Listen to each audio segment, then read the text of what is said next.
2 Samuel 8. And after this, it came to pass that David smote the Philistines, and subdued them. And David took Metheg-Ammah out of the hand of the Philistines. And he smote Moab, and measured them with a line, casting them down to the ground. Even with 2 lines measured he, to put to death, and with 1 full line to keep alive. And so the Moabites became David's servants, and brought gifts. David smote also Hadadezer, the son of Rehob, king of Zobah, as he went to recover his border at the river Euphrates. And David took from him 1,000 chariots, and 700 horsemen, and 20,000 footmen. And David houghed all the chariot horses, but reserved of them 400 chariots. And when the Syrians of Damascus came to succor Hadadezer, king of Zobah, David slew of the Syrians 22,000 men. Then David put garrisons in Syria of Damascus, and the Syrians became servants to David, and brought gifts. And the Lord preserved David whithersoever he went. And David took the shields of gold that were on the servants of Hadadezer, and brought them to Jerusalem. And from Betah and from Berothai, cities of Hadadezer, King David took exceeding much brass.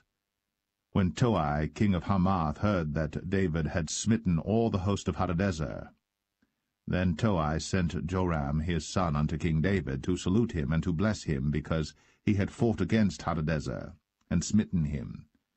For Hadadezer had wars with Toi. And Joram brought with him vessels of silver, and vessels of gold, and vessels of brass, which also King David did dedicate unto the Lord, with the silver and gold that he had dedicated of all nations which he subdued, of Syria, and of Moab, and of the children of Ammon, and of the Philistines, and of Amalek, and of the spoil of Hadadezer, son of Rehob, king of Zobah. And David gat him a name when he returned from smiting of the Syrians in the valley of Salt, being 18,000 men. And he put garrisons in Edom. Throughout all Edom put he garrisons, and all they of Edom became David's servants. And the Lord preserved David whithersoever he went. And David reigned over all Israel. And David executed judgment and justice unto all his people. And Joab the son of Zeruiah was over the host, and Jehoshaphat the son of Ahilud was recorder, and Zadok the son of Ahitub, and Ahimelech the son of Abiathar were the priests, and Seraiah was the scribe, and Benaniah the son of Jehoiada was over both the Cherethites and the Pelethites, and David's sons were chief rulers.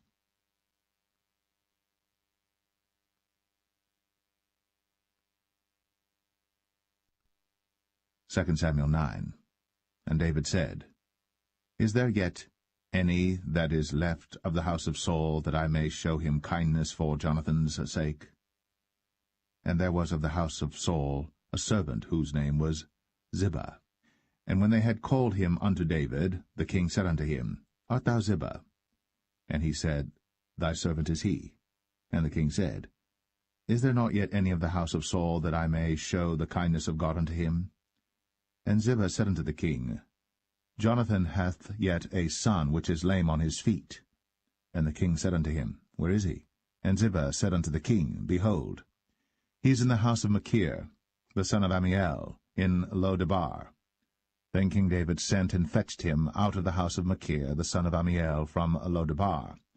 Now when Mephibosheth, the son of Jonathan, the son of Saul, was come unto David, he fell on his face, and did reverence. And David said, Mephibosheth. And he answered, Behold, thy servant. And David said unto him, Fear not, for I will surely show thee kindness for Jonathan thy father's sake, and will restore thee all the land of Saul thy father, and thou shalt eat bread at my table continually. And he bowed himself, and said, What is thy servant, that thou shouldst look upon such a dead dog as I am? Then the king called to Ziba, Saul's servant, and said unto him, I have given unto thy master's son all that pertained to Saul, and to all his house. Thou therefore, and thy sons and thy servants, shall till the land for him, and thou shalt bring in the fruits, that thy master's son may have food to eat. But Mephibosheth, thy master's son, shall eat bread always at my table. Now Ziba had 15 sons and 20 servants. Then said Ziba unto the king, According to all that my lord the king hath commanded his servant, so shall thy servant do. As for Mephibosheth, said the king, he shall eat at my table as one of the king's sons. And Mephibosheth had a young son whose name was Micah. And all that dwelt in the house of Ziba were servants unto Mephibosheth. So Mephibosheth dwelt in Jerusalem, for he did eat continually at the king's table, and was lame on both his feet.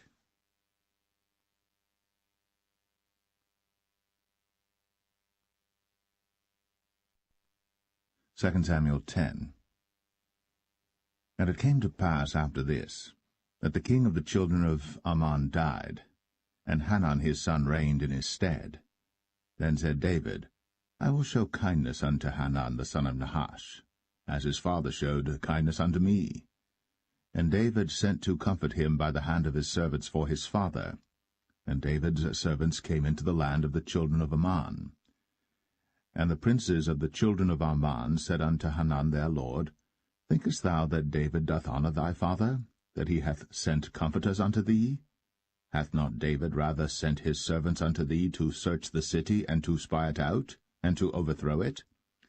Wherefore Hanun took David's servants, and shaved off the one half of their beards, and cut off their garments in the middle, even to their buttocks, and sent them away.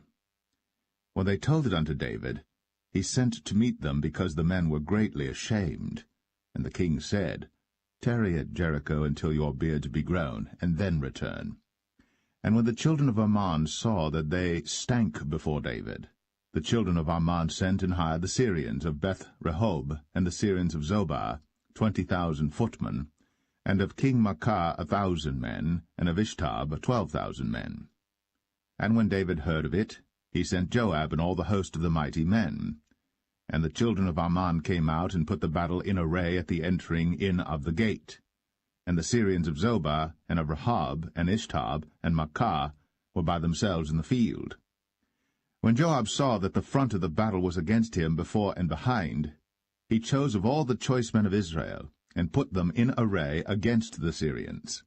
And the rest of the people he delivered into the hand of Abishai his brother, that he might put them in array against the children of Ammon. And he said, If the Syrians be too strong for me, then thou shalt help me. But if the children of Ammon be too strong for thee, then I will come and help thee. Be of good courage. Let us play the men for our people, and for the cities of our God. And the Lord do that which seemeth him good. And Joab drew nigh, and the people that were with him, unto the battle against the Syrians. And they fled before him. And when the children of Ammon saw that the Syrians were fled, then fled they also before Abishai, and entered into the city. So Joab returned from the children of Ammon, and came to Jerusalem. And when the Syrians saw that they were smitten before Israel, they gathered themselves together. And Hadarezer sent, and brought out the Syrians that were beyond the river, and they came to Helam. And Shobach, the captain of the host of Hadarezer, went before them. And when it was told David, he gathered all Israel together, and passed over Jordan, and came to Helam. And the Syrians set themselves in array against David, and fought with him. And the Syrians fled before Israel. And David slew the men of 700 chariots of the Syrians, and 40,000 horsemen, and smote Shobach, the captain of their host, who died there. And when all the kings that were servants to Hadarezer saw that they were smitten before Israel, they made peace with Israel, and served them. So the Syrians feared to help the children of Ammon any more.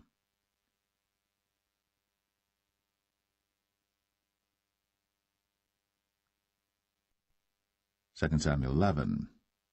And it came to pass, after the year was expired, at the time when kings go forth to battle, that David sent Joab and his servants with him, and all Israel.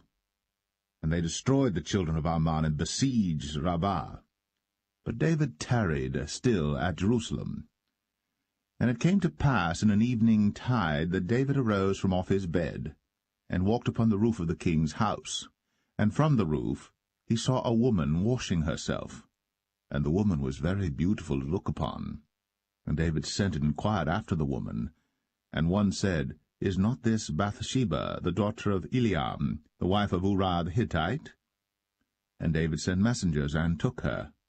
And she came in unto him, and he lay with her, for she was purified from her uncleanness, and she returned unto her house. And the woman conceived, and sent and told David, and said, I am with child. And David sent to Joab, saying, Send me Uriah the Hittite. And Joab sent Uriah to David. And when Uriah was come unto him, David demanded of him how Joab did, and how the people did, and how the war prospered. And David said to Uriah, Go down to thy house, and wash thy feet. And Uriah departed out of the king's house, and there followed him a mess of meat from the king. But Uriah slept at the door of the king's house with all the servants of his lord, and went not down to his house. And when they had told David, saying, Uriah went not down unto his house, David said unto Uriah, Camest thou not from thy journey? Why then didst thou not go down unto thine house? And Uriah said unto David, The ark and Israel and Judah abide in tents, and my lord Joab and the servants of my lord are encamped in the open fields. Shall I then go into mine house to eat and to drink and to lie with my wife? As thou livest, and as thy soul liveth, I will not do this thing. And David said to Uriah, Tarry here today also, and tomorrow I will let thee depart. So Uriah abode in Jerusalem that day and the morrow. And when David had called him, he did eat and drink before him, and he made him drunk. And at even he went out to lie on his bed with the servants of his lord, but went not down to his house. And it came to pass in the morning that David wrote a letter to Joab, and sent it by the hand of Uriah. And he wrote in the letter, saying, Set ye Uriah in the forefront of the hottest battle, and retire ye from him, that he may be smitten and die. And it came to pass, when Joab observed the city, that he assigned Uriah unto a place where he knew that valiant men were. And the men of the city went out, and fought with Joab, and there fell some of the people of the servants of David, and Uriah the Hittite died also.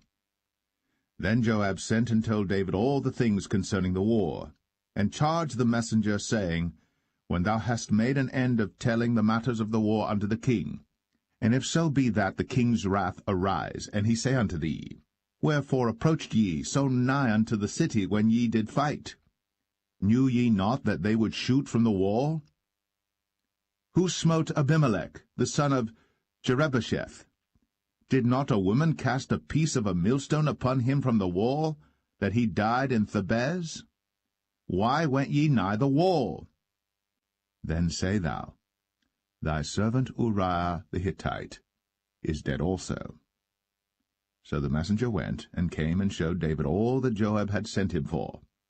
And the messenger said unto David, Surely the men prevailed against us, and came out unto us into the field, and we were upon them even unto the entering of the gate. And the shooters shot from off the wall upon thy servants, and some of the king's servants be dead, and thy servant Uriah the Hittite is dead also.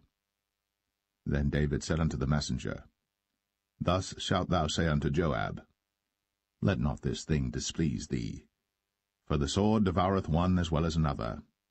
Make thy battle more strong against the city, and overthrow it, and encourage thou him. And when the wife of Uriah heard that Uriah her husband was dead, she mourned for her husband. And when the morning was past, David sent and fetched her to his house, and she became his wife, and bare him a son. But the thing that David had done displeased the Lord.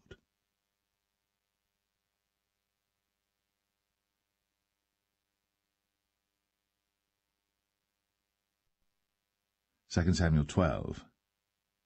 And the Lord sent Nathan unto David. And he came unto him, and said unto him, There were 2 men in one city, the one rich and the other poor. The rich man had exceeding many flocks and herds, but the poor man had nothing save one little ewe lamb, which he had bought and nourished up.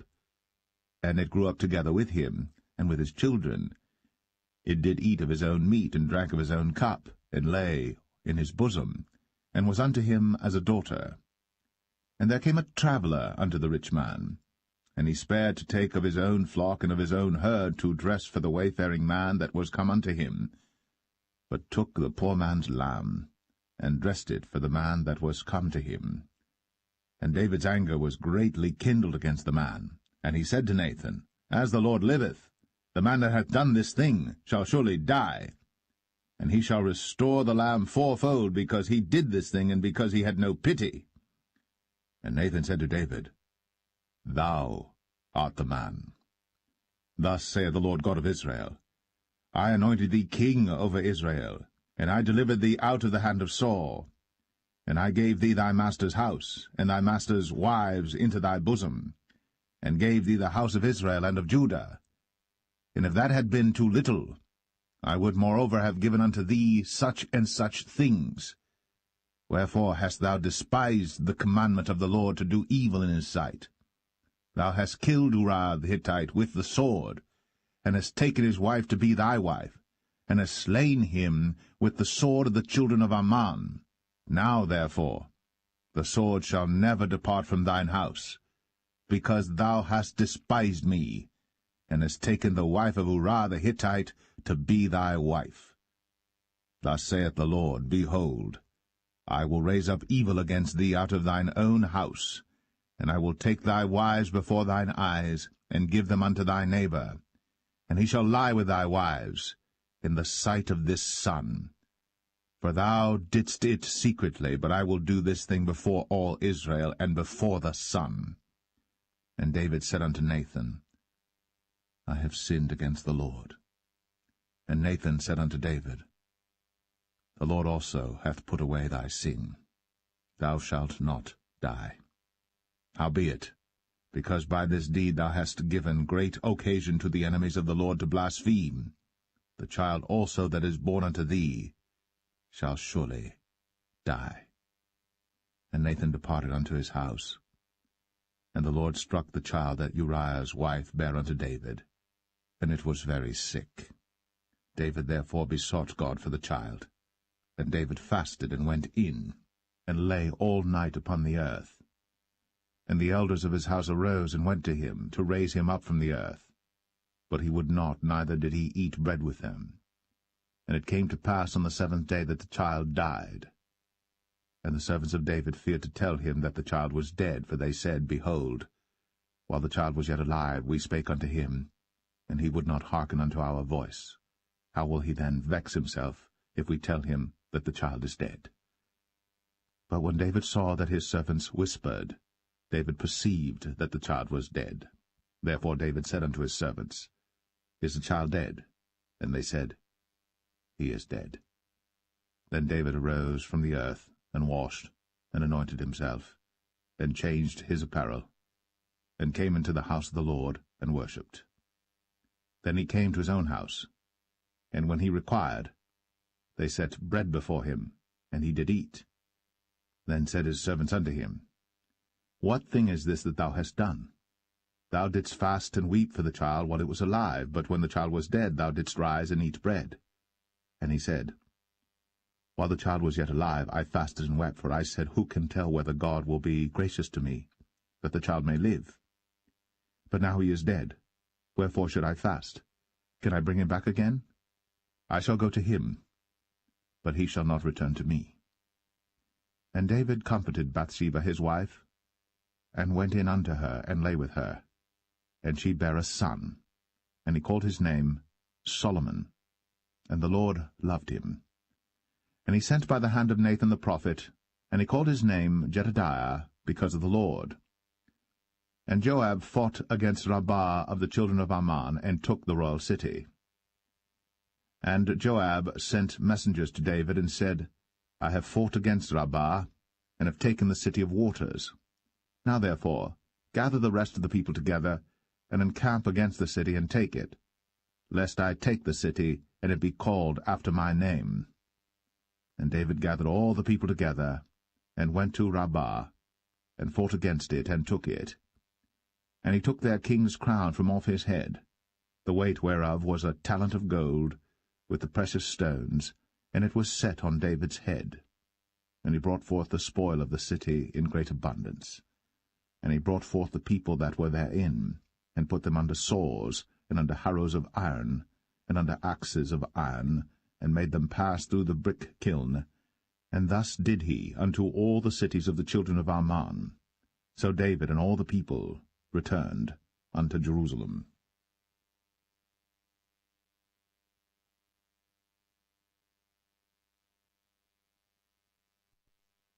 2 Samuel 13. And it came to pass after this, that Absalom the son of David had a fair sister whose name was Tamar, and Amnon the son of David loved her. And Amnon was so vexed that he fell sick for his sister Tamar, for she was a virgin, and Amnon thought it hard for him to do anything to her. But Amnon had a friend whose name was Jonadab, the son of Shimea, David's brother. And Jonadab was a very subtle man. And he said unto him, Why art thou, being the king's son, lean from day to day? Wilt thou not tell me? And Amnon said unto him, I love Tamar, my brother Absalom's sister. And Jonadab said unto him, Lay thee down on thy bed, and make thyself sick. And when thy father cometh to see thee, say unto him, I pray thee, let my sister Tamar come and give me meat, and dress the meat in my sight, that I may see it, and eat it at her hand. So Amnon lay down, and made himself sick. And when the king was come to see him, Amnon said unto the king, I pray thee, let Tamar my sister come, and make me a couple of cakes in my sight, that I may eat at her hand. Then David sent home to Tamar, saying, Go now to thy brother Amnon's house, and dress him meat. So Tamar went to her brother Amnon's house, and he was laid down. And she took flour, and kneaded it, and made cakes in his sight, and did bake the cakes. And she took a pan, and poured them out before him. But he refused to eat. And Amnon said, Have out all men from me. And they went out every man from him. And Amnon said unto Tamar, Bring the meat into the chamber, that I may eat of thine hand. And Tamar took the cakes which she had made, and brought them into the chamber to Amnon her brother. And when she had brought them unto him to eat, he took hold of her, and said unto her, Come, lie with me, my sister. And she answered him, Nay, my brother, do not force me. For no such thing ought to be done in Israel. Do not thou this folly. And I, whither shall I cause my shame to go? And as for thee, thou shalt be as one of the fools in Israel. Now therefore I pray thee, speak unto the king, for he will not withhold me from thee. Howbeit, he would not hearken unto her voice, but being stronger than she, forced her, and lay with her. Then Amnon hated her exceedingly, so that the hatred wherewith he hated her was greater than the love wherewith he had loved her. And Amnon said unto her, Arise, be gone. And she said unto him, There is no cause. This evil in sending me away is greater than the other that thou didst unto me. But he would not hearken unto her. Then he called his servant that ministered unto him, and said, Put now this woman out from me, and bolt the door after her. And she had a garment of divers colours upon her, for with such robes were the king's daughters that were virgins apparelled. Then his servant brought her out, and bolted the door after her. And Tamar put ashes on her head, and rent her garment of divers colours that was on her, and laid her hand on her head, and went on crying. And Absalom, her brother, said unto her, Hath Amnon thy brother been with thee? But hold now thy peace, my sister. He is thy brother. Regard not this thing. So Tamar remained desolate in her brother Absalom's house. But when King David heard of all these things, he was very wroth. And Absalom spake unto his brother Amnon, neither good nor bad, for Absalom hated Amnon, because he had forced his sister Tamar. And it came to pass after 2 full years, that Absalom had sheep-shearers in Baal-Hazor, which is beside Ephraim. And Absalom invited all the king's sons. And Absalom came to the king and said, Behold now, thy servant hath sheep-shearers, Let the king, I beseech thee, and his servants go with thy servant. And the king said to Absalom, Nay, my son, let us not all now go, lest we be chargeable unto thee. And he pressed him, howbeit he would not go, but blessed him.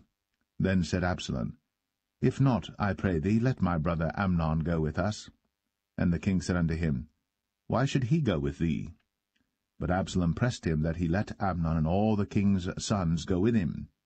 Now Absalom had commanded his servants, saying, Mark ye now, when Amnon's heart is merry with wine, and when I say unto you, Smite Amnon, then kill him. Fear not. Have not I commanded you? Be courageous, and be valiant. And the servants of Absalom did unto Amnon, as Absalom had commanded. Then all the king's sons arose, and every man gat him up upon his mule, and fled. And it came to pass, while they were in the way, that tidings came to David, saying, Absalom hath slain all the king's sons, and there is not one of them left. Then the king arose, and tare his garments, and lay on the earth, and all his servants stood by with their clothes rent. And Jonadab, the son of Shemaiah, David's brother, answered and said, Let not my lord suppose that they have slain all the young men, the king's sons, for Amnon only is dead. For by the appointment of Absalom this hath been determined from the day that he forced his sister Tamar. Now therefore, let not my lord the king take the thing to his heart, to think that all the king's sons are dead, for Amnon only is dead. But Absalom fled. And the young man that kept the watch lifted up his eyes, and looked, and behold, there came much people by the way of the hillside behind him. And Jonadab said unto the king, Behold, the king's sons come, as thy servant said, so it is. And it came to pass, as soon as he had made an end of speaking, that, behold, the king's sons came, and lifted up their voice, and wept. And the king also and all his servants wept very sore. But Absalom fled and went to Talmai, the son of Ammihud, king of Geshur. And David mourned for his son every day. So Absalom fled, and went to Geshur, and was there 3 years.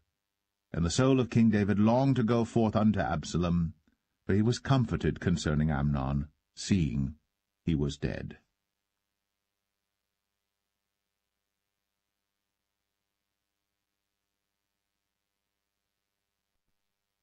2 Samuel 14. Now Joab the son of Zeruiah perceived that the king's heart was toward Absalom. And Joab sent to Tekoa, and fetched thence a wise woman, and said unto her, I pray thee, feign thyself to be a mourner, and put on now mourning apparel, and anoint not thyself with oil, but be as a woman that had a long time mourned for the dead. And come to the king, and speak on this manner unto him. So Joab put the words in her mouth. And when the woman of Tekoa spake to the king, she fell on her face to the ground, and did obeisance, and said, Help, O king. And the king said unto her, What aileth thee? And she answered, I am indeed a widow woman, and mine husband is dead. And thy handmaid had 2 sons, and they 2 strove together in the field, and there was none to part them. But the one smote the other, and slew him. And behold, the whole family is risen against thine handmaid. And they said, Deliver him that smote his brother, that we may kill him for the life of his brother whom he slew. And we will destroy the heir also. And so they shall quench my coal which is left, and shall not leave to my husband neither name nor remainder upon the earth. And the king said unto the woman, Go to thine house, and I will give charge concerning thee. And the woman of Tekoa said unto the king, My lord, O king, the iniquity be on me, and on my father's house, and the king and his throne be guiltless. And the king said, Whosoever saith aught unto thee, bring him to me, and he shall not touch thee any more. Then said she, I pray thee, let the king remember the Lord thy God, that thou wouldst not suffer the revengers of blood to destroy any more, lest they destroy my son. And he said, As the Lord liveth, there shall not one hair of thy son fall to the earth. Then the woman said, Let thine handmaid, I pray thee, speak one word unto my lord the king. And he said, Say on. And the woman said, Wherefore then hast thou thought such a thing against the people of God? For the king doth speak this thing as one which is faulty, in that the king doth not fetch home again his banished. For we must needs die, and are as water spilt on the ground, which cannot be gathered up again. Neither doth God respect any person, yet doth he devise means that his banished be not expelled from him. Now therefore that I am come to speak of this thing unto my lord the king, it is because the people have made me afraid. And thy handmaid said, I will now speak unto the king. It may be that the king will perform the request of his handmaid. For the king will hear to deliver his handmaid out of the hand of the man that would destroy me and my son together out of the inheritance of God. Then thine handmaid said, The word of my lord the king shall now be comfortable. For as an angel of God, so is my lord the king to discern good and bad. Therefore the Lord thy God will be with thee. Then the king answered and said unto the woman, Hide not from me, I pray thee, the thing that I shall ask thee. And the woman said, Let my lord the king now speak. And the king said, Is not the hand of Joab with thee in all this? And the woman answered and said, As thy soul liveth, my lord the king, none can turn to the right hand or to the left from aught that my lord the king hath spoken.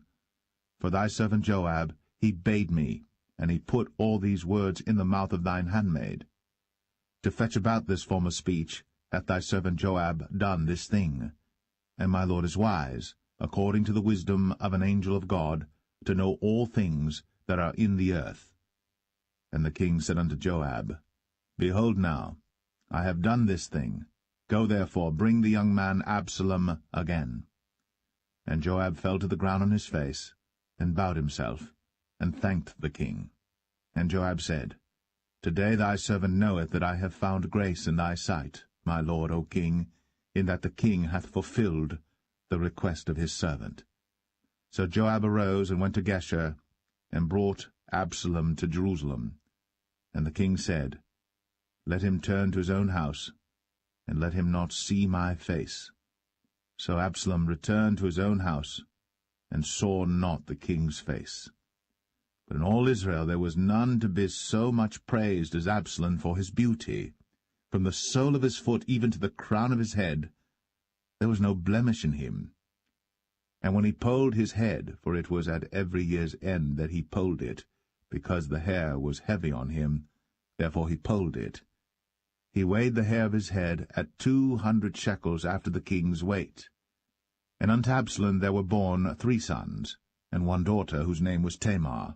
She was a woman of a fair countenance. So Absalom dwelt 2 full years in Jerusalem, and saw not the king's face. Therefore Absalom sent for Joab to have sent him to the king, but he would not come to him. And when he sent again the second time, he would not come. Therefore he said unto his servants, See, Joab's field is near mine, and he hath barley there. Go and set it on fire. And Absalom's servants set the field on fire. Then Joab arose, and came to Absalom unto his house, and said unto him, Wherefore have thy servants set my field on fire? And Absalom answered Joab, Behold, I sent unto thee, saying, Come hither, that I may send thee to the king, to say, Wherefore am I come from Geshur? It had been good for me to have been there still. Now therefore let me see the king's face, and if there be any iniquity in me, let him kill me. So Joab came to the king, and told him. And when he had called for Absalom, he came to the king, and bowed himself on his face to the ground before the king.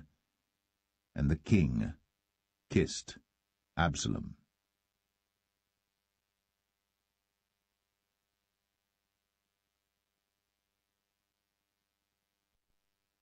2 Samuel 15. And it came to pass after this, that Absalom prepared him chariots and horses, and 50 men to run before him. And Absalom rose up early, and stood beside the way of the gate, and it was so, that when any man that had a controversy came to the king for judgment, then Absalom called unto him, and said, Of what city art thou? And he said, Thy servant is of one of the tribes of Israel. And Absalom said unto him, See, thy matters are good and right, but there is no man deputed of the king to hear thee. Absalom said moreover, O that I were made judge in the land, that every man which hath any suit or cause might come unto me, and I would do him justice. And it was so, that when any man came nigh to him to do him obeisance, he put forth his hand, and took him, and kissed him. And on this manner did Absalom to all Israel that came to the king for judgment. So Absalom stole the hearts of the men of Israel. And it came to pass after 40 years that Absalom said unto the king, I pray thee, let me go and pay my vow, which I have vowed unto the Lord in Hebron. For thy servant vowed a vow while I abode at Geshur in Syria, saying, If the Lord shall bring me again indeed to Jerusalem, then I will serve the Lord. And the king said unto him, Go in peace. So he arose, and went to Hebron. But Absalom sent spies throughout all the tribes of Israel, saying, As soon as ye hear the sound of the trumpet, then ye shall say, Absalom reigneth in Hebron. And with Absalom went 200 men out of Jerusalem, that were called, and they went in their simplicity, and they knew not anything. And Absalom sent for Ahithophel the Gilonite, David's counselor, from his city, even from Gilo, while he offered sacrifices. And the conspiracy was strong, for the people increased continually with Absalom. And there came a messenger to David, saying, The hearts of the men of Israel are after Absalom. And David said unto all his servants that were with him at Jerusalem, Arise, and let us flee. For we shall not else escape from Absalom. Make speed to depart, lest he overtake us suddenly, and bring evil upon us, and smite the city with the edge of the sword. And the king's servant said unto the king, Behold, thy servants are ready to do whatsoever my lord the king shall appoint. And the king went forth, and all his household after him. And the king left 10 women which were concubines to keep the house. And the king went forth, and all the people after him, and tarried in a place that was far off. And all his servants passed on beside him, and all the Cherethites, and all the Pelethites, and all the Gittites, 600 men which came after him from Gath, passed on before the king. Then said the king to Ittai the Gittite, Wherefore goest thou also with us? Return to thy place, and abide with the king, for thou art a stranger, and also an exile. Whereas thou camest but yesterday, should I this day make thee go up and down with us? Seeing I go whither I may, return thou, and take back thy brethren. Mercy and truth be with thee. And Ittai answered the king, and said, As the Lord liveth, and as my lord the king liveth, surely in what place my lord the king shall be, whether in death or life, even there also will thy servant be. And David said to Ittai, Go and pass over. And Ittai the Gittite passed over, and all his men, and all the little ones that were with him. And all the country wept with a loud voice. And all the people passed over. The king also himself passed over the brook Kidron. And all the people passed over toward the way of the wilderness. And lo, Zadok also, and all the Levites were with him, bearing the ark of the covenant of God. And they set down the ark of God, and Abiathar went up, until all the people had done passing out of the city. And the king said unto Zadok, Carry back the ark of God into the city. If I shall find favor in the eyes of the Lord, he will bring me again, and show me both it and his habitation. But if he thus say, I have no delight in thee, behold, here am I. Let him do to me as seemeth good unto him. The king said also unto Zadok the priest, Art not thou a seer? Return into the city in peace, and your 2 sons with you, Ahimaaz thy son, and Jonathan the son of Abiathar. See, I will tarry in the plain of the wilderness, until there come word from you to certify me.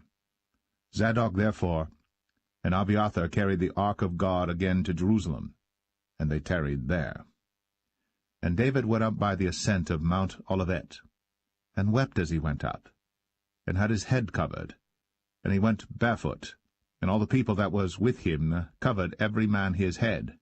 And they went up, weeping as they went up.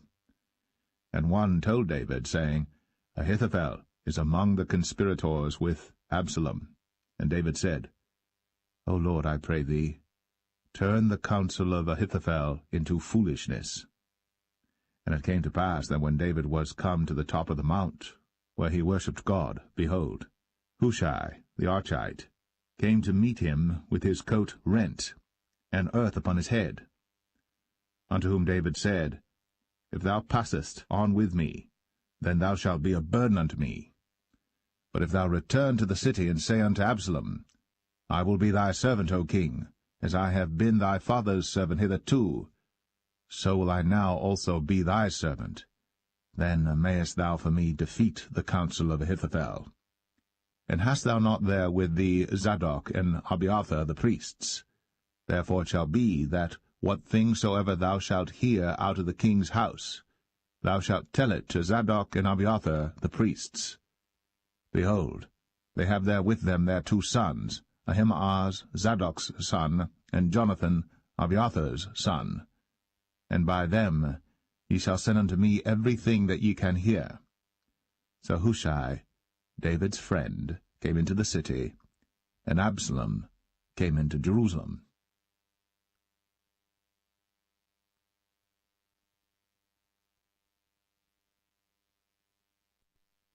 2 Samuel 16. And when David was a little past the top of the hill, behold, Ziba, the servant of Mephibosheth, met him with a couple of asses saddled, and upon them 200 loaves of bread, and 100 bunches of raisins, and 100 of summer fruits, and a bottle of wine. And the king said unto Ziba, What meanest thou by these? And Ziba said, The asses be for the king's household to ride on, and the bread and summer fruit for the young men to eat, and the wine, that such as be faint in the wilderness may drink. And the king said, And where is thy master's son? And Ziba said unto the king, Behold, he abideth at Jerusalem, for he said, Today shall the house of Israel restore me the kingdom of my father. Then said the king to Ziba, Behold, thine are all that pertained unto Mephibosheth. And Ziba said, I humbly beseech thee that I may find grace in thy sight, my lord, O king. And when King David came to Bahurim, behold, thence came out a man of the family of the house of Saul, whose name was Shimei, the son of Gera. He came forth, and cursed still as he came. And he cast stones at David, and at all the servants of King David. And all the people and all the mighty men were on his right hand and on his left. And thus said Shimei, when he cursed, Come out, thou bloody man, and thou man of Belial. The Lord hath returned upon thee all the blood of the house of Saul, in whose stead thou hast reigned. And the Lord hath delivered the kingdom into the hand of Absalom thy son, and behold, thou art taken in thy mischief, because thou art a bloody man. Then said Abishai the son of Zeruiah unto the king, Why should this dead dog curse my lord the king? Let me go over, I pray thee, and take off his head. And the king said, What have I to do with you, ye sons of Zeruiah? So let him curse, because the Lord hath said unto him, Curse David. Who shall then say, Wherefore hast thou done so? And David said to Abishai and to all his servants, Behold, my son, which came forth of my bowels, seeketh my life. How much more now may this Benjamite do it? Let him alone, and let him curse. For the Lord hath bidden him. It may be that the Lord will look on mine affliction, and that the Lord will requite me good for his cursing this day. And as David and his men went by the way, Shimei went along on the hill's side over against him, and cursed as he went, and threw stones at him, and cast dust. And the king and all the people that were with him came weary, and refreshed themselves there. And Absalom and all the people, the men of Israel, came to Jerusalem, and Ahithophel with him. And it came to pass, when Hushai the Archite, David's friend, was come unto Absalom, that Hushai said unto Absalom, God save the king, God save the king. And Absalom said to Hushai, Is this thy kindness to thy friend? Why wentest thou not with thy friend? And Hushai said unto Absalom, Nay, but whom the Lord and this people, and all the men of Israel choose, his will I be, and with him will I abide. And again, whom should I serve? Should I not serve in the presence of his son? As I have served in thy father's presence, so will I be in thy presence. Then said Absalom to Ahithophel, Give counsel among you what we shall do. And Ahithophel said unto Absalom, Go in unto thy father's concubines, which he hath left to keep the house. And all Israel shall hear that thou art abhorred of thy father. Then shall the hands of all that are with thee be strong. So they spread Absalom a tent upon the top of the house. And Absalom went in unto his father's concubines in the sight of all Israel. And the counsel of Ahithophel, which he counselled in those days, was as if a man had inquired at the oracle of God.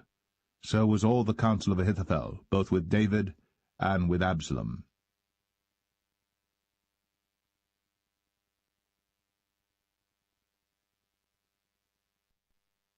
2 Samuel 17. Moreover Ahithophel said unto Absalom, Let me now choose out 12,000 men, and I will arise and pursue after David this night. And I will come upon him while he is weary and weak-handed, and will make him afraid, and all the people that are with him shall flee, and I will smite the king only. And I will bring back all the people unto thee. The man whom thou seekest is as if all returned, so all the people shall be in peace. And the saying pleased Absalom well, and all the elders of Israel. Then said Absalom, Call now Hushai the Archite also, and let us hear likewise what he saith. And when Hushai was come to Absalom, Absalom spake unto him, saying, Ahithophel hath spoken after this manner. Shall we do after his saying? If not, speak thou. And Hushai said unto Absalom, The counsel that Ahithophel hath given is not good at this time. For, said Hushai, Thou knowest thy father and his men, that they be mighty men, and they be chafed in their minds, as a bear robbed of her whelps in the field. And thy father is a man of war, and will not lodge with the people. Behold, he is hid now in some pit, or in some other place, and it will come to pass, when some of them be overthrown at the first, that whosoever heareth it will say, There is a slaughter among the people that follow Absalom. And he also that is valiant, whose heart is as the heart of a lion, shall utterly melt. For all Israel knoweth that thy father is a mighty man, and they which be with him are valiant men. Therefore I counsel that all Israel be generally gathered unto thee, from Dan even to Beersheba, as the sand that is by the sea for multitude, and that thou go to battle in thine own person. So shall we come upon him in some place where he shall be found, and we will light upon him as the dew falleth on the ground, and of him, and of all the men that are with him, there shall not be left so much as one. Moreover, if he be gotten into a city, then shall all Israel bring ropes to that city, and we will draw it into the river, until there be not one small stone found there. And Absalom and all the men of Israel said, The counsel of Hushai the Archite is better than the counsel of Ahithophel. For the Lord had appointed to defeat the good counsel of Ahithophel, to the intent that the Lord might bring evil upon Absalom. Then said Hushai unto Zadok, and to Abiathar the priests, Thus and thus did Ahithophel counsel Absalom and the elders of Israel, and thus have I counselled.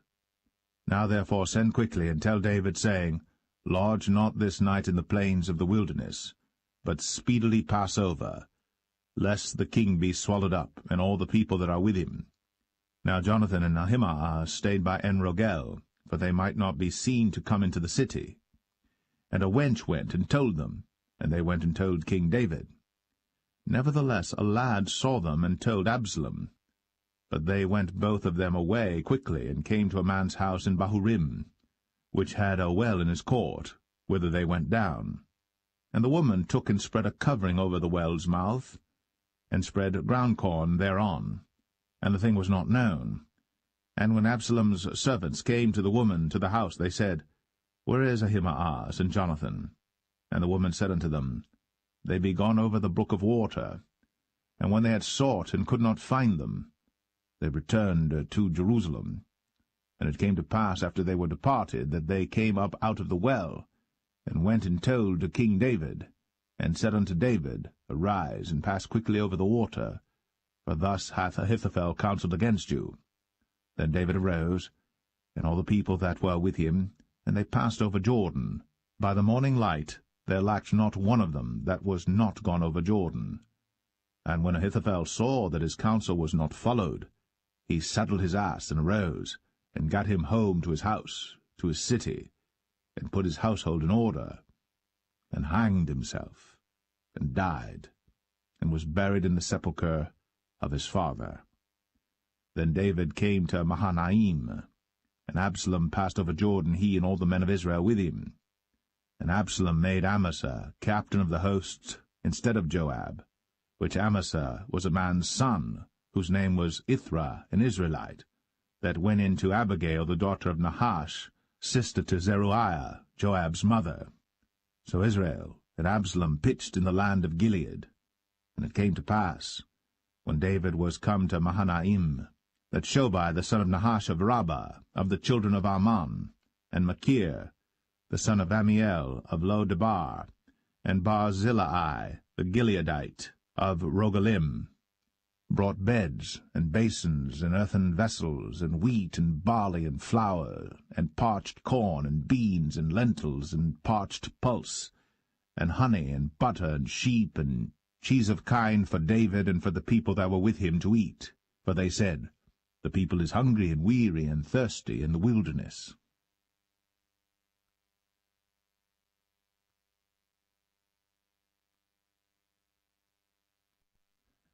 2 Samuel 18. And David numbered the people that were with him, and set captains of thousands and captains of hundreds over them. And David sent forth a third part of the people under the hand of Joab, and a third part under the hand of Abishai the son of Zeruiah, Joab's brother, and a third part under the hand of Ittai the Gittite. And the king said unto the people, I will surely go forth with you myself also. But the people answered, Thou shalt not go forth, for if we flee away, they will not care for us, neither, if half of us die, will they care for us. But now thou art worth 10,000 of us. Therefore now it is better that thou succour us out of the city. And the king said unto them, What seemeth you best, I will do. And the king stood by the gate side, and all the people came out by hundreds and by thousands. And the king commanded Joab and Abishai and Ittai, saying, Deal gently for my sake with the young man, even with Absalom. And all the people heard when the king gave all the captains charge concerning Absalom. So the people went out into the field against Israel, and the battle was in the wood of Ephraim, where the people of Israel were slain before the servants of David, and there was there a great slaughter that day of 20,000 men. For the battle was there scattered over the face of all the country, and the wood devoured more people that day than the sword devoured. And Absalom met the servants of David, and Absalom rode upon a mule, and the mule went under the thick boughs of a great oak, and his head caught hold of the oak, and he was taken up between the heaven and the earth, and the mule that was under him went away. And a certain man saw it, and told Joab, and said, Behold, I saw Absalom hanged in an oak.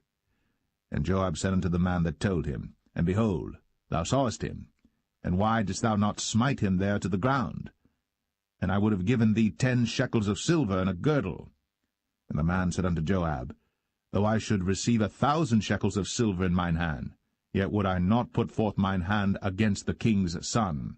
For in our hearing the king charged thee and Abishai and Ittai, saying, Beware that none touch the young man Absalom.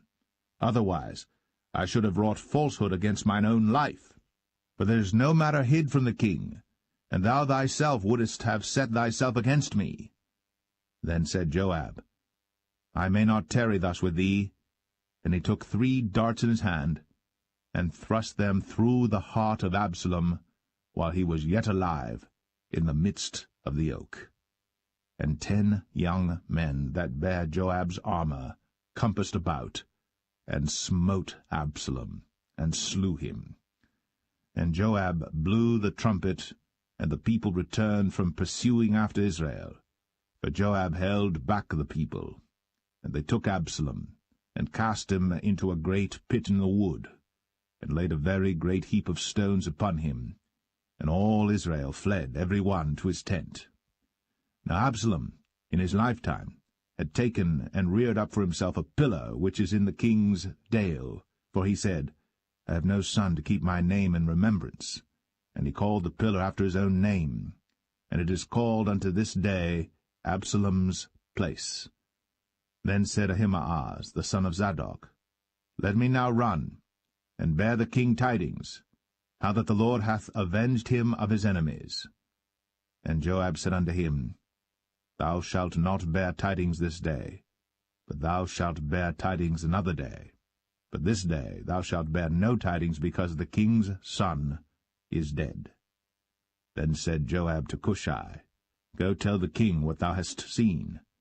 And Cushai bowed himself unto Joab, and ran. Then said Ahimaaz, the son of Zadok, yet again to Joab, But howsoever let me, I pray thee, also run after Cushai. And Joab said, Wherefore wilt thou run, my son, seeing that thou hast no tidings ready? But howsoever said he, Let me run. And he said unto him, Run. Then Ahimaaz ran by the way of the plain, and overran Cushai. And David sat between the 2 gates, and the watchman went up to the roof over the gate unto the wall, and lifted up his eyes, and looked, and behold, a man running alone. And the watchman cried, and told the king. And the king said, If he be alone, there is tidings in his mouth. And he came apace, and drew near. And the watchman saw another man running. And the watchman called unto the porter, and said, Behold, another man running alone. And the king said, He also bringeth tidings. And the watchman said, Methinketh the running of the foremost is like the running of Ahimaaz the son of Zadok. And the king said, He is a good man, and cometh with good tidings. And Ahimaaz called, and said unto the king, All is well. And he fell down to the earth upon his face before the king, and said, Blessed be the Lord thy God, which hath delivered up the men that lifted up their hand against my lord the king. And the king said, Is the young man Absalom safe? And Ahimaaz answered, When Joab sent the king's servant, and me thy servant, I saw a great tumult, but I knew not what it was. And the king said unto him, Turn aside, and stand here. And he turned aside, and stood still. And behold, Cushai came. And Cushai said, Tidings, my lord the king. For the Lord hath avenged thee this day of all them that rose up against thee. And the king said unto Cushai, Is the young man Absalom safe? And Cushai answered, The enemies of my lord the king, and all that rise against thee to do thee hurt, be as that young man is. And the king was much moved, and went up to the chamber over the gate, and wept. And as he went, thus he said, O my son Absalom, my son Absalom, would God I had died for thee, O Absalom, my son, my son.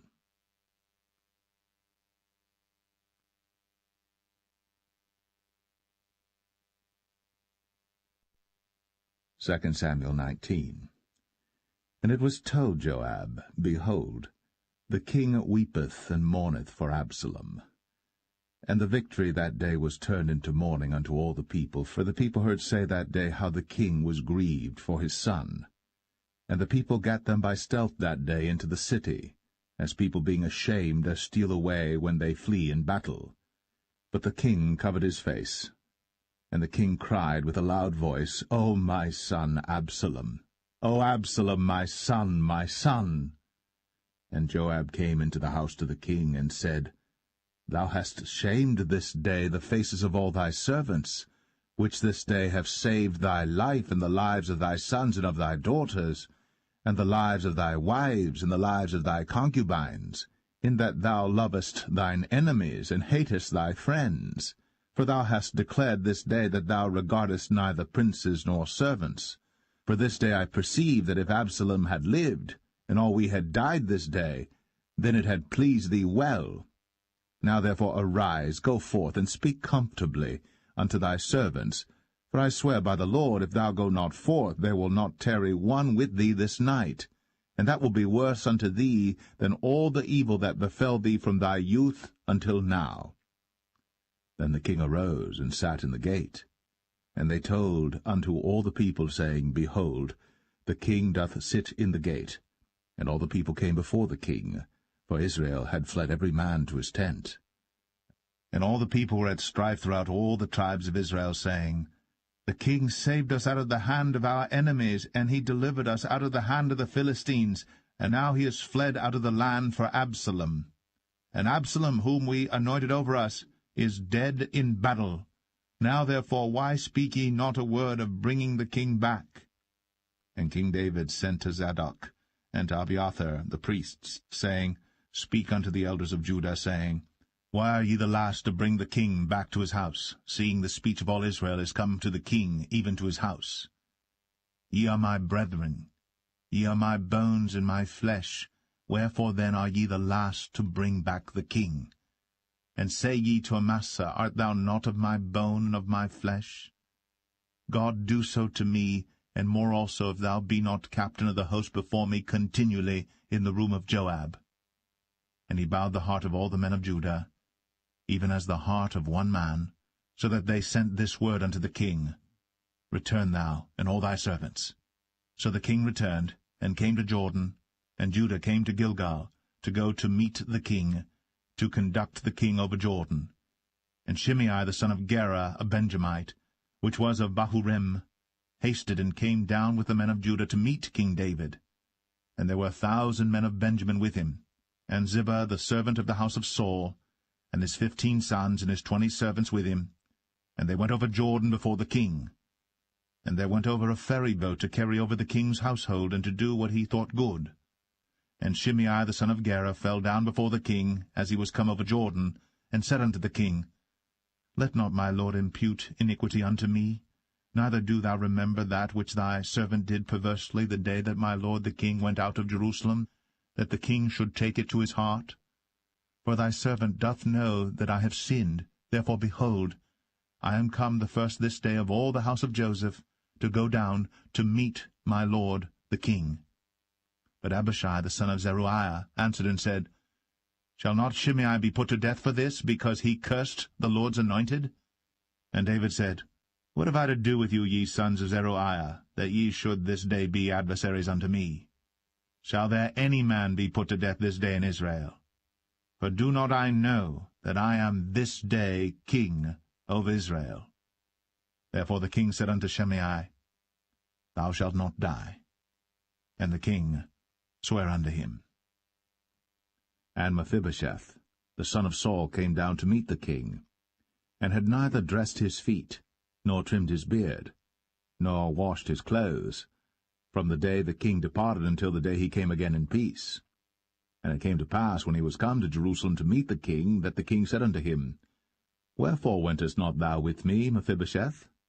And he answered, My lord, O king, my servant deceived me.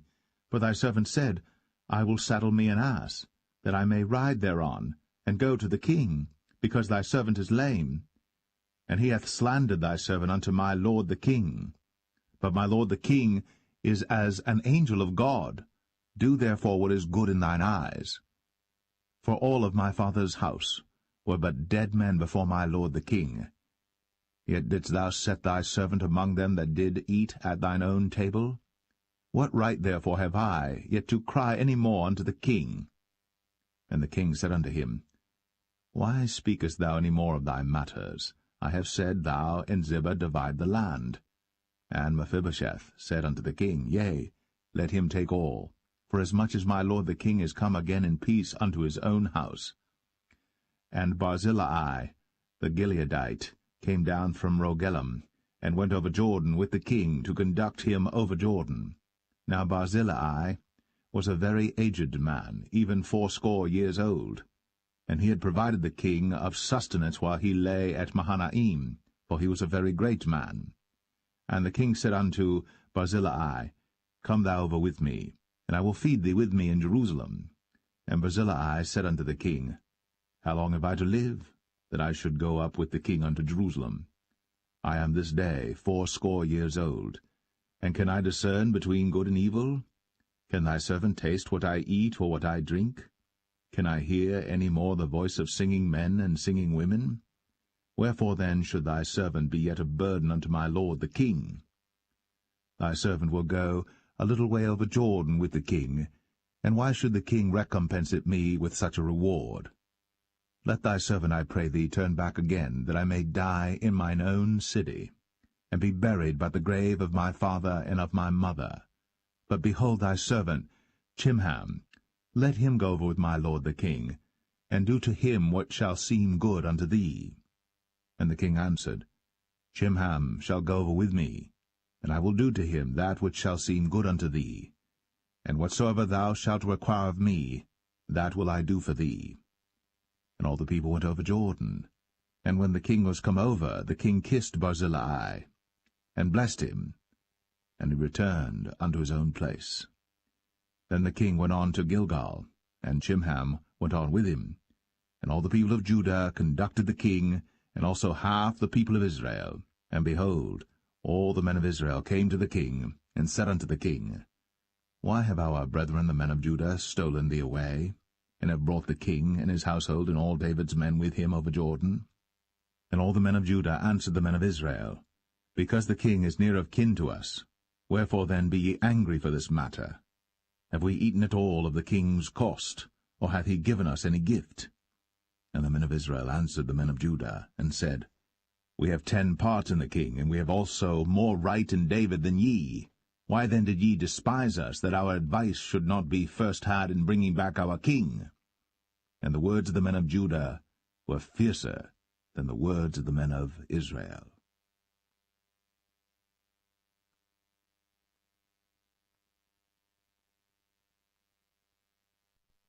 2 Samuel 20. And there happened to be there a man of Belial, whose name was Sheba, the son of Bichri, a Benjamite. And he blew a trumpet, and said, We have no part in David, neither have we inheritance in the son of Jesse.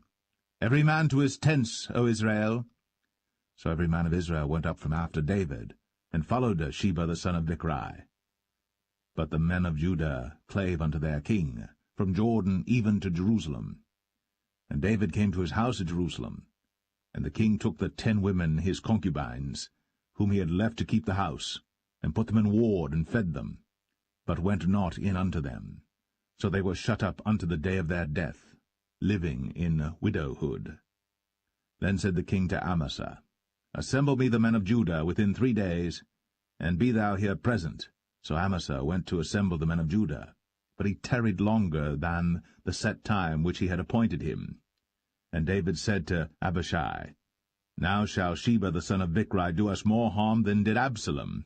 Take thou thy lord's servants, and pursue after him, lest he get him fenced cities and escape us. And there went out after him Joab's men, and the Cherethites and the Pelethites, and all the mighty men, and they went out of Jerusalem, to pursue after Sheba the son of Bichri. When they were at the great stone which is in Gibeon, Amasa went before them, and Joab's garment that he had put on was girded unto him, and upon it a girdle with a sword fastened upon his loins in the sheath thereof. And as he went forth it fell out. And Joab said to Amasa, Art thou in health, my brother? And Joab took Amasa by the beard with the right hand to kiss him. But Amasa took no heed to the sword that was in Joab's hand. So he smote him therewith in the 5th rib, and shed out his bowels to the ground, and struck him not again, and he died. So Joab and Abishai his brother pursued after Sheba the son of Bichri. And one of Joab's men stood by him, and said, He that favoureth Joab, and he that is for David, let him go after Joab. And Amasa wallowed in blood in the midst of the highway. And when the man saw that all the people stood still, he removed Amasa out of the highway into the field. and cast a cloth upon him, when he saw that every one that came by him stood still. When he was removed out of the highway, all the people went on after Joab, to pursue after Sheba the son of Bichri. And he went through all the tribes of Israel unto Abel, and to Bethmachah, and all the Berites, and they were gathered together, and went also after him. And they came and besieged him in Abel of Bethmachah. And they cast up a bank against the city, and it stood in the trench, and all the people that were with Joab battered the wall to throw it down. Then cried a wise woman out of the city, Hear, hear, say, I pray you, unto Joab, Come near hither, that I may speak with thee.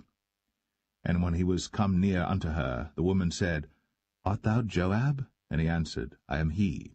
Then she said unto him, Hear the words of thine handmaid. And he answered, I do hear. Then she spake, saying, They were wont to speak in old times, saying, They shall surely ask counsel at Abel. And so they ended the matter.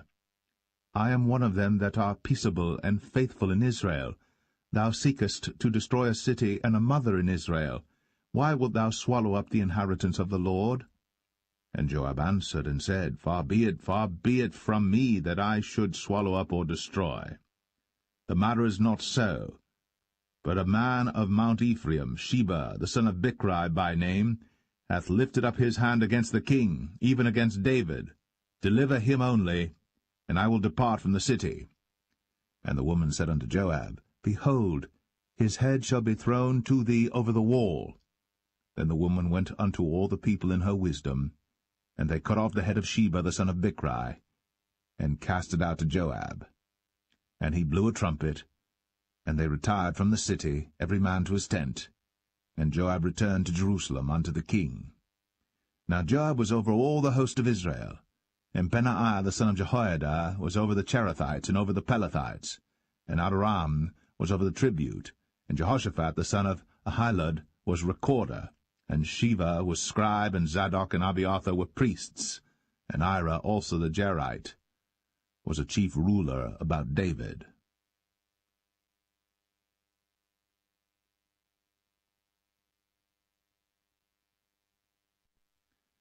2 Samuel 21. Then there was a famine in the days of David 3 years, year after year. And David inquired of the Lord. And the Lord answered, It is for Saul and for his bloody house, because he slew the Gibeonites. And the king called the Gibeonites, and said unto them, Now the Gibeonites were not of the children of Israel, but of the remnant of the Amorites, and the children of Israel had sworn unto them. And Saul sought to slay them in his zeal to the children of Israel and Judah. Wherefore David said unto the Gibeonites, What shall I do for you? And wherewith shall I make the atonement, that ye may bless the inheritance of the Lord? And the Gibeonites said unto him, We will have no silver nor gold of Saul, nor of his house, neither for us shalt thou kill any man in Israel. And he said, What ye shall say, that will I do for you. And they answered the king, The man that consumed us, and that devised against us, that we should be destroyed from remaining in any of the coasts of Israel, let 7 men of his sons be delivered unto us, and we will hang them up unto the Lord in Gibeah of Saul, whom the Lord did choose. And the king said, I will give them. But the king spared Mephibosheth, the son of Jonathan the son of Saul, because of the Lord's oath that was between them, between David and Jonathan the son of Saul.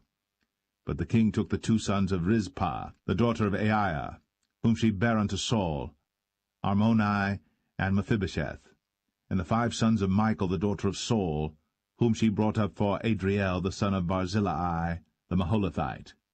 And he delivered them into the hands of the Gibeonites, and they hanged them in the hill before the Lord. And they fell all 7 together, and were put to death in the days of harvest, in the first days, in the beginning of barley harvest. And Rizpah the daughter of Aiah took sackcloth, and spread it for her upon the rock, from the beginning of harvest until water dropped upon them out of heaven, and suffered neither the birds of the air to rest on them by day, nor the beast of the field by night. And it was told David what Rizpah the daughter of Aiah, the concubine of Saul, had done. And David went and took the bones of Saul, and the bones of Jonathan his son, from the men of Jabesh-Gilead, which had stolen them from the street of Bethshan, where the Philistines had hanged them, when the Philistines had slain Saul in Gilboa. And he brought up from thence the bones of Saul, and the bones of Jonathan his son, and they gathered the bones of them that were hanged. And the bones of Saul and Jonathan his son buried they in the country of Benjamin in Zelah, in the sepulchre of Kish his father. And they performed all that the king commanded, and after that God was entreated for the land. Moreover, the Philistines had yet war again with Israel, and David went down, and his servants with him, and fought against the Philistines, and David waxed faint. And Ishbi-Benob, which was of the sons of the giant, the weight of whose spear weighed 300 shekels of brass in weight, he being girded with a new sword, thought to have slain David. But Abishai the son of Zeruiah succoured him, and smote the Philistine, and killed him. Then the men of David sware unto him, saying, Thou shalt go no more out with us to battle, that thou quench not the light of Israel. And it came to pass after this, that there was again a battle with the Philistines at Gob. Then Sibbechai the Hushathite slew Saph, which was of the sons of the giant. And there was again a battle in Gob with the Philistines, where Elhanan the son of Jaare-Oregim, a Bethlehemite, slew the brother of Goliath the Gittite, the staff of whose spear was like a weaver's beam. And there was yet a battle in Gath, where was a man of great stature, that had on every hand 6 fingers, and on every foot 6 toes, 24 in number, and he also was born to the giant. And when he defied Israel, Jonathan the son of Shimea, the brother of David, slew him. These 4 were born to the giant in Gath, and fell by the hand of David, and by the hand of his servants.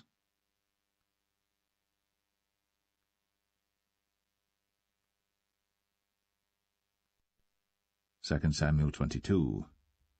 And David spake unto the Lord the words of this song in the day that the Lord had delivered him out of the hand of all his enemies, and out of the hand of Saul. And he said, The Lord is my rock, and my fortress, and my deliverer. The God of my rock, in him will I trust. He is my shield, and the horn of my salvation, my high tower, and my refuge, my Saviour. Thou savest me from violence. I will call on the Lord, who is worthy to be praised. So shall I be saved from mine enemies. When the waves of death compassed me, the floods of ungodly men made me afraid. The sorrows of hell compassed me about, the snares of death prevented me. In my distress I called upon the Lord, and cried to my God, and he did hear my voice out of his temple, and my cry did enter into his ears. Then the earth shook and trembled, the foundations of heaven moved and shook, because he was wroth. There went up a smoke out of his nostrils, and fire out of his mouth devoured.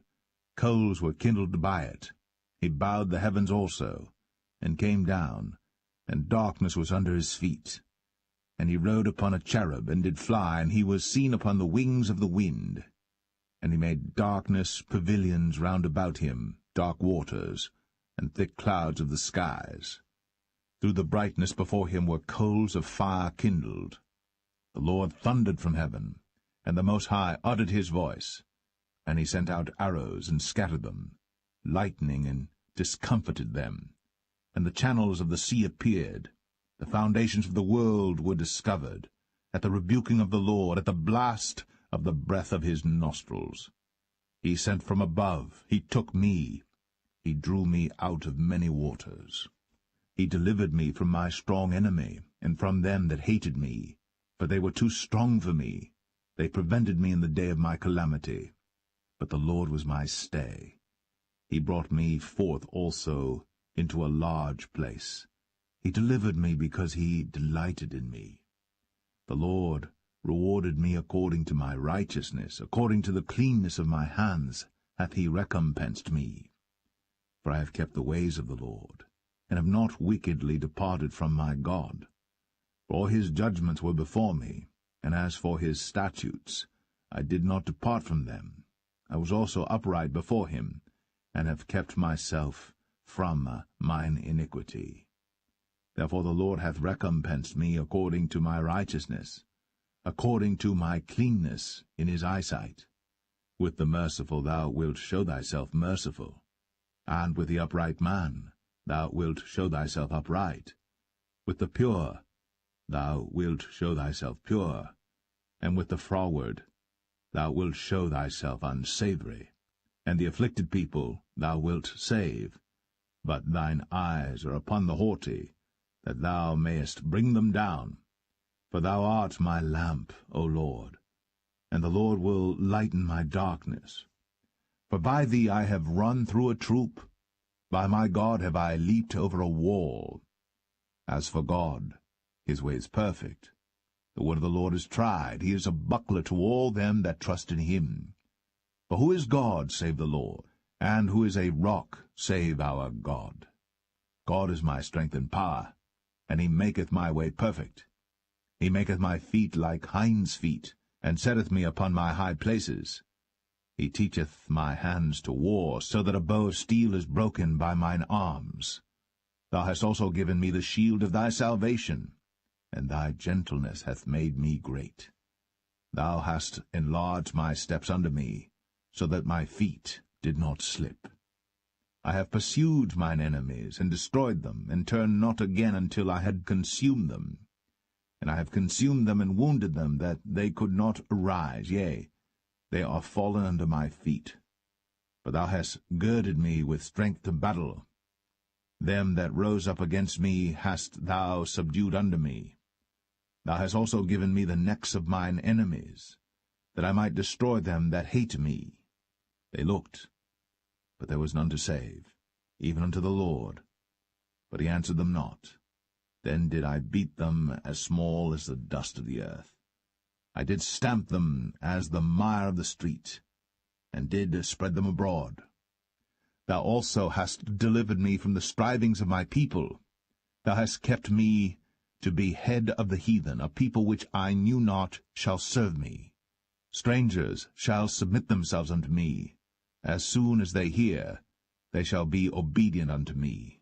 Strangers shall fade away, and they shall be afraid out of their close places. The Lord liveth, and blessed be my rock, and exalted be the God of the rock of my salvation. It is God that avengeth me, and that bringeth down the people unto me, and that bringeth me forth from mine enemies. Thou also hast lifted me up on high above them that rose up against me. Thou hast delivered me from the violent man. Therefore I will give thanks unto thee, O Lord, among the heathen, and I will sing praises unto thy name. He is the tower of salvation for his king, and showeth mercy to his anointed, unto David, and to his seed for evermore.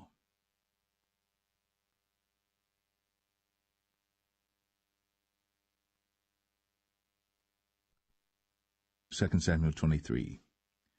Now these be the last words of David. David the son of Jesse said, and the man who was raised up on high, the anointed of the God of Jacob, and the sweet psalmist of Israel, said, The Spirit of the Lord spake by me, and his word was in my tongue. The God of Israel said, The rock of Israel spake to me. He that ruleth over men must be just, ruling in the fear of God. And he shall be as the light of the morning, when the sun riseth, even a morning without clouds, as the tender grass springing out of the earth by clear shining after rain. Although my house be not so with God, yet he hath made with me an everlasting covenant, ordered in all things and sure. For this is all my salvation and all my desire, although he make it not to grow. But the sons of Belial shall be all of them as thorns thrust away, because they cannot be taken with hands. But the man that shall touch them must be fenced with iron, and the staff of a spear, and they shall be utterly burned with fire in the same place. These be the names of the mighty men whom David had. The Tachmonite, that sat in the seat, chief among the captains. The same was Adino, the Esnite.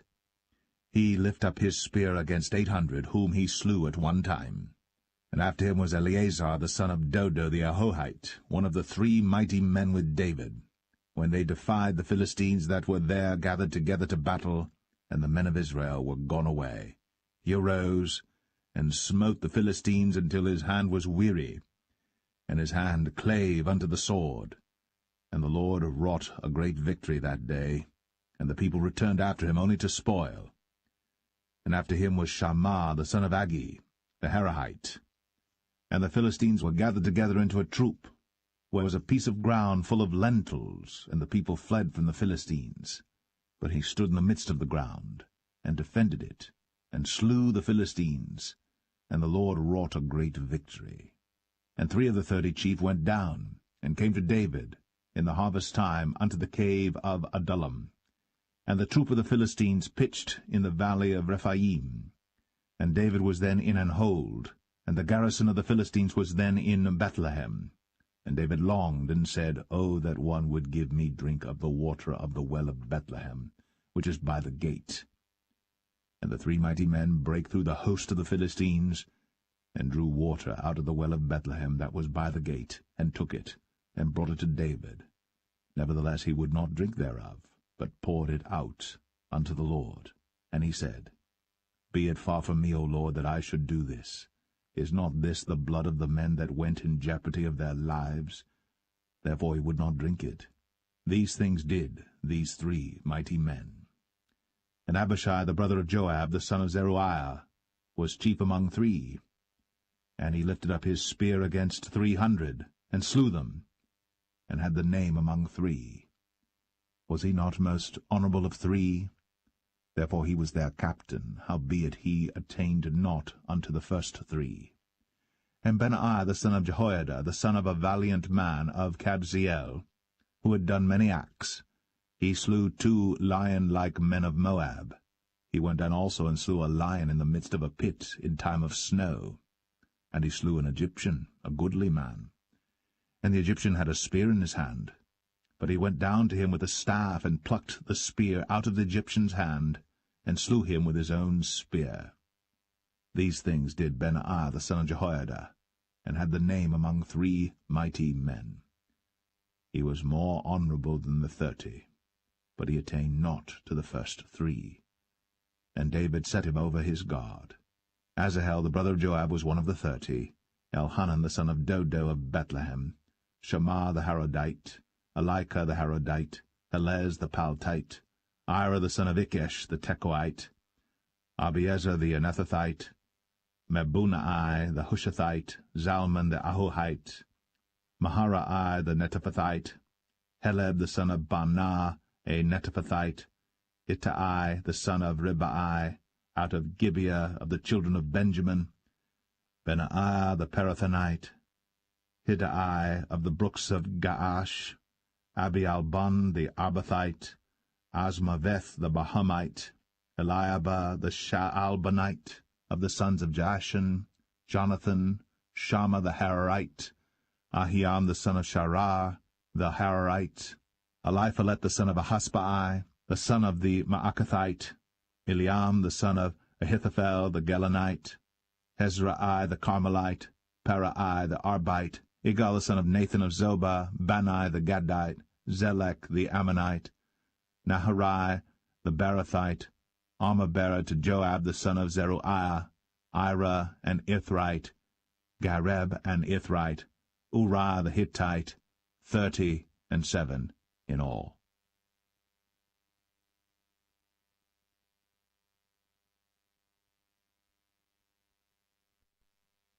2 Samuel 24. And again the anger of the Lord was kindled against Israel. And he moved David against them to say, Go, number Israel and Judah. For the king said to Joab, the captain of the host, which was with him, Go now through all the tribes of Israel, from Dan even to Beersheba, and number ye the people, that I may know the number of the people. And Joab said unto the king, Now the Lord thy God add unto the people, how many soever they be, 100-fold, and that the eyes of my lord the king may see it. But why doth my lord the king delight in this thing?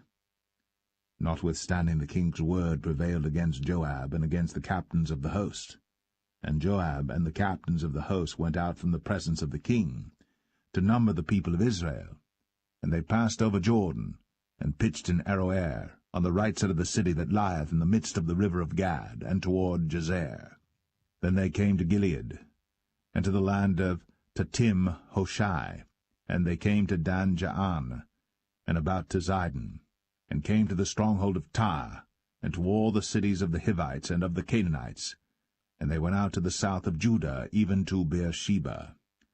So when they had gone through all the land, they came to Jerusalem at the end of 9 months and 20 days.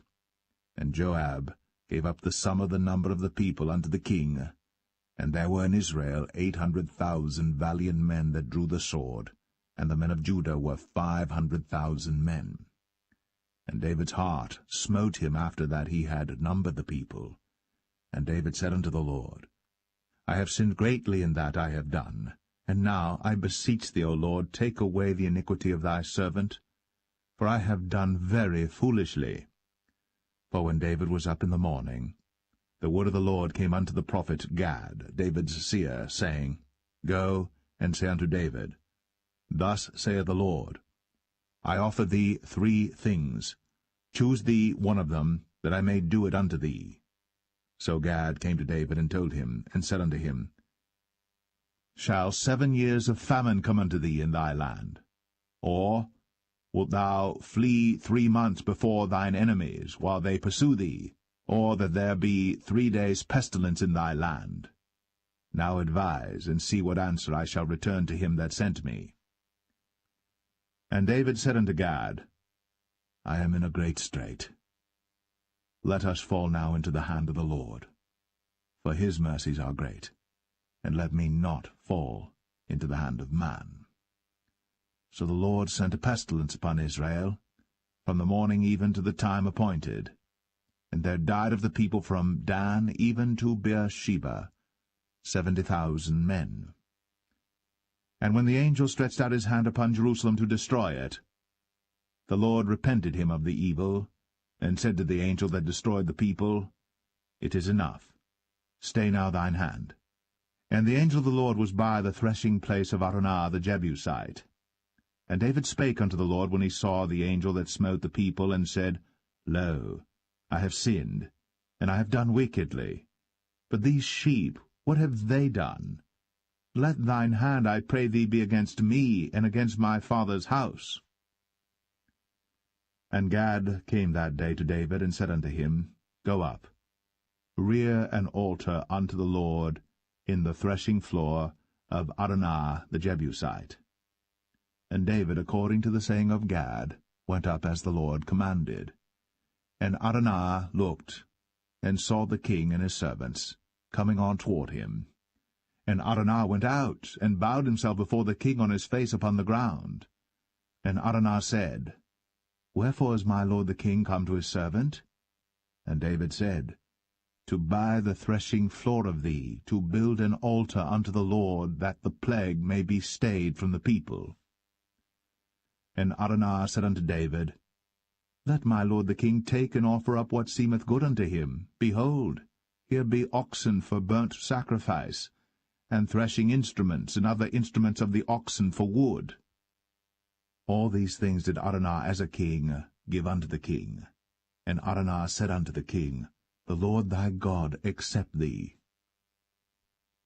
And the king said unto Araunah, Nay, but I will surely buy it of thee at a price. Neither will I offer burnt offerings unto the Lord my God of that which doth cost me nothing. So David bought the threshing floor and the oxen for 50 shekels of silver. And David built there an altar unto the Lord, and offered burnt offerings and peace offerings. So the Lord was entreated for the land, and the plague was stayed from Israel.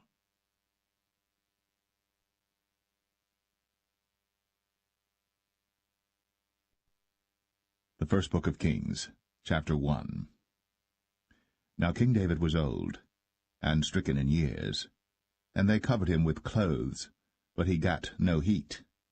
Wherefore his servants said unto him, Let there be sought for my lord the king a young virgin, and let her stand before the king, and let her cherish him, and let her lie in thy bosom, that my lord the king may get heat. So they sought for a fair damsel throughout all the coasts of Israel, and found Abishag, a Shunammite, and brought her to the king. And the damsel was very fair, and cherished the king, and ministered to him. But the king knew her not. Then Adonijah the son of Haggith exalted himself, saying, I will be king. And he prepared him chariots and horsemen, and 50 men to run before him. And his father had not displeased him at any time in saying, Why hast thou done so? And he also was a very goodly man. And his mother bare him after Absalom. And he conferred with Joab the son of Zeruiah, and with Abiathar the priest, and they, following Adonijah, helped him. But Zadok the priest, and Benaiah the son of Jehoiada, and Nathan the prophet, and Shimei, and Rei, and the mighty men which belonged to David, were not with Adonijah. And Adonijah slew sheep and oxen and fat cattle by the stone of Zoheleth, which is by En-Rogel, and called all his brethren the king's sons, and all the men of Judah the king's servants. But Nathan the prophet, and Benaiah, and the mighty men, and Solomon his brother, he called not. Wherefore Nathan spake unto Bathsheba, the mother of Solomon, saying, Hast thou not heard that Adonijah the son of Haggith doth reign, and David our Lord knoweth it not? Now therefore come, let me, I pray thee, give thee counsel, that thou mayest save thine own life, and the life of thy son Solomon. Go and get thee in unto King David, and say unto him, Didst not thou, my lord, O king, swear unto thine handmaid, saying, Assuredly Solomon thy son shall reign after me, and he shall sit upon my throne. Why then doth Adonijah reign? Behold, while thou yet talkest there with the king, I also will come in after thee, and confirm thy words. And Bathsheba went in unto the king into the chamber.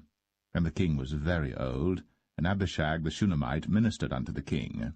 And Bathsheba bowed, and did obeisance unto the king. And the king said, What wouldst thou? And she said unto him, My lord, thou swearest by the Lord thy God unto thine handmaid, saying, Assuredly Solomon thy son shall reign after me, and he shall sit upon my throne. And now, behold, Adonijah reigneth, and now, my lord the king, thou knowest it not. And he hath slain oxen and fat cattle, and sheep in abundance, and hath called all the sons of the king, and Abiathar the priest, and Joab the captain of the host. But Solomon thy servant hath he not called. And thou, my lord, O king, the eyes of all Israel are upon thee, that thou shouldst tell them who shall sit on the throne of my lord the king after him. Otherwise it shall come to pass, when my lord the king shall sleep with his fathers, that I and my son Solomon shall be counted offenders. And lo, while she yet talked with the king, Nathan the prophet also came in. And they told the king, saying, Behold, Nathan the prophet. And when he was come in before the king, he bowed himself before the king with his face to the ground. And Nathan said, My lord, O king, hast thou said, Adonijah shall reign after me, and he shall sit upon my throne? For he is gone down this day, and hath slain oxen and fat cattle and sheep in abundance, and hath called all the king's sons, and the captains of the host, and Abiathar the priest, and behold, they eat and drink before him, and say, God save King Adonijah. But me, even me thy servant, and Zadok the priest, and Benaiah the son of Jehoiada, and thy servant Solomon hath he not called. Is this thing done by my lord the king? And thou hast not showed it unto thy servant, who should sit on the throne of my lord the king after him? Then King David answered and said, Call me Bathsheba. And she came into the king's presence, and stood before the king. And the king sware, and said, As the Lord liveth, that hath redeemed my soul out of all distress, even as I swear unto thee by the Lord God of Israel, saying, Assuredly Solomon thy son shall reign after me, and he shall sit upon my throne in my stead, even so will I certainly do this day. Then Bathsheba bowed with her face to the earth, and did reverence to the king, and said, Let my lord King David live for ever. And King David said, Call me Zadok the priest, and Nathan the prophet. and Benaiah the son of Jehoiada. And they came before the king. The king also said unto them, Take with you the servants of your lord, and cause Solomon my son to ride upon mine own mule, and bring him down to Gihon. And let Zadok the priest and Nathan the prophet anoint him there king over Israel. And blow ye with the trumpet, and say, God save King Solomon. Then ye shall come up after him, that he may come and sit upon my throne, for he shall be king in my stead. And I have appointed him to be ruler over Israel and over Judah. And Benaiah the son of Jehoiada answered the king, and said, Amen. The Lord God of my lord the king say so too. As the Lord hath been with my lord the king, even so be he with Solomon, and make his throne greater than the throne of my lord, King David.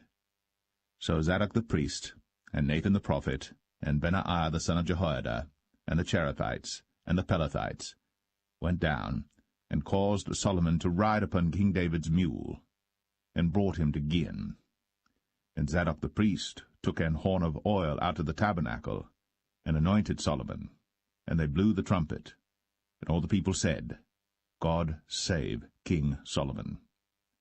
And all the people came up after him, and the people piped with pipes, and rejoiced with great joy, so that the earth rent with the sound of them. And Adonijah and all the guests that were with him heard it as they had made an end of eating. And when Joab heard the sound of the trumpet, he said, Wherefore is this noise of the city being in an uproar? And while he yet spake, behold, Jonathan the son of Abiathar the priest came.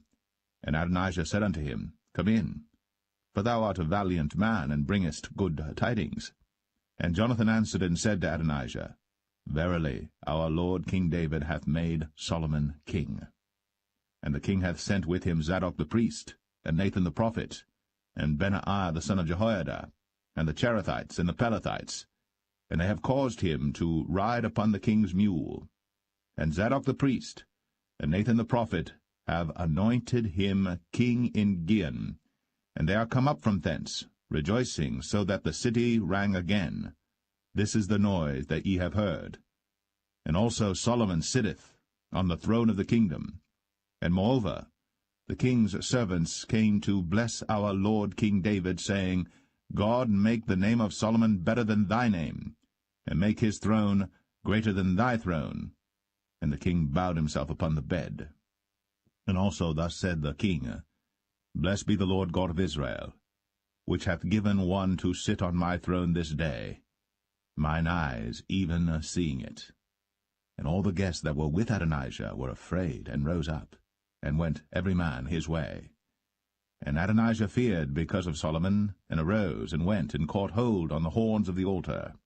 And it was told Solomon, saying, Behold, Adonijah feareth King Solomon, for lo, he hath caught hold on the horns of the altar, saying, Let King Solomon swear unto me today, that he will not slay his servant with the sword. And Solomon said, If he will show himself a worthy man, there shall not an hair of him fall to the earth. But if wickedness shall be found in him, he shall die.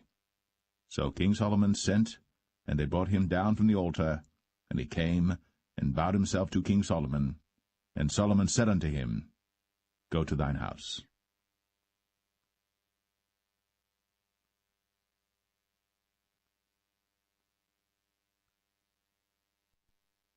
1 Kings 2. Now the days of David drew nigh, that he should die. And he charged Solomon his son, saying, I go the way of all the earth.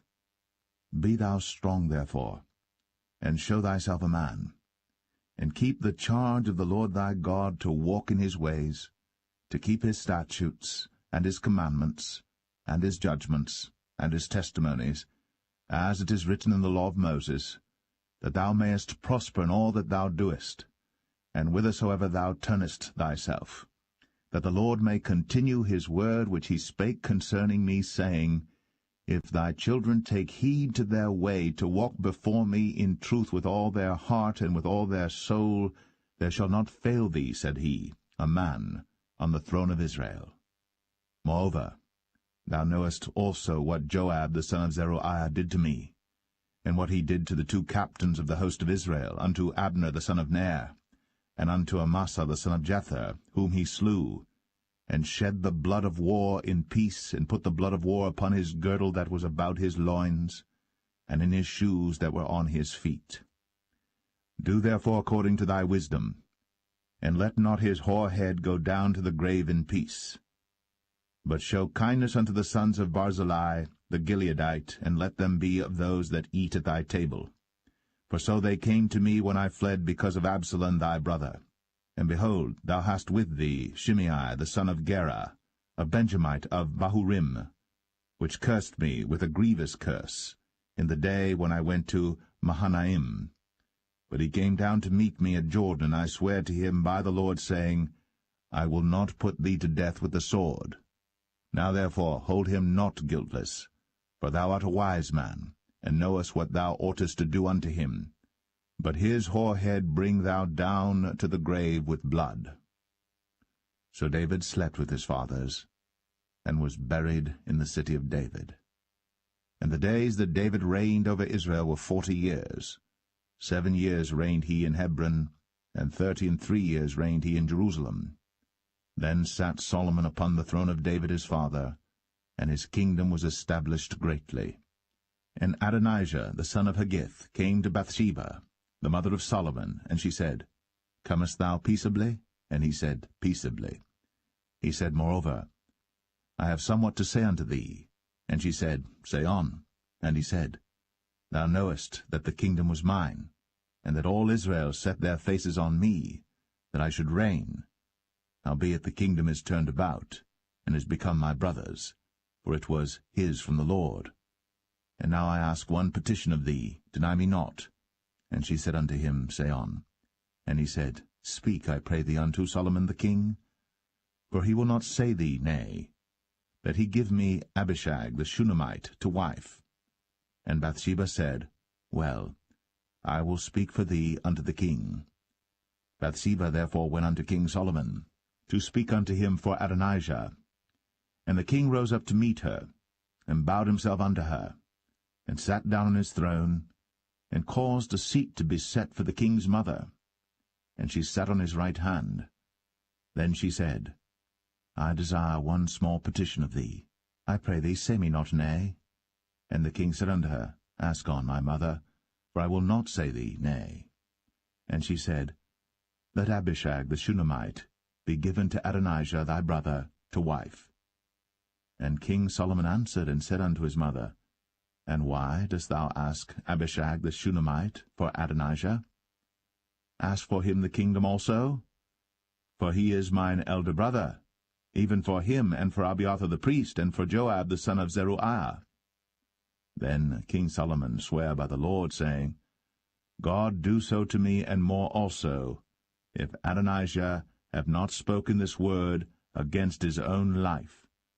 Now therefore, as the Lord liveth, which hath established me, and set me on the throne of David my father, and who hath made me an house, as he promised, Adonijah shall be put to death this day. And King Solomon sent by the hand of Benaiah the son of Jehoiada, and he fell upon him, that he died. And unto Abiathar the priest said the king, Get thee to Anathoth, unto thine own fields, for thou art worthy of death.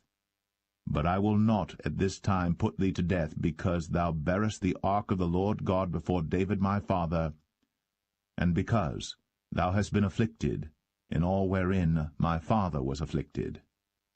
So Solomon thrust out Abiathar from being priest unto the Lord, that he might fulfill the word of the Lord, which he spake concerning the house of Eli in Shiloh. Then tidings came to Joab. For Joab had turned after Adonijah, though he turned not after Absalom. And Joab fled unto the tabernacle of the Lord, and caught hold on the horns of the altar. And it was told King Solomon that Joab was fled unto the tabernacle of the Lord, and behold, he is by the altar. Then Solomon sent Benaiah the son of Jehoiada, saying, Go, fall upon him. And Benaiah came to the tabernacle of the Lord, and said unto him, Thus saith the king, Come forth. And he said, Nay, but I will die here. And Benaiah brought the king word again, saying, Thus said Joab. And thus he answered me, And the king said unto him, Do as he hath said, and fall upon him, and bury him, that thou mayest take away the innocent blood, which Joab shed from me, and from the house of my father. And the Lord shall return his blood upon his own head, who fell upon 2 men more righteous and better than he, and slew them with the sword. My father David, not knowing thereof, to wit, Abner the son of Ner, captain of the host of Israel, and Amasa the son of Jether, captain of the host of Judah. Their blood shall therefore return upon the head of Joab, and upon the head of his seed for ever. But upon David, and upon his seed, and upon his house, and upon his throne, shall there be peace for ever from the Lord. So Benaiah the son of Jehoiada went up, and fell upon him, and slew him. And he was buried in his own house, in the wilderness. And the king put Benaiah the son of Jehoiada in his room over the host, and Zadok the priest did the king put in the room of Abiathar. And the king sent and called for Shimei, and said unto him, Build thee an house in Jerusalem, and dwell there, and go not forth thence any whither. For it shall be, that on the day thou goest out, and passest over the brook Kidron, thou shalt know for certain that thou shalt surely die. Thy blood shall be upon thine own head. And Shimei said unto the king, The saying is good. As my lord the king hath said, so will thy servant do. And Shimei dwelt in Jerusalem many days. And it came to pass at the end of 3 years, that 2 of the servants of Shimei ran away unto Achish, son of Maachah, king of Gath. And they told Shimei, saying, Behold, thy servants be in Gath. And Shimei arose, and saddled his ass, and went to Gath to Achish to seek his servants. And Shimei went, and brought his servants from Gath. And it was told Solomon that Shimei had gone from Jerusalem to Gath, and was come again. And the king sent and called for Shimei, and said unto him, Did I not make thee to swear by the Lord, and protested unto thee, saying, Know for a certain, on the day thou goest out, and walkest abroad any whither, that thou shalt surely die? And thou saidst unto me, The word that I have heard is good. Why then hast thou not kept the oath of the Lord, and the commandment that I have charged thee with? The king said moreover to Shimei, Thou knowest all the wickedness which thine heart is privy to, that thou didst to David my father. Therefore the Lord shall return thy wickedness upon thine own head. And King Solomon shall be blessed, and the throne of David shall be established before the Lord for ever. So the king commanded Benaiah the son of Jehoiada, which went out, and fell upon him that he died. And the kingdom was established in the hand of Solomon.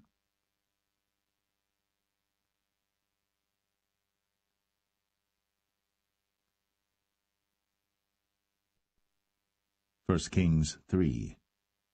And Solomon made affinity with Pharaoh king of Egypt, and took Pharaoh's daughter, and brought her into the city of David, until he had made an end of building his own house, and the house of the Lord, and the wall of Jerusalem round about. Only the people sacrificed in high places, because there was no house built unto the name of the Lord, until those days. And Solomon loved the Lord, walking in the statutes of David his father. Only he sacrificed and burnt incense in high places. And the king went to Gibeon to sacrifice there, for that was the great high place. 1,000 burnt offerings did Solomon offer upon that altar. In Gibeon the Lord appeared to Solomon in a dream by night, and God said, Ask what I shall give thee. And Solomon said, Thou hast shown unto thy servant David my father great mercy, according as he walked before thee in truth, and in righteousness, and in uprightness of heart with thee. And thou hast kept for him this great kindness, that thou hast given him a son, to sit on his throne, as it is this day. And now, O Lord my God, thou hast made thy servant king instead of David my father, and I am but a little child. I know not how to go out or come in. And thy servant is in the midst of thy people, which thou hast chosen, a great people, that cannot be numbered nor counted for multitude. Give therefore thy servant an understanding heart to judge thy people, that I may discern between good and bad? For who is able to judge this, thy so great a people? And the speech pleased the Lord, that Solomon had asked this thing. And God said unto him, Because thou hast asked this thing, and hast not asked for thyself long life, neither hast asked riches for thyself, nor hast asked the life of thine enemies, but hast asked for thyself understanding, to discern judgment. Behold, I have done according to thy words. Lo, I have given thee a wise and an understanding heart, so that there was none like thee before thee, neither after thee shall any arise like unto thee. And I have also given thee that which thou hast not asked, both riches and honour, so that there shall not be any among the kings like unto thee all thy days. And if thou wilt walk in my ways, to keep my statutes and my commandments, as thy father David did walk, then I will lengthen thy days. And Solomon awoke, and behold, it was a dream. And he came to Jerusalem, and stood before the ark of the covenant of the Lord, and offered up burnt offerings, and offered peace offerings, and made a feast to all his servants. Then came there 2 women that were harlots unto the king, and stood before him. And the one woman said, O my lord, I and this woman dwell in one house, and I was delivered of a child with her in the house. And it came to pass, the 3rd day after that I was delivered, that this woman was delivered also, and we were together. There was no stranger with us in the house, save we 2 in the house. And this woman's child died in the night, because she overlaid it. And she arose at midnight, and took my son from beside me while thine handmaid slept, and laid it in her bosom, and laid her dead child in my bosom. And when I rose in the morning to give my child suck, behold, it was dead. But when I had considered it in the morning, behold, it was not my son which I did bear. And the other woman said, Nay, but the living is my son, and the dead is thy son. And this said, No, but the dead is thy son, and the living is my son. Thus they spake before the king. Then said the king, The one saith, This is my son that liveth, and thy son is the dead. And the other saith, Nay, but thy son is the dead, and my son is the living. And the king said, Bring me a sword. And they brought a sword before the king. And the king said, Divide the living child in 2, and give half to the one, and half to the other. Then spake the woman, whose the living child was, unto the king, for her bowels yearned upon her son, and she said, O my lord, give her the living child, and in no wise slay it. But the other said, Let it be neither mine nor thine, but divide it. Then the king answered and said, Give her the living child, and in no wise slay it. She is the mother thereof. And all Israel heard of the judgment which the king had judged. And they feared the king, for they saw that the wisdom of God was in him, to do judgment.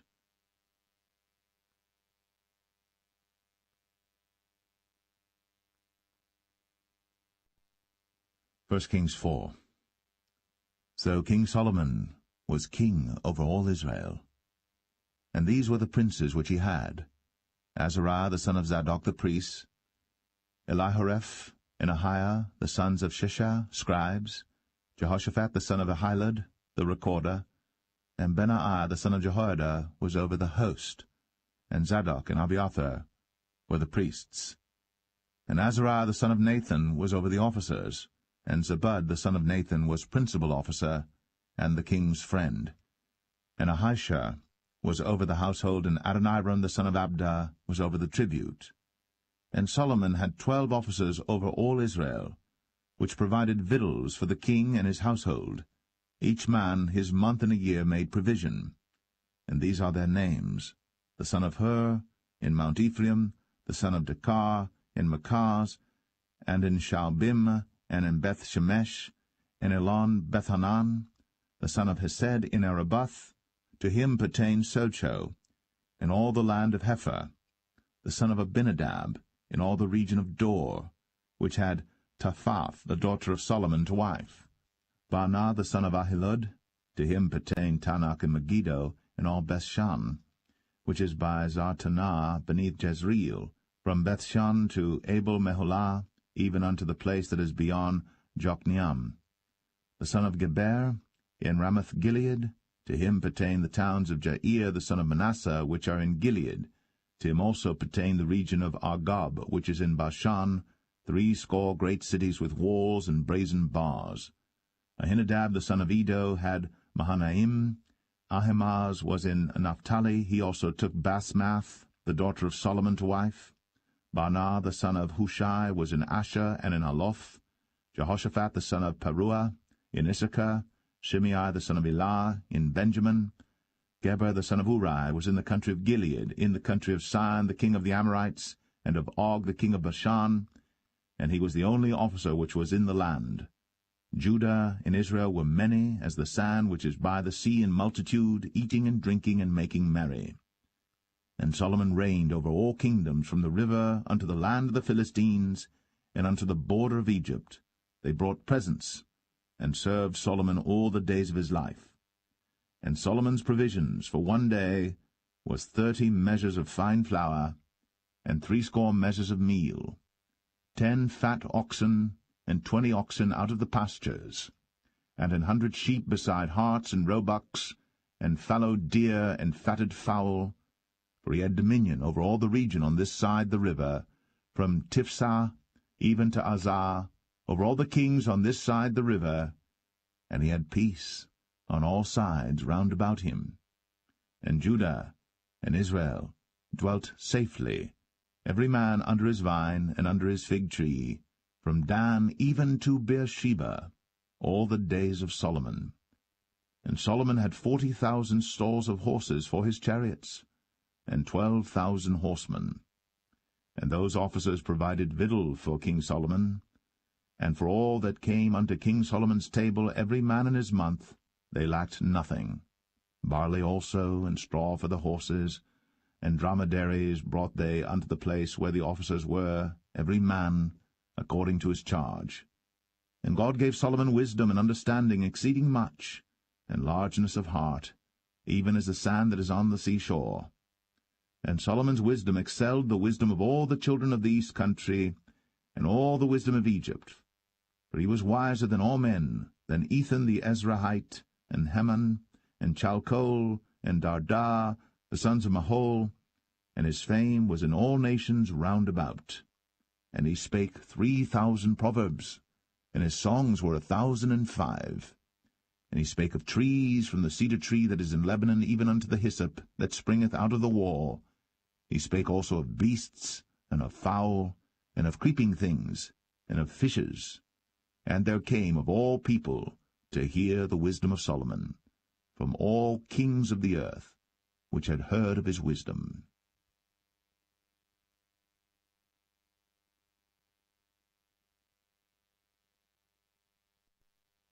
1 Kings 5. And Hiram king of Tyre sent his servants unto Solomon, for he had heard that they had anointed him king in the room of his father, for Hiram was ever a lover of David. And Solomon sent to Hiram, saying, Thou knowest how that David my father could not build an house unto the name of the Lord his God for the wars which were about him on every side, until the Lord put them under the soles of his feet. But now the Lord my God hath given me rest on every side, so that there is neither adversary nor evil occurrent. And behold, I purpose to build an house unto the name of the Lord my God, as the Lord spake unto David my father, saying, Thy son, whom I will set upon thy throne in thy room, he shall build an house unto my name. Now therefore command thou that they hew me cedar trees out of Lebanon, and my servants shall be with thy servants, and unto thee will I give hire for thy servants according to all that thou shalt appoint. For thou knowest that there is not among us any that can skill to hew timber like unto the Sidonians. And it came to pass, when Hiram heard the words of Solomon, that he rejoiced greatly, and said, Blessed be the Lord this day, which hath given unto David a wise son over this great people. And Hiram sent to Solomon, saying, I have considered the things which thou sentest to me for, and I will do all thy desire concerning timber of cedar, and concerning timber of fir. My servants shall bring them down from Lebanon unto the sea, and I will convey them by sea in floats unto the place that thou shalt appoint me, and will cause them to be discharged there. And thou shalt receive them, and thou shalt accomplish my desire in giving food for my household. So Hiram gave Solomon cedar trees and fir trees, according to all his desire. And Solomon gave Hiram 20,000 measures of wheat for food to his household, and 20 measures of pure oil. Thus gave Solomon to Hiram year by year. And the Lord gave Solomon wisdom, as he promised him. And there was peace between Hiram and Solomon, and they two made a league together. And King Solomon raised a levy out of all Israel, and the levy was 30,000 men. And he sent them to Lebanon, 10,000 a month by courses. A month they were in Lebanon, and 2 months at home, and Adoniram was over the levy. And Solomon had 70,000 that bare burdens, and 80,000 hewers in the mountains, beside the chief of Solomon's officers which were over the work, 3,300 which ruled over the people that wrought in the work. And the king commanded, and they brought great stones, costly stones, and hewed stones, to lay the foundation of the house. And Solomon's builders and Hiram's builders did hew them, and the stone squarers, so they prepared timber and stones to build the house.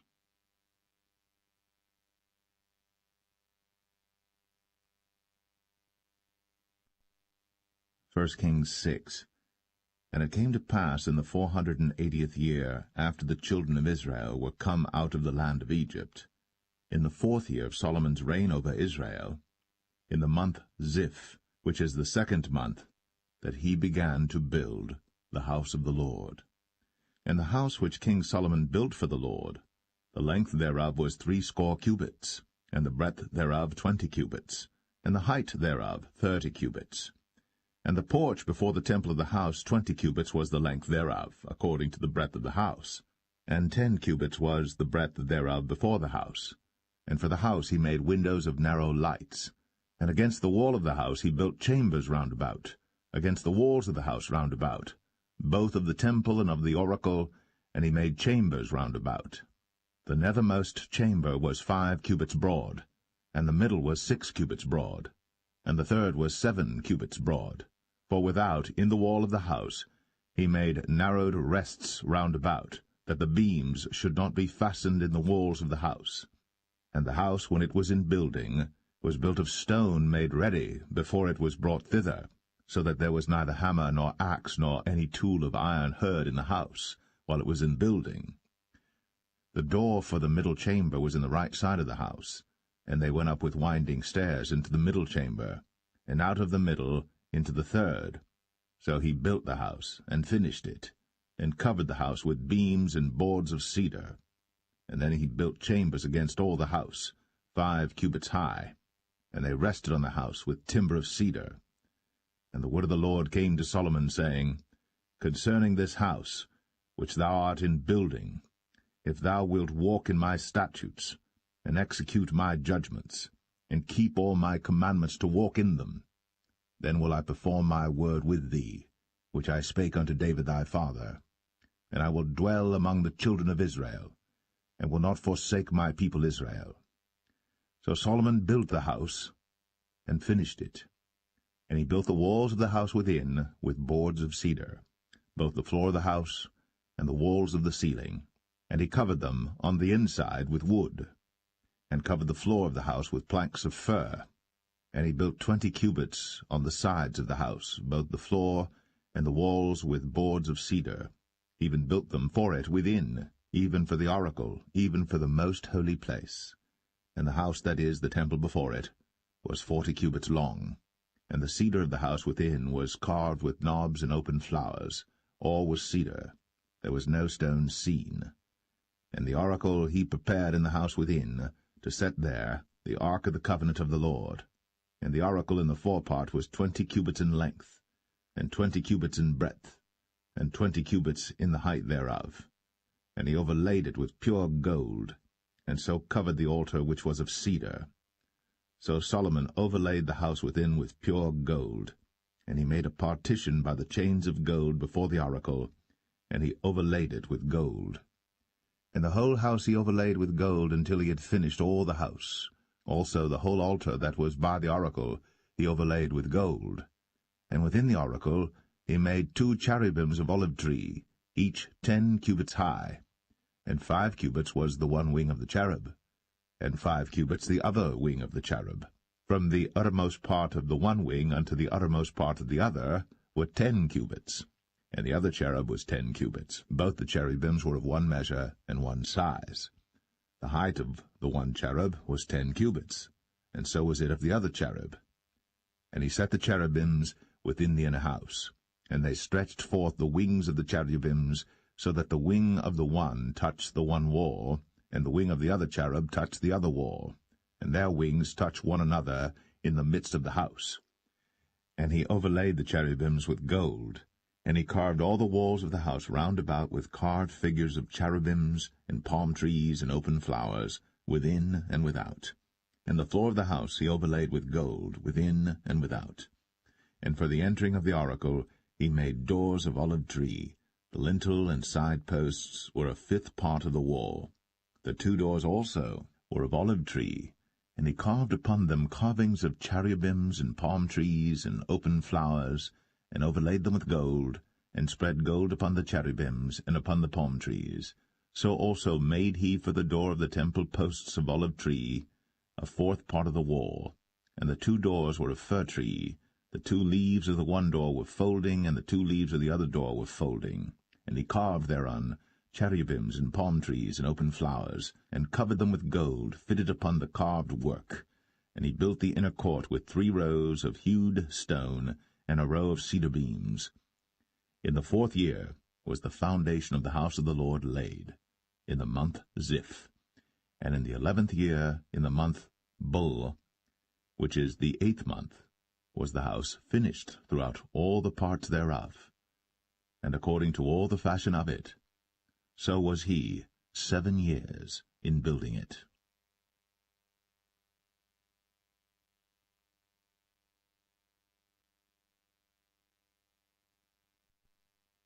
1 Kings 7. But Solomon was building his own house 13 years, and he finished all his house. He built also the house of the forest of Lebanon.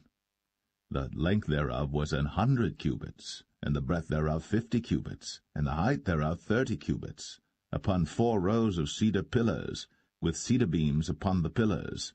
And it was covered with cedar above, upon the beams, that lay on 45 pillars, 15 in a row. And there were windows in 3 rows, and light was against light in 3 ranks. And all the doors and posts were square, with the windows, and light was against light in 3 ranks. And he made a porch of pillars. The length thereof was 50 cubits, and the breadth thereof 30 cubits, and the porch was before them. And the other pillars and the thick beam were before them. Then he made a porch for the throne where he might judge, even the porch of judgment, and it was covered with cedar from one side of the floor to the other. And his house where he dwelt had another court within the porch, which was of the like work. Solomon made also an house for Pharaoh's daughter, whom he had taken to wife, like unto this porch. All these were of costly stones, according to the measures of hewed stones, sawed with saws, within and without, even from the foundation unto the coping, and so on the outside toward the great court. And the foundation was of costly stones, even great stones, stones of 10 cubits, and stones of 8 cubits. And above were costly stones after the measures of hewed stones and cedars. And the great court round about was with 3 rows of hewed stones, and a row of cedar beams, both for the inner court of the house of the Lord, and for the porch of the house. And King Solomon sent and fetched Hiram out of Tyre. He was a widow's son of the tribe of Naphtali, and his father was a man of Tyre, a worker in brass. And he was filled with wisdom and understanding and cunning, to work all works in brass. And he came to King Solomon, and wrought all his work. For he cast 2 pillars of brass of 18 cubits high apiece, and a line of 12 cubits did compass either of them about. And he made 2 chapiters of molten brass, to set upon the tops of the pillars. The height of the one chapiter was 5 cubits, and the height of the other chapiter was 5 cubits. And nets of checker work, and wreaths of chain work, for the chapiters which were upon the top of the pillars, 7 for the one chapiter, and 7 for the other chapiter. And he made the pillars, and 2 rows round about upon the one network, to cover the chapiters that were upon the top, with pomegranates. And so did he for the other chapiter.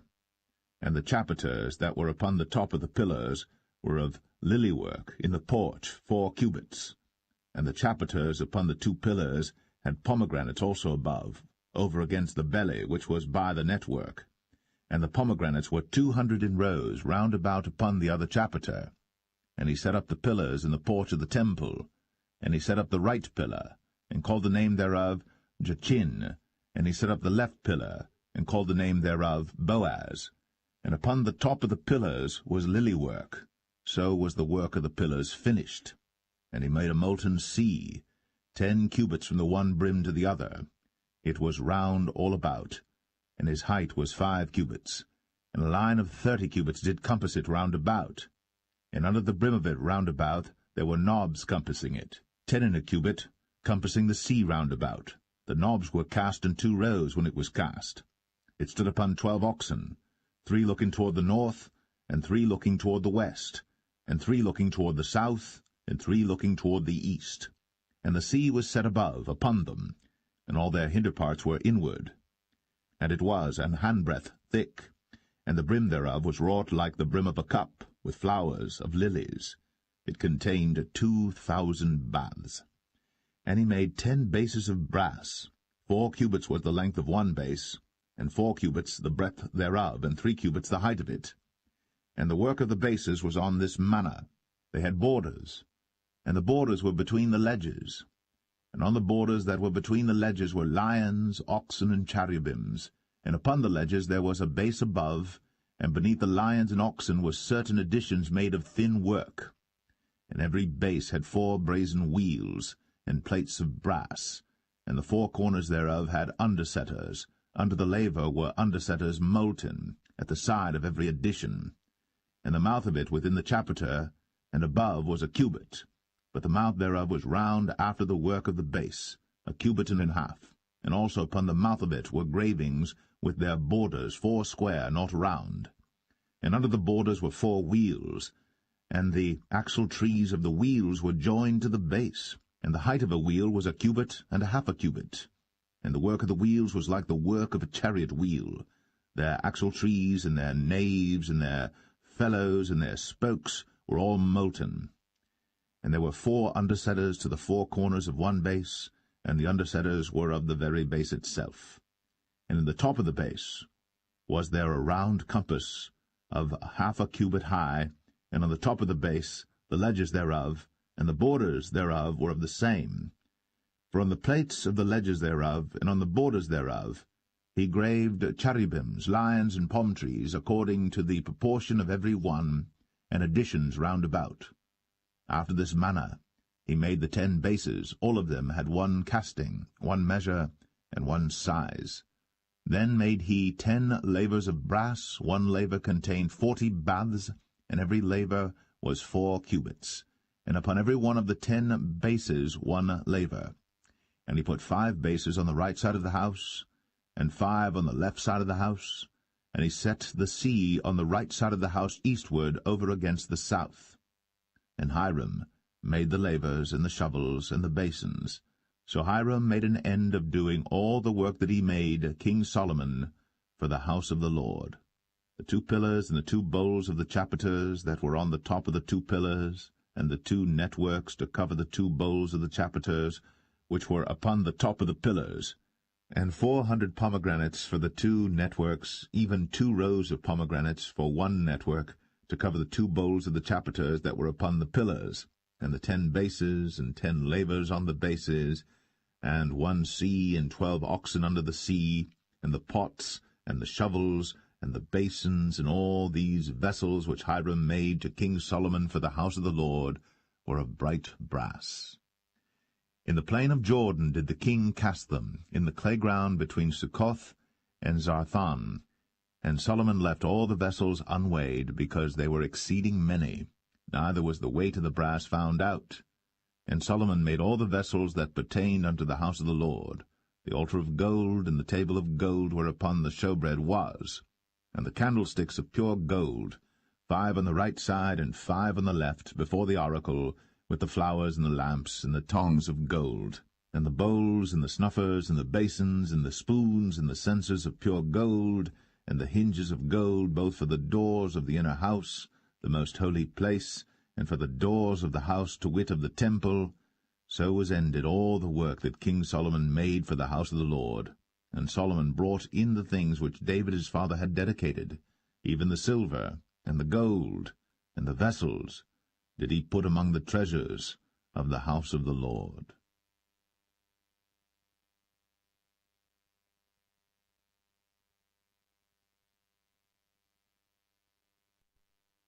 1 Kings 8. Then Solomon assembled the elders of Israel, and all the heads of the tribes, the chief of the fathers of the children of Israel, unto King Solomon in Jerusalem, that they might bring up the ark of the covenant of the Lord out of the city of David, which is Zion. And all the men of Israel assembled themselves unto King Solomon at the feast in the month Ethanim, which is the 7th month.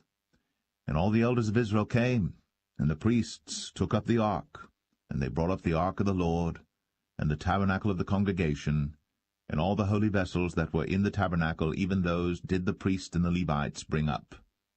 And King Solomon and all the congregation of Israel that were assembled unto him were with him before the ark, sacrificing sheep and oxen that could not be told nor numbered for multitude.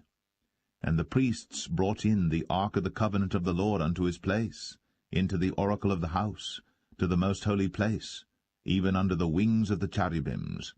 For the cherubims spread forth their 2 wings over the place of the ark, and the cherubims covered the ark and the staves thereof above. And they drew out the staves, that the ends of the staves were seen out in the holy place before the oracle, and they were not seen without. And there they are unto this day. There was nothing in the ark save the 2 tables of stone, which Moses put there at Horeb, when the Lord made a covenant with the children of Israel, when they came out of the land of Egypt. And it came to pass, when the priests were come out of the holy place, that the cloud filled the house of the Lord, so that the priests could not stand to minister because of the cloud, for the glory of the Lord had filled the house of the Lord. Then spake Solomon, The Lord said that he would dwell in the thick darkness. I have surely built thee an house to dwell in, a settled place for thee to abide in for ever. And the king turned his face about, and blessed all the congregation of Israel. And all the congregation of Israel stood, and he said, Blessed be the Lord God of Israel, which spake with his mouth unto David my father, and hath with his hand fulfilled it, saying, Since the day that I brought forth my people Israel out of Egypt, I chose no city out of all the tribes of Israel to build an house, that my name might be therein. But I chose David to be over my people Israel. And it was in the heart of David my father to build an house for the name of the Lord God of Israel. And the Lord said unto David my father, Whereas it was in thine heart to build an house unto my name, thou didst well that it was in thine heart. Nevertheless thou shalt not build the house, but thy son that shall come forth out of thy loins, he shall build the house unto my name. And the Lord hath performed his word that he spake, and I am risen up in the room of David my father, and sit on the throne of Israel, as the Lord promised, and have built an house for the name of the Lord God of Israel. And I have set there a place for the ark, wherein is the covenant of the Lord, which he made with our fathers when he brought them out of the land of Egypt. And Solomon stood before the altar of the Lord in the presence of all the congregation of Israel, and spread forth his hands toward heaven, and he said, Lord God of Israel, there is no God like thee, in heaven above, or on earth beneath, who keepest covenant and mercy with thy servants that walk before thee with all their heart, who hast kept with thy servant David my father, that thou promised him, thou spakest also with thy mouth, and hast fulfilled it with thine hand, as it is this day. Therefore now, Lord God of Israel, keep with thy servant David my father, that thou promisedst him, saying, There shall not fail thee a man in my sight to sit on the throne of Israel, so that thy children take heed to their way, that they walk before me as thou hast walked before me. And now, O God of Israel, let thy word, I pray thee, be verified, which thou spakest unto thy servant David my father. But will God indeed dwell on the earth? Behold, the heaven, and heaven of heavens cannot contain thee. How much less this house that I have builded? Yet have thou respect unto the prayer of thy servant, and to his supplication, O Lord my God, to hearken unto the cry and to the prayer which thy servant prayeth before thee today, that thine eyes may be open toward this house night and day, even toward the place of which thou hast said, My name shall be there, that thou mayest hearken unto the prayer which thy servant shall make toward this place. And hearken thou to the supplication of thy servant, and of thy people Israel, when they shall pray toward this place. And hear thou in heaven thy dwelling place, and when thou hearest, forgive. If any man trespass against his neighbor, and an oath be laid upon him to cause him to swear, and the oath come before thine altar in this house, then hear thou in heaven, and do and judge thy servants, condemning the wicked, to bring his way upon his head, and justifying the righteous, to give him according to his righteousness.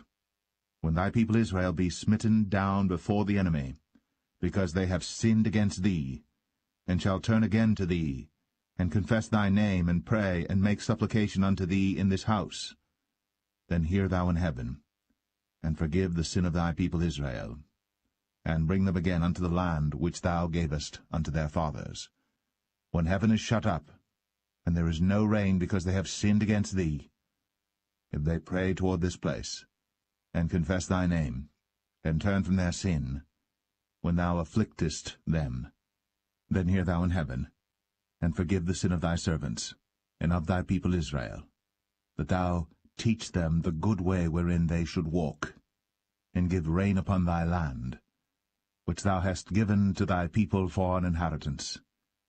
If there be in the land famine, if there be pestilence, blasting, mildew, locust, or if there be caterpillar, if their enemy besiege them in the land of their cities, whatsoever plague, whatsoever sickness there be, what prayer and supplication soever be made by any man, or by all thy people Israel, which shall know every man the plague of his own heart, and spread forth his hands toward this house, then hear thou in heaven thy dwelling place, and forgive, and do, and give to every man according to his ways, whose heart thou knowest, for thou, even thou only, knowest the hearts of all the children of men, that they may fear thee all the days that they live in the land which thou gavest unto our fathers.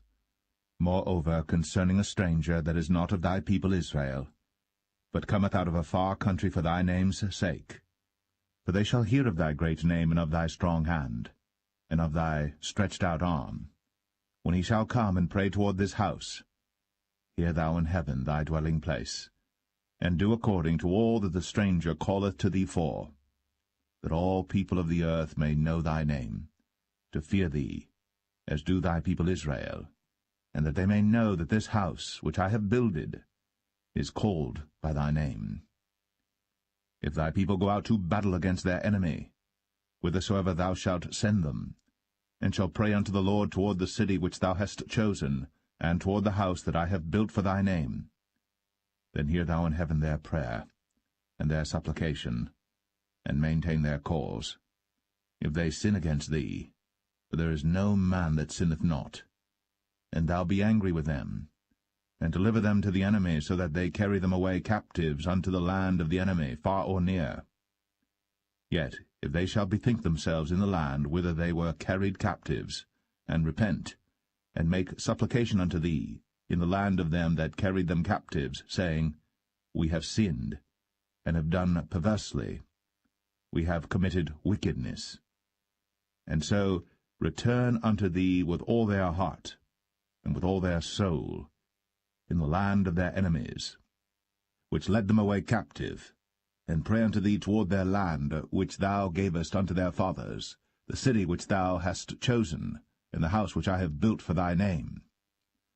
Then hear thou their prayer, and their supplication in heaven thy dwelling place, and maintain their cause, and forgive thy people that have sinned against thee, and all their transgressions wherein they have transgressed against thee, and give them compassion before them who carry them captive, that they may have compassion on them. For they be thy people, and thine inheritance, which thou broughtest forth out of Egypt, from the midst of the furnace of iron, that thine eyes may be open unto the supplication of thy servant, and unto the supplication of thy people Israel, to hearken unto them in all that they call for unto thee. For thou didst separate them from among all the people of the earth to be thine inheritance, as thou spakest by the hand of Moses thy servant, when thou broughtest our fathers out of Egypt, O Lord God. And it was so that when Solomon had made an end of praying all this prayer and supplication unto the Lord, he arose from before the altar of the Lord, from kneeling on his knees with his hands spread up to heaven. And he stood, and blessed all the congregation of Israel with a loud voice, saying, Blessed be the Lord, that hath given rest unto his people Israel, according to all that he promised. There hath not failed one word of all his good promise, which he promised by the hand of Moses his servant. The Lord our God be with us, as he was with our fathers. Let him not leave us, nor forsake us, that he may incline our hearts unto him, to walk in all his ways, and to keep his commandments and his statutes and his judgments, which he commanded our fathers. And let these my words wherewith I have made supplication before the Lord be nigh unto the Lord our God day and night, that he maintain the cause of his servant, and the cause of his people Israel at all times, as the matter shall require, that all the people of the earth may know that the Lord is God, and that there is none else. Let your heart therefore be perfect with the Lord our God, to walk in his statutes, and to keep his commandments, as at this day. And the king and all Israel with him offered sacrifice before the Lord. And Solomon offered a sacrifice of peace offerings which he offered unto the Lord, 22,000 oxen, and 120,000 sheep. So the king and all the children of Israel dedicated the house of the Lord. The same day did the king hallow the middle of the court that was before the house of the Lord, for there he offered burnt offerings and meat offerings, and the fat of the peace offerings, because the brazen altar that was before the Lord was too little to receive the burnt offerings and meat offerings, and the fat of the peace offerings. And at that time Solomon held a feast, and all Israel with him, a great congregation from the entering in of Hamath unto the river of Egypt, before the Lord our God 7 days, and 7 days, even 14 days. On the 8th day he sent the people away, and they blessed the king, and went unto their tents joyful and glad of heart, for all the goodness that the Lord had done for David his servant, and for Israel his people.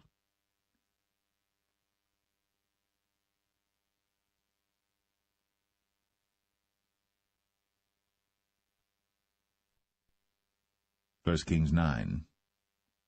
And it came to pass, when Solomon had finished the building of the house of the Lord, and the king's house, and all Solomon's desire which he was pleased to do, that the Lord appeared to Solomon the second time, as he had appeared unto him at Gibeon. And the Lord said unto him, I have heard thy prayer and thy supplication that thou hast made before me.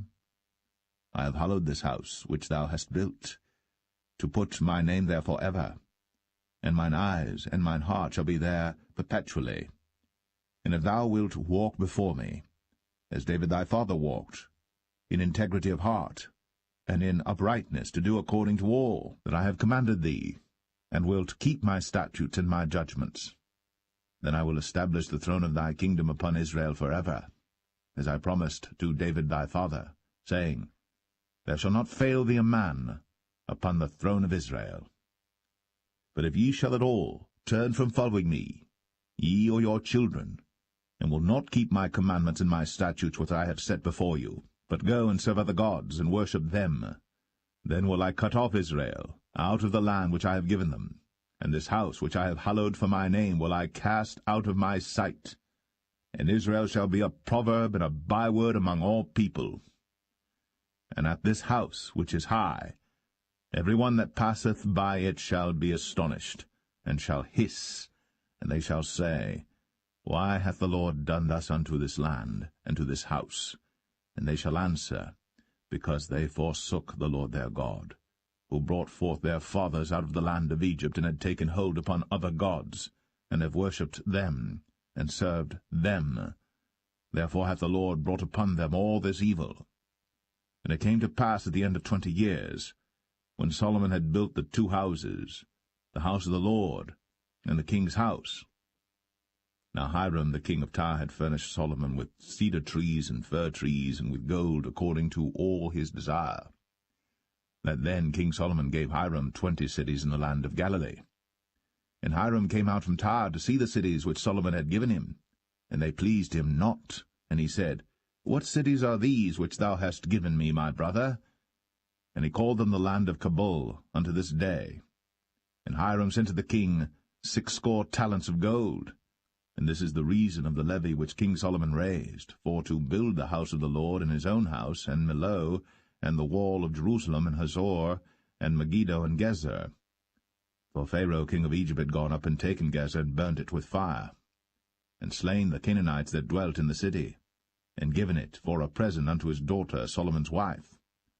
And Solomon built Gezer, and Beth-horon the nether, and Baalath, and Tadmor in the wilderness in the land, and all the cities of store that Solomon had, and cities for his chariots, and cities for his horsemen, and that which Solomon desired to build in Jerusalem, and in Lebanon, and in all the land of his dominion. And all the people that were left of the Amorites, Hittites, Perizzites, Hivites, and Jebusites, which were not of the children of Israel, their children that were left after them in the land, whom the children of Israel also were not able utterly to destroy, upon those did Solomon levy a tribute of bondservice unto this day. But of the children of Israel did Solomon make no bondmen, but they were men of war, and his servants, and his princes, and his captains, and rulers of his chariots, and his horsemen. These were the chief of the officers that were over Solomon's work, 550, which bare rule over the people that wrought in the work. But Pharaoh's daughter came up out of the city of David unto her house, which Solomon had built for her. Then did he build Millo. And 3 times in a year did Solomon offer burnt offerings and peace offerings upon the altar which he built unto the Lord. And he burnt incense upon the altar that was before the Lord. So he finished the house. And King Solomon made a navy of ships in Ezion-Geber, which is beside Eloth, on the shore of the Red Sea, in the land of Edom. And Hiram sent in the navy his servants, shipmen that had knowledge of the sea, with the servants of Solomon. And they came to Ophir, and fetched from thence gold 420 talents, and brought it to King Solomon.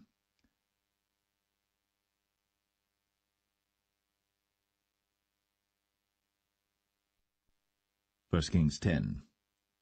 And when the queen of Sheba heard of the fame of Solomon concerning the name of the Lord, she came to prove him with hard questions. And she came to Jerusalem with a very great train, with camels that bare spices, and very much gold, and precious stones. And when she was come to Solomon, she communed with him of all that was in her heart. And Solomon told her all her questions. There was not anything hid from the king which he told her not. And when the queen of Sheba had seen all Solomon's wisdom, and the house that he had built, and the meat of his table, and the sitting of his servants, and the attendance of his ministers, and their apparel, and his cupbearers, and his ascent by which he went up unto the house of the Lord, there was no more spirit in her. And she said to the king, It was a true report that I heard in mine own land of thy acts and of thy wisdom. Howbeit, I believed not the word until I came. And mine eyes had seen it, and behold, the half was not told me. Thy wisdom and prosperity exceedeth the fame which I heard. Happy are thy men, happy are these thy servants, which stand continually before thee, and that hear thy wisdom. Blessed be the Lord thy God, which delighteth in thee, to set thee on the throne of Israel, because the Lord loved Israel forever. Therefore made he thee king, to do judgment and justice. And she gave the king 120 talents of gold and of spices, very great store, and precious stones. There came no more such abundance of spices as these which the queen of Sheba gave to King Solomon. And the navy also of Hiram that brought gold from Ophir, brought in from Ophir great plenty of almug trees and precious stones. And the king made of the almug trees pillars for the house of the Lord, and for the king's house, harps also, and psalteries for singers. There came no such almug trees, nor were seen unto this day. And King Solomon gave unto the queen of Sheba all her desire, whatsoever she asked, beside that which Solomon gave her of his royal bounty.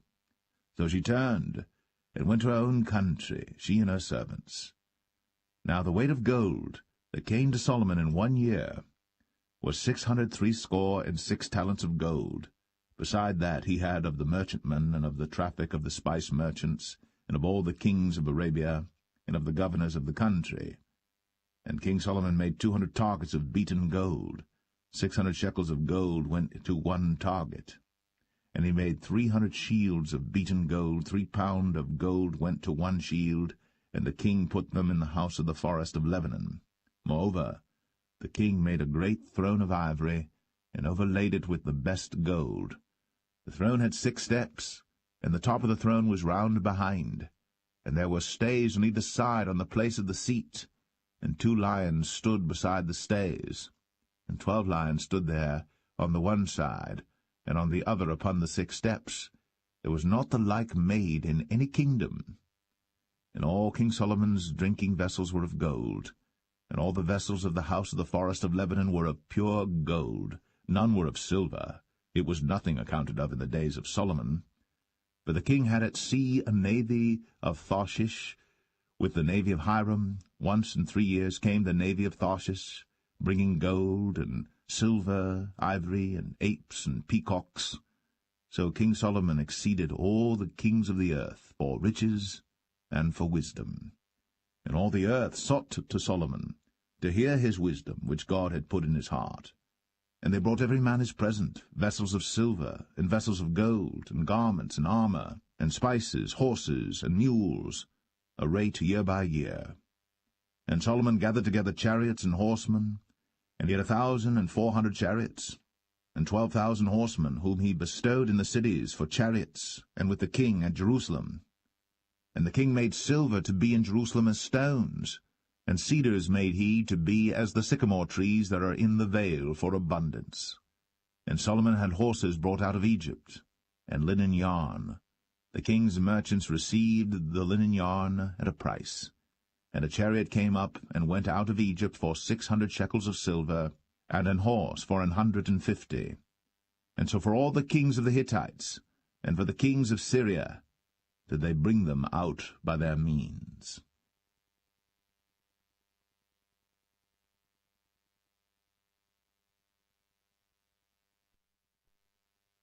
1 Kings 11. But King Solomon loved many strange women, together with the daughter of Pharaoh, women of the Moabites, Ammonites, Edomites, Zidonians, and Hittites.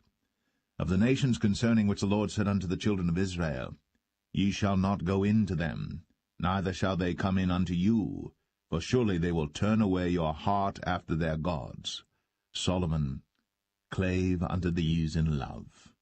And he had 700 wives, princesses, and 300 concubines, and his wives turned away his heart. For it came to pass, when Solomon was old, that his wives turned away his heart after other gods. And his heart was not perfect with the Lord his God, as was the heart of David his father. For Solomon went after Ashtoreth, the goddess of the Zidonians, and after Milcom, the abomination of the Ammonites. And Solomon did evil in the sight of the Lord, and went not fully after the Lord, as did David his father. Then did Solomon build an high place for Chemosh, the abomination of Moab, in the hill that is before Jerusalem, and for Moloch, the abomination of the children of Ammon. And likewise did he for all his strange wives, which burnt incense, and sacrificed unto their gods.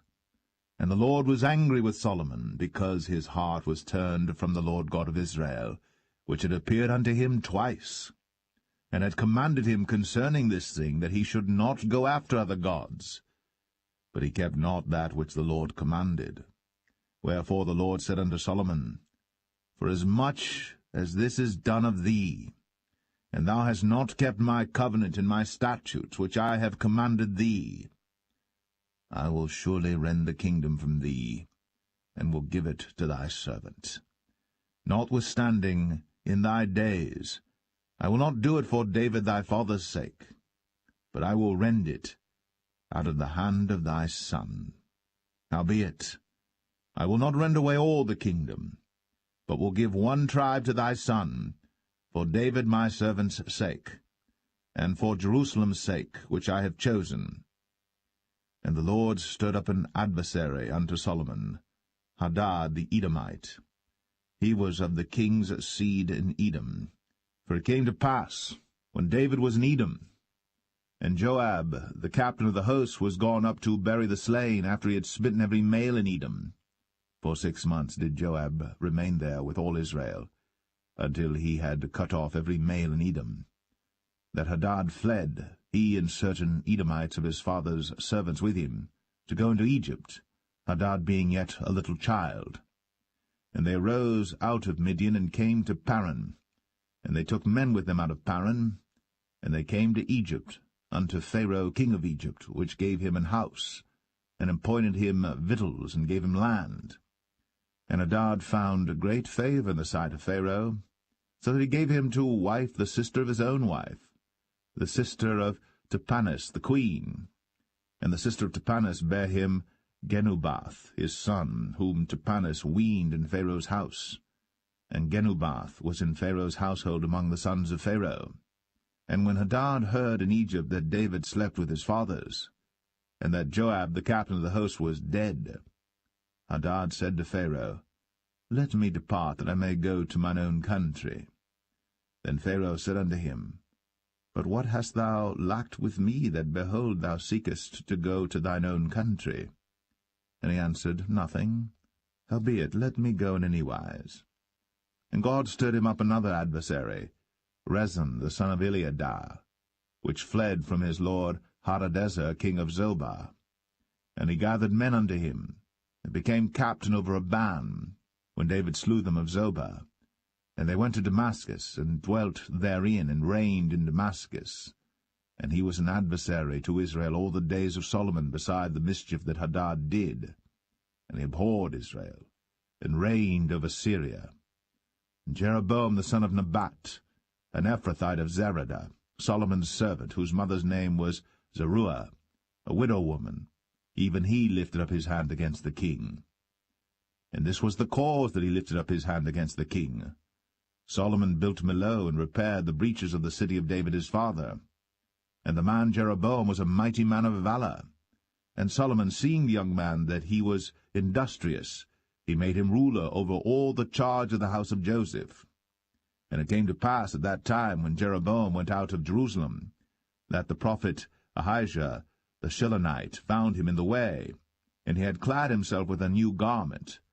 And they two were alone in the field. And Ahijah caught the new garment that was on him, and rent it in 12 pieces. And he said to Jeroboam, Take thee 10 pieces, for thus saith the Lord, the God of Israel, Behold, I will rend the kingdom out of the hand of Solomon, and will give 10 tribes to thee. But he shall have 1 tribe for my servant David's sake, and for Jerusalem's sake, the city which I have chosen out of all the tribes of Israel, because that they have forsaken me, and have worshipped Ashtoreth, the goddess of the Zidonians, Chemosh, the god of the Moabites, and Milcom, the god of the children of Ammon, and have not walked in my ways, to do that which is right in mine eyes, and to keep my statutes and my judgments, as did David his father. Howbeit, I will not take the whole kingdom out of his hand, but I will make him prince all the days of his life, for David my servant's sake, whom I chose, because he kept my commandments and my statutes. But I will take the kingdom out of his son's hand, and will give it unto thee, even 10 tribes. And unto his son will I give 1 tribe, that David my servant may have a light always before me in Jerusalem, the city which I have chosen me, to put my name there.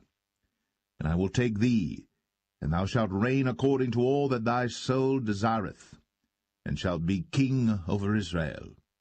And it shall be, if thou wilt hearken unto all that I command thee, and wilt walk in my ways, and do that is right in my sight, to keep my statutes and my commandments, as David my servant did, that I will be with thee, and build thee a sure house, as I built for David, and will give Israel unto thee. And I will for this afflict the seed of David, but not forever. Solomon sought therefore to kill Jeroboam. And Jeroboam arose and fled into Egypt, unto Shishak king of Egypt, and was in Egypt until the death of Solomon.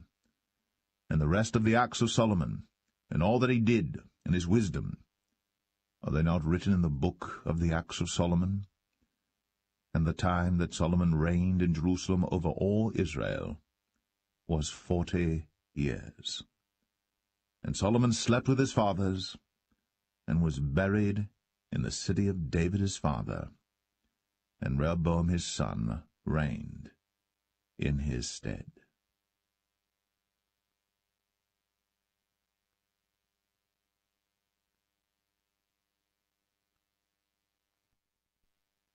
First Kings 12.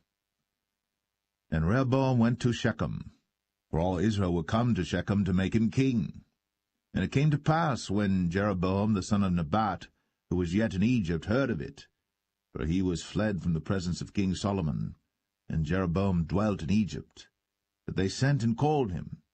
And Jeroboam and all the congregation of Israel came and spake unto Rehoboam, saying, Thy father made our yoke grievous. Now therefore make thou the grievous service of thy father, and his heavy yoke which he put upon us lighter, and we will serve thee. And he said unto them, Depart yet for 3 days, then come again to me. And the people departed. And King Rehoboam consulted with the old men that stood before Solomon his father while he yet lived, and said, How do ye advise that I may answer this people? And they spake unto him, saying, If thou wilt be a servant unto this people this day, and wilt serve them, and answer them, and speak good words to them, then they will be thy servants forever. But he forsook the counsel of the old men which they had given him, and consulted with the young men that were grown up with him, and which stood before him. And he said unto them, What counsel give ye that we may answer this people who have spoken to me, saying, Make the yoke which thy father did put upon us lighter? And the young men that were grown up with him spake unto him, saying, Thus shalt thou speak unto this people that spake unto thee, saying, Thy father made our yoke heavy, but make thou it lighter unto us. Thus shalt thou say unto them, My little finger shall be thicker than my father's loins. And now, whereas my father did lade you with a heavy yoke, I will add to your yoke. My father hath chastised you with whips, but I will chastise you with scorpions. So Jeroboam and all the people came to Rehoboam the 3rd day, as the king had appointed, saying, Come to me again the 3rd day. And the king answered the people roughly, and forsook the old men's counsel that they gave him, and spake to them after the counsel of the young men, saying, My father made your yoke heavy, and I will add to your yoke. My father also chastised you with whips, but I will chastise you with scorpions. Wherefore the king hearkened not unto the people, for the cause was from the Lord, that he might perform his saying, which the Lord spake by Ahijah the Shilonite unto Jeroboam the son of Nebat. So when all Israel saw that the king hearkened not unto them, the people answered the king, saying, What portion have we in David? Neither have we inheritance in the son of Jesse. To your tents, O Israel. Now see to thine own house, David. So Israel departed unto their tents. But as for the children of Israel which dwelt in the cities of Judah, Rehoboam reigned over them. Then King Rehoboam sent Adoram, who was over the tribute, and all Israel stoned him with stones that he died. Therefore King Rehoboam made speed to get him up to his chariot, to flee to Jerusalem. So Israel rebelled against the house of David unto this day. And it came to pass, when all Israel heard that Jeroboam was come again, that they sent and called him unto the congregation, and made him king over all Israel. There was none that followed the house of David, but the tribe of Judah only. And when Rehoboam was come to Jerusalem, he assembled all the house of Judah with the tribe of Benjamin, 180,000 chosen men which were warriors, to fight against the house of Israel, to bring the kingdom again to Rehoboam the son of Solomon. But the word of God came unto Shemaiah the man of God, saying, Speak unto Rehoboam the son of Solomon, king of Judah, and unto all the house of Judah and Benjamin, and to the remnant of the people, saying, Thus saith the Lord, Ye shall not go up, nor fight against your brethren the children of Israel. Return every man to his house, for this thing is from me. They hearkened therefore to the word of the Lord, and returned to depart according to the word of the Lord. Then Jeroboam built Shechem in Mount Ephraim, and dwelt therein, and went out from thence, and built Penuel. And Jeroboam said in his heart, Now shall the kingdom return to the house of David. If this people go up to do sacrifice in the house of the Lord at Jerusalem, then shall the heart of this people turn again unto their Lord, even unto Rehoboam king of Judah, and they shall kill me, and go again to Rehoboam king of Judah. Whereupon the king took counsel, and made 2 calves of gold, and said unto them, It is too much for you to go up to Jerusalem. Behold thy gods, O Israel, which brought thee up out of the land of Egypt. And he set the one in Bethel, and the other put he in Dan. And this thing became a sin, for the people went to worship before the one, even unto Dan. And he made an house of high places, and made priests of the lowest of the people, which were not of the sons of Levi. And Jeroboam ordained a feast in the 8th month, on the 15th day of the month, like unto the feast that is in Judah. And he offered upon the altar. So did he in Bethel, sacrificing unto the calves that he had made. And he placed in Bethel the priests of the high places which he had made. So he offered upon the altar which he had made in Bethel the 15th day of the 8th month, even in the month which he had devised of his own heart, and ordained a feast unto the children of Israel. And he offered upon the altar, and burnt incense.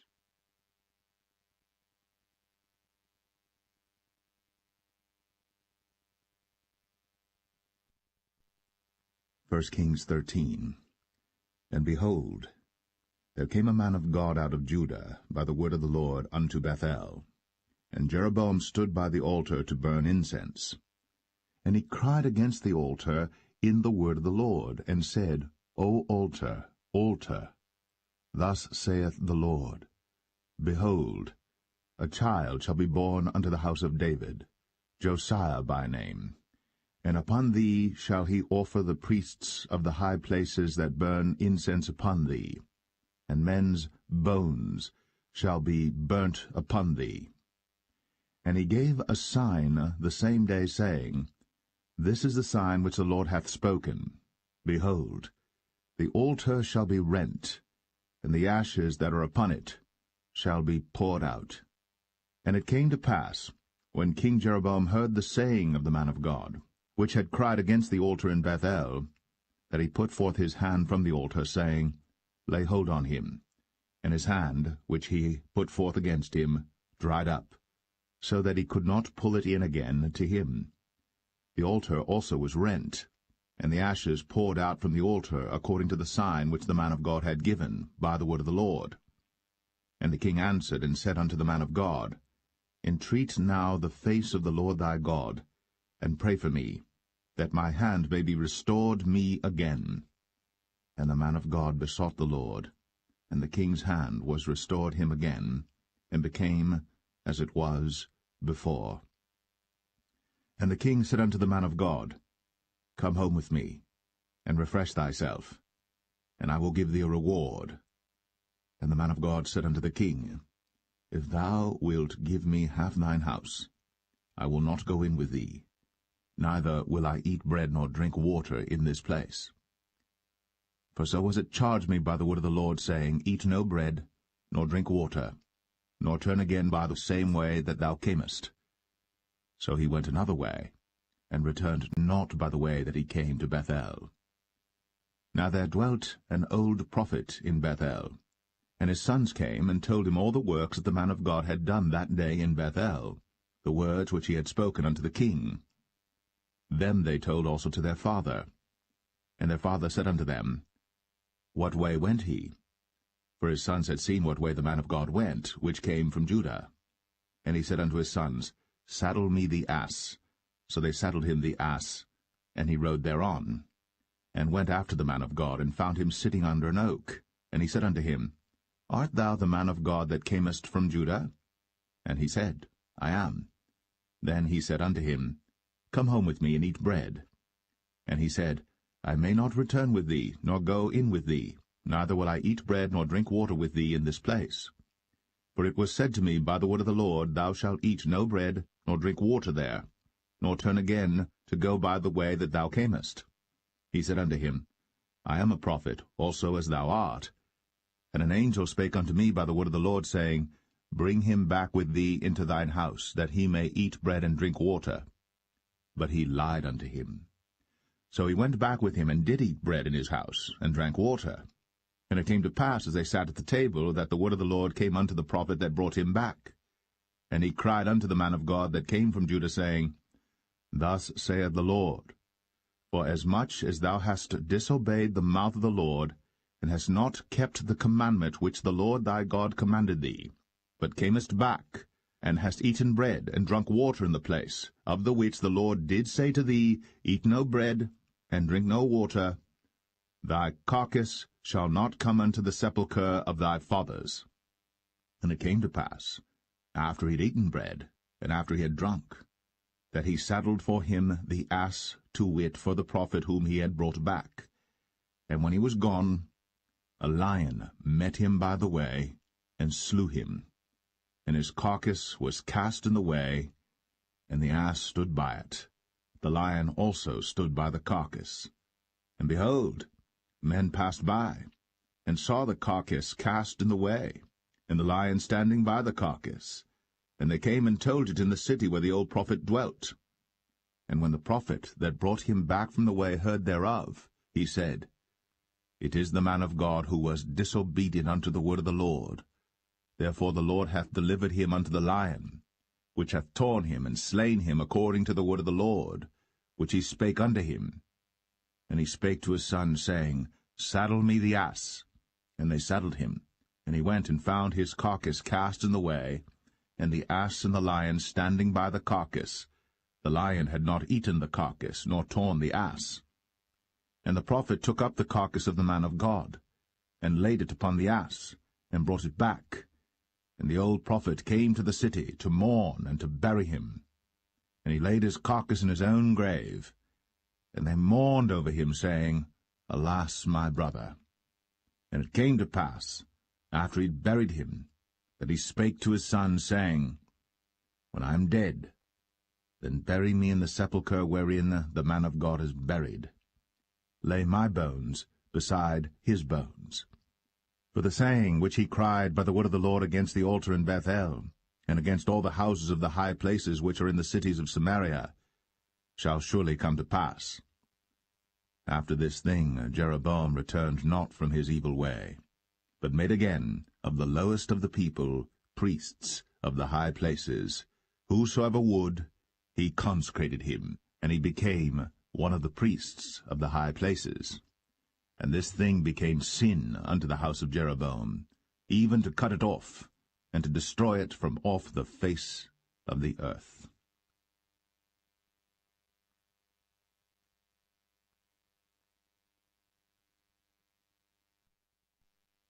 1 Kings 14.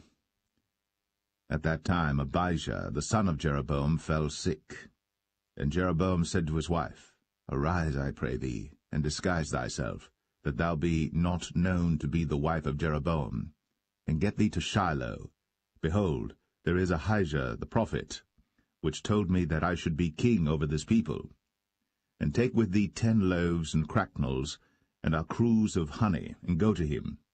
He shall tell thee what shall become of the child. And Jeroboam's wife did so, and arose, and went to Shiloh, and came to the house of Ahijah. But Ahijah could not see, for his eyes were set by reason of his age.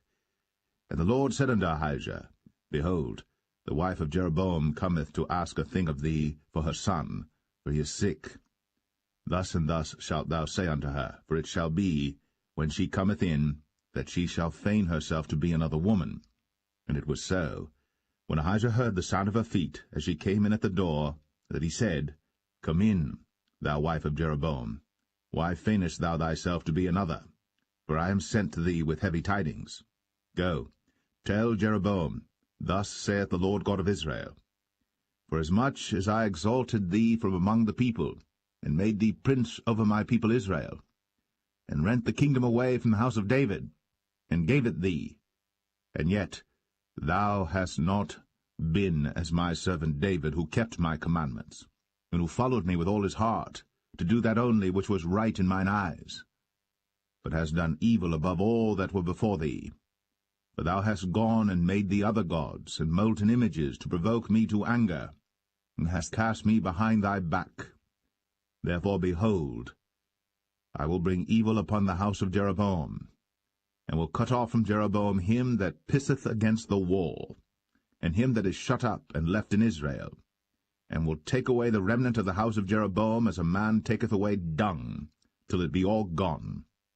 Him that dieth of Jeroboam in the city shall the dogs eat, and him that dieth in the field shall the fowls of the air eat. For the Lord hath spoken it. Arise thou therefore, get thee to thine own house, and when thy feet enter into the city, the child shall die. And all Israel shall mourn for him, and bury him. For he only of Jeroboam shall come to the grave, because in him there is found some good thing toward the Lord God of Israel in the house of Jeroboam. Moreover, the Lord shall raise him up a king over Israel, who shall cut off the house of Jeroboam that day. But what? Even now. For the Lord shall smite Israel, as a reed is shaken in the water, and he shall root up Israel out of this good land, which he gave to their fathers, and shall scatter them beyond the river, because they have made their groves, provoking the Lord to anger. And he shall give Israel up, because of the sins of Jeroboam, who did sin, and who made Israel to sin. And Jeroboam's wife arose and departed, and came to Tirzah. And when she came to the threshold of the door, the child died, and they buried him. And all Israel mourned for him according to the word of the Lord, which he spake by the hand of his servant Ahijah the prophet. And the rest of the acts of Jeroboam, how he warred and how he reigned, behold, they are written in the book of the Chronicles of the kings of Israel. And the days which Jeroboam reigned were 22 years, and he slept with his fathers, and Nadab his son reigned in his stead. And Rehoboam the son of Solomon reigned in Judah. Rehoboam was 41 years old when he began to reign, and he reigned 17 years in Jerusalem, the city which the Lord did choose out of all the tribes of Israel, to put his name there. And his mother's name was Naamah, an Ammonitess. And Judah did evil in the sight of the Lord, and they provoked him to jealousy with their sins which they had committed, above all that their fathers had done.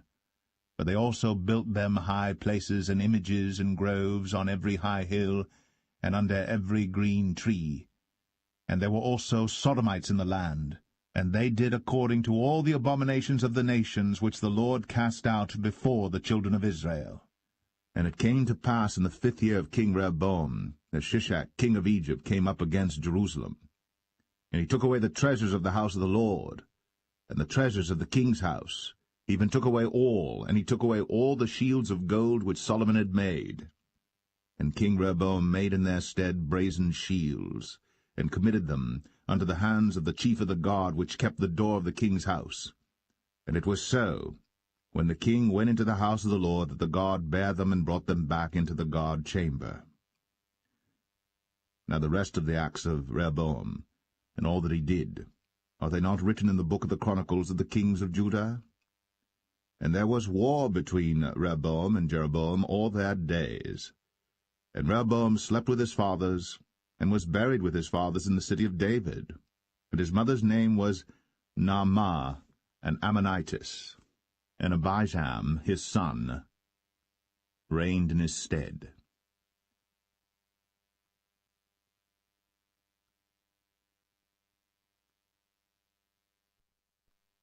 1 Kings 15. Now in the 18th year of King Jeroboam, the son of Nebat, reigned Abijam over Judah. 3 years reigned he in Jerusalem, and his mother's name was Maachah, the daughter of Abishalom. And he walked in all the sins of his father which he had done before him, and his heart was not perfect with the Lord his God, as the heart of David his father. Nevertheless, for David's sake did the Lord his God give him a lamp in Jerusalem to set up his son after him, and to establish Jerusalem, because David did that which was right in the eyes of the Lord, and turned not aside from anything that he commanded him all the days of his life, save only in the matter of Uriah the Hittite. And there was war between Rehoboam and Jeroboam all the days of his life. Now the rest of the acts of Abijam, and all that he did, are they not written in the book of the Chronicles of the kings of Judah? And there was war between Abijam and Jeroboam. And Abijam slept with his fathers, and they buried him in the city of David, and Asa, his son, reigned in his stead. And in the 20th year of Jeroboam, king of Israel, reigned Asa over Judah. And 41 years reigned he in Jerusalem. And his mother's name was Maachah, the daughter of Abishalom. And Asa did that which was right in the eyes of the Lord, as did David his father. And he took away the Sodomites out of the land, and removed all the idols that his fathers had made. And also Maachah his mother, even her he removed from being queen, because she had made an idol in the grove. And Asa destroyed her idol, and burned it by the brook Kidron. But the high places were not removed. Nevertheless Asa's heart was perfect with the Lord all his days. And he brought in the things which his father had dedicated, and the things which himself had dedicated, into the house of the Lord, silver and gold and vessels. And there was war between Asa and Baasha, king of Israel, all their days. And Baasha, king of Israel, went up against Judah, and built Ramah, that he might not suffer any to go out or come in to Asa, king of Judah. Then Asa took all the silver and the gold that were left in the treasures of the house of the Lord, and the treasures of the king's house, and delivered them into the hand of his servants. And King Asa sent them to Ben-Hadad, the son of Tabrimon, the son of Hezion, king of Syria, that dwelt at Damascus, saying, There is a league between me and thee, and between my father and thy father. Behold, I have sent unto thee a present of silver and gold. Come, and break thy league with Baasha king of Israel, that he may depart from me. So Ben-Hadad hearkened unto King Asa, and sent the captains of the hosts which he had against the cities of Israel, and smote Ijon and Dan and Abel-Beth-Maachah and all Cinneroth, with all the land of Naphtali. And it came to pass, when Baasha heard thereof, that he left off building of Ramah, and dwelt in Tirzah. Then King Asa made a proclamation throughout all Judah, none was exempted. And they took away the stones of Ramah, and the timber thereof, wherewith Baasha had builded. And King Asa built with them Geba of Benjamin, and Mizpah. The rest of all the acts of Asa, and all his might, and all that he did, and the cities which he built, are they not written in the book of the Chronicles of the kings of Judah? Nevertheless, in the time of his old age, he was diseased in his feet. And Asa slept with his fathers, and was buried with his fathers in the city of David his father, and Jehoshaphat his son reigned in his stead. And Nadab the son of Jeroboam began to reign over Israel in the 2nd year of Asa king of Judah, and reigned over Israel 2 years. And he did evil in the sight of the Lord, and walked in the way of his father, and in his sin wherewith he made Israel to sin. And Baasha the son of Ahijah of the house of Issachar conspired against him. And Baasha smote him at Gibbethon, which belonged to the Philistines, for Nadab and all Israel laid siege to Gibbethon. Even in the 3rd year of Asa king of Judah did Baasha slay him, and reigned in his stead. And it came to pass when he reigned, that he smote all the house of Jeroboam. He left not to Jeroboam any that breathed, until he had destroyed him, according unto the saying of the Lord, which he spake by his servant Ahijah the Shilonite. Because of the sins of Jeroboam which he sinned, and which he made Israel sin, by his provocation wherewith he provoked the Lord God of Israel to anger. Now the rest of the acts of Nadab, and all that he did, are they not written in the book of the Chronicles of the kings of Israel? And there was war between Asa and Baasha, king of Israel, all their days. In the 3rd year of Asa king of Judah began Baasha the son of Ahijah to reign over all Israel in Tirzah 24 years. And he did evil in the sight of the Lord, and walked in the way of Jeroboam, and in his sin wherewith he made Israel to sin.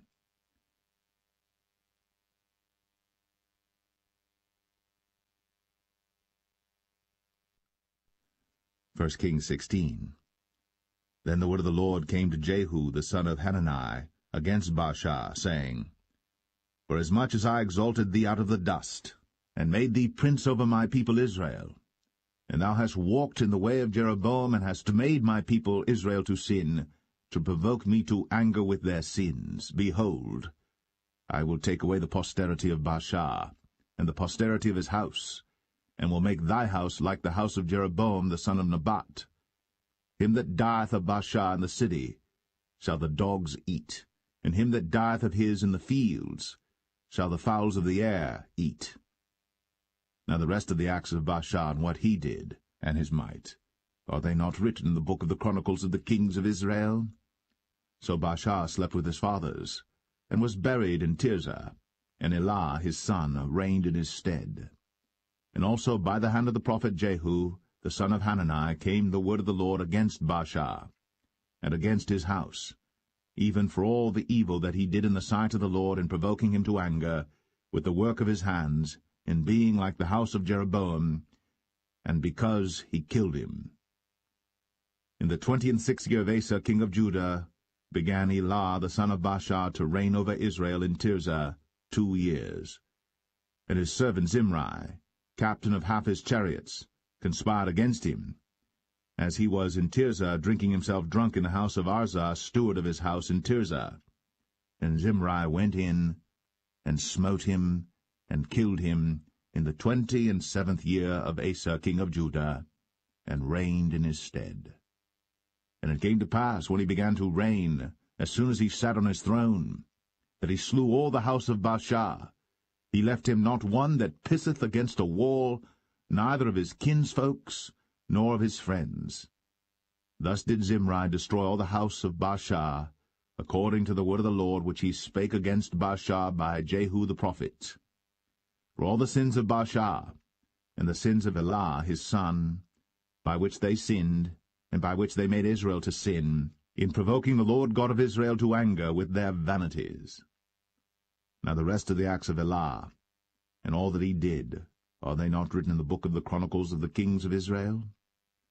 In the 27th year of Asa king of Judah did Zimri reign 7 days in Tirzah. And the people were encamped against Gibbethon, which belonged to the Philistines. And the people that were encamped heard say, Zimri hath conspired, and hath also slain the king. Wherefore all Israel made Omri, the captain of the host, king over Israel that day in the camp. And Omri went up from Gibbethon, and all Israel with him, and they besieged Tirzah. And it came to pass, when Zimri saw that the city was taken, that he went into the palace of the king's house, and burnt the king's house over him with fire, and died. for his sins, which he sinned in doing evil in the sight of the Lord, and walking in the way of Jeroboam, and in his sin which he did, to make Israel to sin. Now the rest of the acts of Zimri, and his treason that he wrought, are they not written in the book of the Chronicles of the kings of Israel? Then were the people of Israel divided into two parts. Half of the people followed Tibni the son of Ginath, to make him king, and half followed Omri. But the people that followed Omri prevailed against the people that followed Tibni the son of Ginath. So Tibni died, and Omri reigned. In the 31st year of Asa king of Judah began Omri to reign over Israel 12 years. 6 years reigned he in Tirzah. And he bought the hill Samaria of Shemer for 2 talents of silver, and built on the hill, and called the name of the city which he built after the name of Shemer, owner of the hill, Samaria. But Omri wrought evil in the eyes of the Lord, and did worse than all that were before him. For he walked in all the way of Jeroboam the son of Nebat, and in his sin wherewith he made Israel to sin, to provoke the Lord God of Israel to anger with their vanities. Now the rest of the acts of Omri which he did, and his might that he showed, are they not written in the book of the Chronicles of the kings of Israel? So Omri slept with his fathers, and was buried in Samaria, and Ahab his son reigned in his stead. And in the 38th year of Asa king of Judah began Ahab the son of Omri to reign over Israel. And Ahab the son of Omri reigned over Israel in Samaria 22 years. And Ahab the son of Omri did evil in the sight of the Lord above all that were before him. And it came to pass, as if it had been a light thing for him to walk in the sins of Jeroboam the son of Nebat, that he took to wife Jezebel, the daughter of Ethbaal, king of the Zidonians, and went and served Baal, and worshipped him. And he reared up an altar for Baal in the house of Baal, which he had built in Samaria. And Ahab made a grove, and Ahab did more to provoke the Lord God of Israel to anger than all the kings of Israel that were before him. In his days did Hiel the Bethelite build Jericho.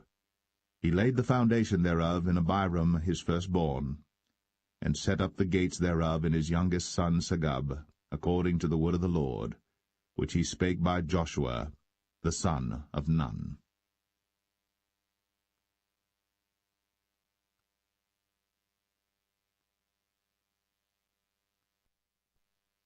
1 Kings 17. And Elijah the Tishbite, who was of the inhabitants of Gilead, said unto Ahab, As the Lord God of Israel liveth, before whom I stand, there shall not be dew nor rain these years, but according to my word.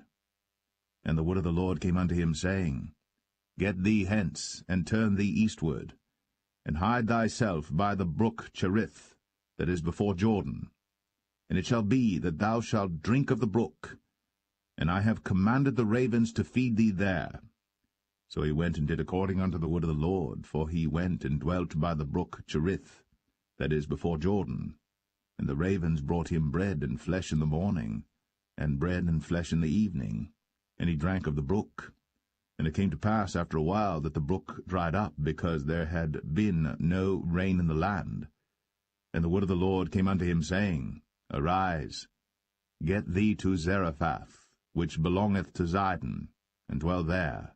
Behold, I have commanded a widow woman there to sustain thee. So he arose and went to Zarephath.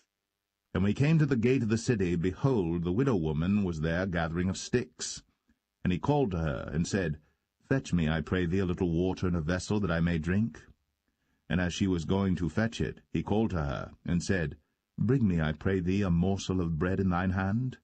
And she said, As the Lord thy God liveth, I have not a cake, but an handful of meal in a barrel, and a little oil in a cruse, and behold, I am gathering 2 sticks, that I may go in and dress it for me, and my son, that we may eat it, and die.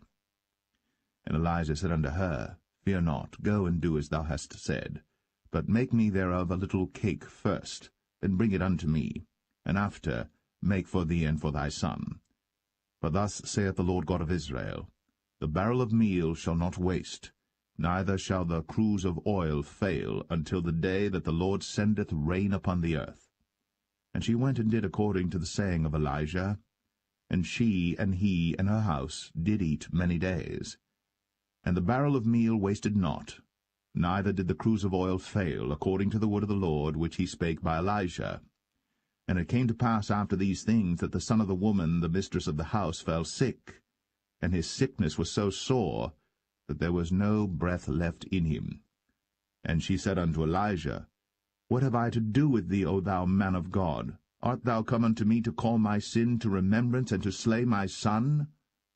And he said unto her, Give me thy son. And he took him out of her bosom, and carried him up into a loft, where he abode, and laid him upon his own bed. And he cried unto the Lord, and said, O Lord my God, hast thou also brought evil upon the widow with whom I sojourn, by slaying her son?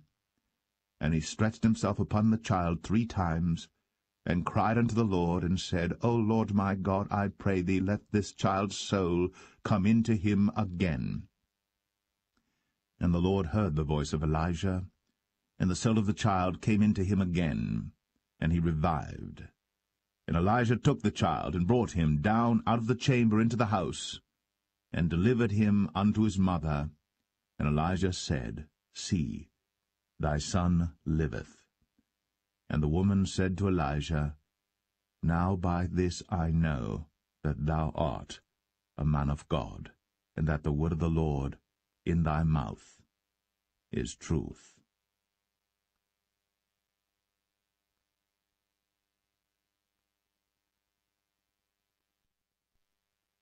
1 Kings 18. And it came to pass, after many days, that the word of the Lord came to Elijah in the 3rd year, saying, Go, show thyself unto Ahab, and I will send rain upon the earth. And Elijah went to show himself unto Ahab. And there was a sore famine in Samaria. And Ahab called Obadiah, which was the governor of his house. Now Obadiah feared the Lord greatly. For it was so, when Jezebel cut off the prophets of the Lord, that Obadiah took 100 prophets, and hid them by 50 in a cave, and fed them with bread and water. And Ahab said unto Obadiah, Go into the land, unto all fountains of water, and unto all brooks. Peradventure we may find grass to save the horses and mules alive, that we lose not all the beasts. So they divided the land between them to pass throughout it. Ahab went one way by himself, and Obadiah went another way by himself. And as Obadiah was in the way, behold, Elijah met him, and he knew him, and fell on his face, and said, Art thou that my lord Elijah? And he answered him, I am. Go tell thy lord, Behold, Elijah is here. And he said, What have I sinned that thou wouldst deliver thy servant into the hand of Ahab, to slay me? As the Lord thy God liveth, there is no nation or kingdom whither my lord hath not sent to seek thee. And when they said, He is not there, he took an oath of the kingdom and nation that they found thee not. And now thou sayest, Go, tell thy lord, Behold, Elijah is here. And it shall come to pass, as soon as I am gone from thee, that the Spirit of the Lord shall carry thee whither I know not. And so when I come and tell Ahab, and he cannot find thee, he shall slay me. But I thy servant fear the Lord from my youth. Was it not told my lord what I did when Jezebel slew the prophets of the Lord, how I hid 100 men of the Lord's prophets by 50 in a cave, and fed them with bread and water? And now thou sayest, Go tell thy lord, Behold, Elijah is here, and he shall slay me? And Elijah said, As the Lord of hosts liveth, before whom I stand, I will surely show myself unto him today. So Obadiah went to meet Ahab, and told him. And Ahab went to meet Elijah. And it came to pass, when Ahab saw Elijah, that Ahab said unto him, Art thou he that troubleth Israel? And he answered, I have not troubled Israel, but thou and thy father's house, in that ye have forsaken the commandments of the Lord, and thou hast followed Baalim. Now therefore send and gather to me all Israel unto Mount Carmel, and the prophets of Baal 450, and the prophets of the groves 400, which eat at Jezebel's table. So Ahab sent unto all the children of Israel, and gathered the prophets together unto Mount Carmel. And Elijah came unto all the people, and said, How long halt ye between two opinions? If the Lord be God, follow him, but if Baal, then follow him. And the people answered him not a word. Then said Elijah unto the people, I, even I only, remain a prophet of the Lord, but Baal's prophets are 450 men. Let them therefore give us 2 bullocks, and let them choose 1 bullock from themselves, and cut it in pieces, and lay it on wood, and put no fire under. And I will dress the other bullock, and lay it on wood, and put no fire under. And call ye on the name of your gods, and I will call on the name of the Lord. And the God that answereth by fire, let him be God. And all the people answered and said, It is well spoken. And Elijah said unto the prophets of Baal, Choose you 1 bullock for yourselves, and dress it first, for ye are many, and call on the name of your gods, but put no fire under. And they took the bullock which was given them, and they dressed it, and called on the name of Baal from morning even until noon, saying, O Baal, hear us! But there was no voice, nor any that answered, and they leaped upon the altar which was made. And it came to pass at noon that Elijah mocked them, and said, Cry aloud, for he is a god. Either he is talking, or he is pursuing, or he is in a journey, peradventure he sleepeth, and must be awaked. And they cried aloud, and cut themselves after their manner with knives and lancets, till the blood gushed out upon them. And it came to pass, when midday was past, and they prophesied until the time of the offering of the evening sacrifice, that there was neither voice, nor any to answer, nor any that regarded. And Elijah said unto all the people, Come near unto me. And all the people came near unto him, and he repaired the altar of the Lord that was broken down. And Elijah took 12 stones, according to the number of the tribes of the sons of Jacob, unto whom the word of the Lord came, saying, Israel shall be thy name. And with the stones he built an altar in the name of the Lord, and he made a trench about the altar, as great as would contain 2 measures of seed. And he put the wood in order, and cut the bullock in pieces, and laid him on the wood, and said, Fill 4 barrels with water, and pour it on the burnt sacrifice, and on the wood. And he said, Do it the 2nd time. And they did it the 2nd time. And he said, Do it the 3rd time. And they did it the 3rd time. And the water ran round about the altar, and he filled the trench also with water. And it came to pass, at the time of the offering of the evening sacrifice, that Elijah the prophet came near, and said, Lord God of Abraham, Isaac, and of Israel, let it be known this day that thou art God in Israel, and that I am thy servant, and that I have done all these things at thy word. Hear me, O Lord, hear me, that this people may know that thou art the Lord God, and that thou hast turned their heart back again. Then the fire of the Lord fell, and consumed the burnt sacrifice, and the wood, and the stones, and the dust, and licked up the water that was in the trench. And when all the people saw it, they fell on their faces, and they said, The Lord, he is the God, the Lord, he is the God. And Elijah said unto them, Take the prophets of Baal, let not one of them escape. And they took them. And Elijah brought them down to the brook Kishon, and slew them there. And Elijah said unto Ahab, Get thee up, eat and drink, for there is a sound of abundance of rain. So Ahab went up to eat and to drink. And Elijah went up to the top of Carmel, and he cast himself down upon the earth, and put his face between his knees, and said to his servant, Go up now, look toward the sea. And he went up and looked, and said, There is nothing. And he said, Go again 7 times. And it came to pass at the 7th time that he said, Behold, there ariseth a little cloud out of the sea like a man's hand, And he said, Go up, say unto Ahab, Prepare thy chariot, and get thee down, that the rain stop thee not. And it came to pass in the meanwhile, that the heaven was black with clouds and wind, and there was a great rain. And Ahab rode, and went to Jezreel. And the hand of the Lord was on Elijah, and he girded up his loins, and ran before Ahab to the entrance of Jezreel.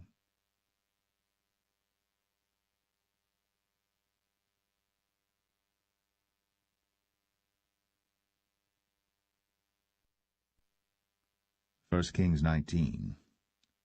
And Ahab told Jezebel all that Elijah had done, and withal how he had slain all the prophets with the sword. Then Jezebel sent a messenger unto Elijah, saying, So let the gods do to me, and more also, if I make not thy life as the life of one of them by tomorrow about this time. And when he saw that, he arose, and went for his life, and came to Beersheba, which belongeth to Judah, and left his servant there. But he himself went a day's journey into the wilderness, and came and sat down under a juniper tree.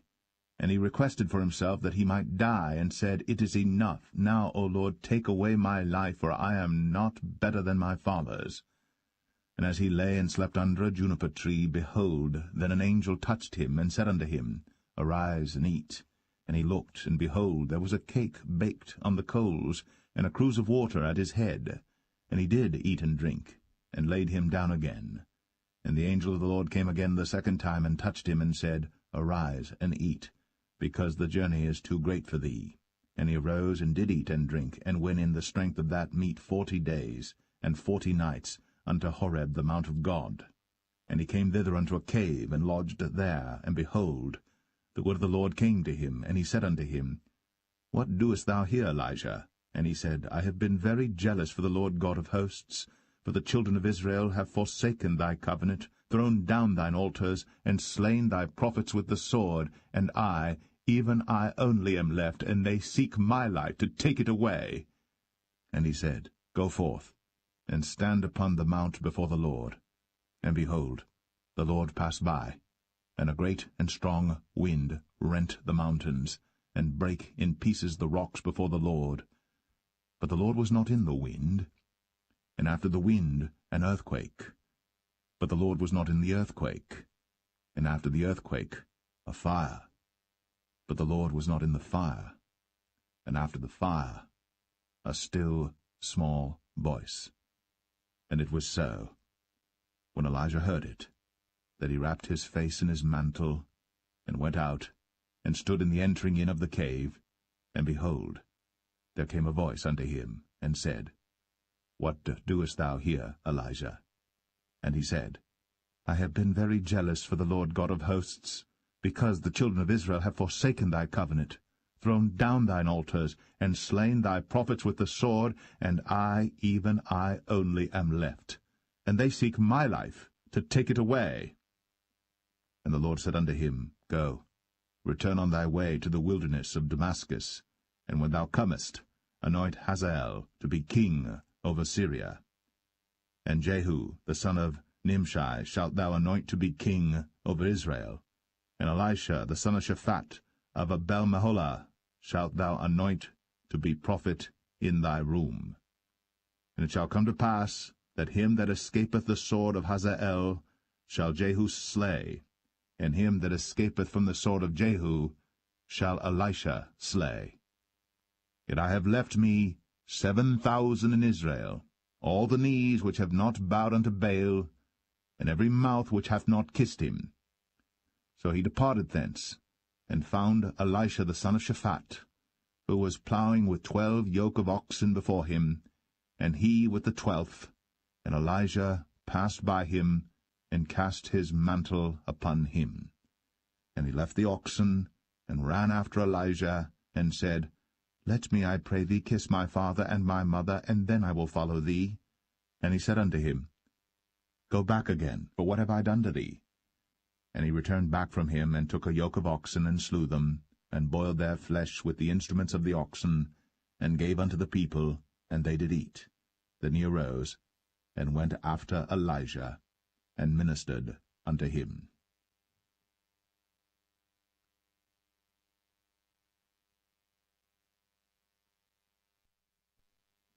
1 Kings 20.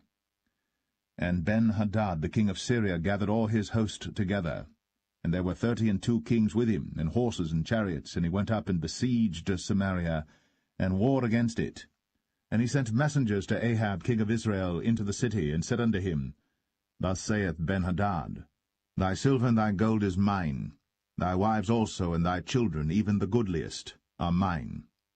And the king of Israel answered and said, My lord, O king, according to thy saying, I am thine, and all that I have. And the messengers came again and said, Thus speaketh Ben-Hadad, saying, Although I have sent unto thee, saying, Thou shalt deliver me thy silver and thy gold and thy wives and thy children, yet I will send my servants unto thee tomorrow about this time, and they shall search thine house and the houses of thy servants. And it shall be that whatsoever is pleasant in thine eyes, they shall put it in their hand, and take it away.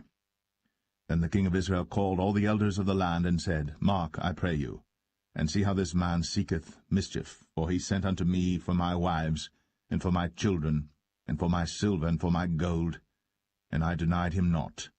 And all the elders and all the people said unto him, Hearken not unto him, nor consent.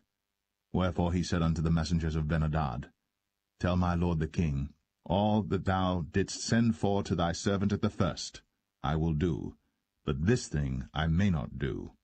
And the messengers departed, and brought him word again. And Ben-Hadad sent unto him, and said, The gods do so unto me, and more also, if the dust of Samaria shall suffice for handfuls for all the people that follow me.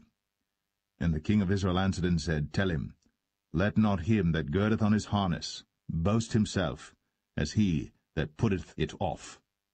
And it came to pass, when Ben-Hadad heard this message, as he was drinking, he and the kings in the pavilions, that he said unto his servants, Set yourselves in array. And they set themselves in array against the city. And behold, there came a prophet unto Ahab king of Israel, saying, Thus saith the Lord, Hast thou seen all this great multitude? Behold, I will deliver it into thine hand this day, and thou shalt know that I am the Lord. And Ahab said, By whom? And he said, Thus saith the Lord, Even by the young men of the princes of the provinces. Then he said, Who shall order the battle? And he answered, Thou. Then he numbered the young men of the princes of the provinces, and they were 232, and after them he numbered all the people, even all the children of Israel, being 7,000. And they went out at noon. But Ben-Hadad was drinking himself drunk in the pavilions, he and the kings, the 32 kings that helped him. And the young men of the princes of the provinces went out first, and Ben-Hadad sent out, and they told him, saying, There are men come out of Samaria. And he said, Whether they be come out for peace, take them alive, or whether they be come out for war, take them alive.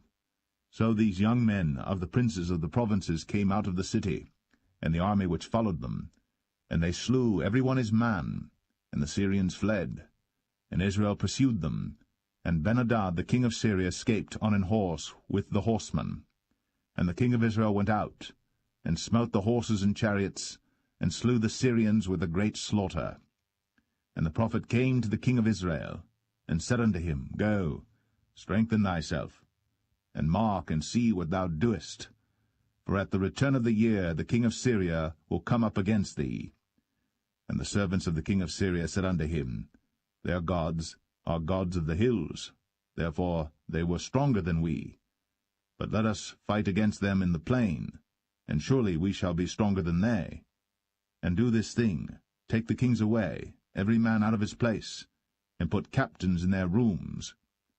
And number thee an army like the army that thou hast lost, horse for horse, and chariot for chariot, and we will fight against them in the plain, and surely we shall be stronger than they.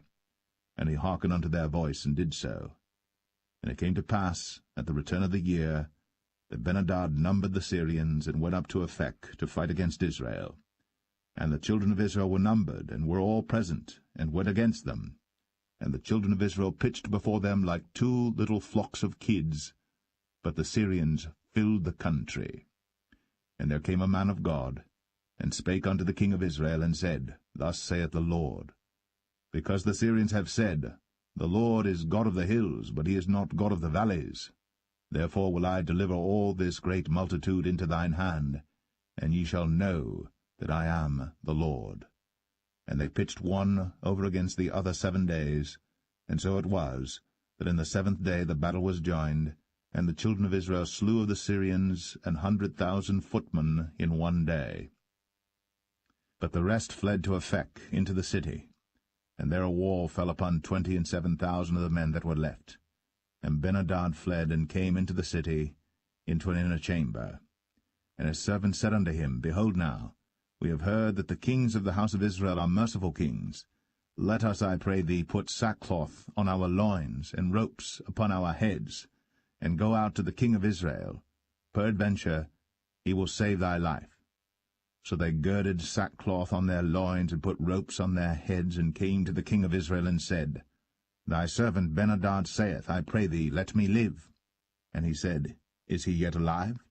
He is my brother. Now the men did diligently observe whether anything would come from him, and did hastily catch it. And they said, Thy brother Ben-hadad. Then he said, Go ye, bring him. Then Ben-hadad came forth to him, and he caused him to come up into the chariot. And Ben-hadad said unto him, The cities which my father took from thy father I will restore, and thou shalt make streets for thee in Damascus, as my father made in Samaria. Then said Ahab, I will send thee away with this covenant. So he made a covenant with him, and sent him away.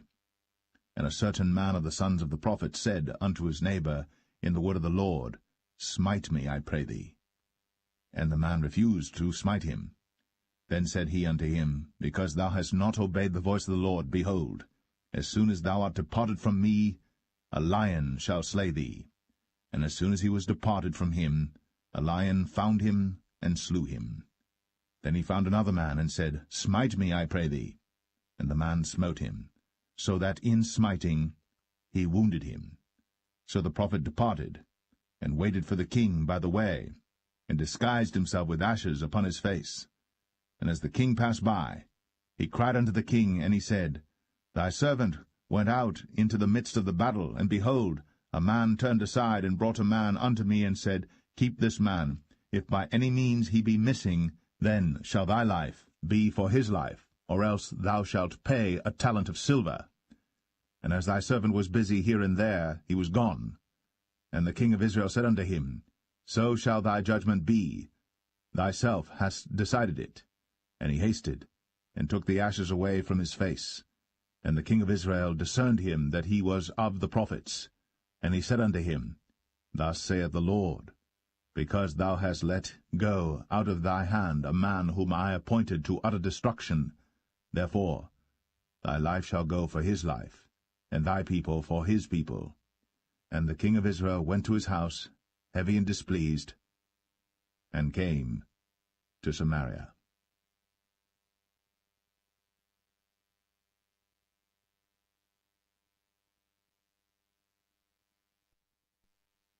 First Kings 21.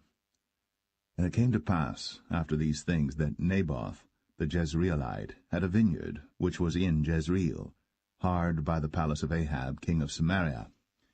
And Ahab spake unto Naboth, saying, Give me thy vineyard, that I may have it for a garden of herbs, because it is near unto my house. And I will give thee for it a better vineyard than it. Or, if it seem good to thee, I will give thee the worth of it in money. And Naboth said to Ahab, The Lord forbid it me, that I should give the inheritance of my fathers unto thee. And Ahab came into his house heavy and displeased, because of the word which Naboth the Jezreelite had spoken to him. For he had said, I will not give thee the inheritance of my fathers. And he laid him down upon his bed, and turned away his face, and would eat no bread. But Jezebel his wife came to him, and said unto him, Why is thy spirit so sad that thou eatest no bread? And he said unto her, Because I spake unto Naboth the Jezreelite, and said unto him, Give me thy vineyard for money, or else, if it please thee, I will give thee another vineyard for it. And he answered, I will not give thee my vineyard. And Jezebel his wife said unto him, Dost thou now govern the kingdom of Israel? Arise, and eat bread, and let thine heart be merry. I will give thee the vineyard of Naboth the Jezreelite. So she wrote letters in Ahab's name, and sealed them with his seal, and sent the letters unto the elders and to the nobles that were in his city dwelling with Naboth. And she wrote in the letters, saying, Proclaim a fast, and set Naboth on high among the people. And set 2 men, sons of Belial, before him, to bear witness against him, saying, Thou didst blaspheme God and the king. And then carry him out, and stone him, that he may die. And the men of his city, even the elders and the nobles, who were the inhabitants in his city, did as Jezebel had sent unto them, and as it was written in the letters which she had sent unto them. They proclaimed a fast, and set Naboth on high among the people. And there came in 2 men, children of Belial, and sat before him. And the men of Belial witnessed against him, even against Naboth, in the presence of the people, saying, Naboth did blaspheme God and the king. Then they carried him forth out of the city, and stoned him with stones, that he died. Then they sent to Jezebel, saying, Naboth is stoned, and is dead. And it came to pass, when Jezebel heard that Naboth was stoned, and was dead, that Jezebel said to Ahab, Arise, take possession of the vineyard of Naboth the Jezreelite, which he refused to give thee for money. For Naboth is not alive, but dead. And it came to pass, when Ahab heard that Naboth was dead, that Ahab rose up to go down to the vineyard of Naboth the Jezreelite, to take possession of it. And the word of the Lord came to Elijah the Tishbite, saying, Arise, go down to meet Ahab king of Israel, which is in Samaria. Behold, he is in the vineyard of Naboth, whither he is gone down to possess it. And thou shalt speak unto him, saying, Thus saith the Lord, Hast thou killed and also taken possession? And thou shalt speak unto him, saying, Thus saith the Lord, In the place where dogs licked the blood of Naboth shall dogs lick thy blood, even thine. And Ahab said to Elijah, Hast thou found me, O mine enemy? And he answered, I have found thee, because thou hast sold thyself to work evil in the sight of the Lord. Behold, I will bring evil upon thee, and will take away thy posterity, and will cut off from Ahab him that pisseth against the wall, and him that is shut up and left in Israel, and will make thine house like the house of Jeroboam the son of Nebat, and like the house of Baasha the son of Ahijah, for the provocation wherewith thou hast provoked me to anger, and made Israel to sin. And of Jezebel also spake the Lord, saying, The dogs shall eat Jezebel by the wall of Jezreel. Him that dieth of Ahab in the city the dogs shall eat, and him that dieth in the field shall the fowls of the air eat. But there was none like unto Ahab, which did sell himself to work wickedness in the sight of the Lord, whom Jezebel his wife stirred up. And he did very abominably in following idols, according to all things as did the Amorites, whom the Lord cast out before the children of Israel. And it came to pass, when Ahab heard those words, that he rent his clothes, and put sackcloth upon his flesh, and fasted, and lay in sackcloth, and went softly. And the word of the Lord came to Elijah the Tishbite, saying, Seest thou how Ahab humbleth himself before me? Because he humbleth himself before me, I will not bring the evil in his days, but in his son's days will I bring the evil upon his house.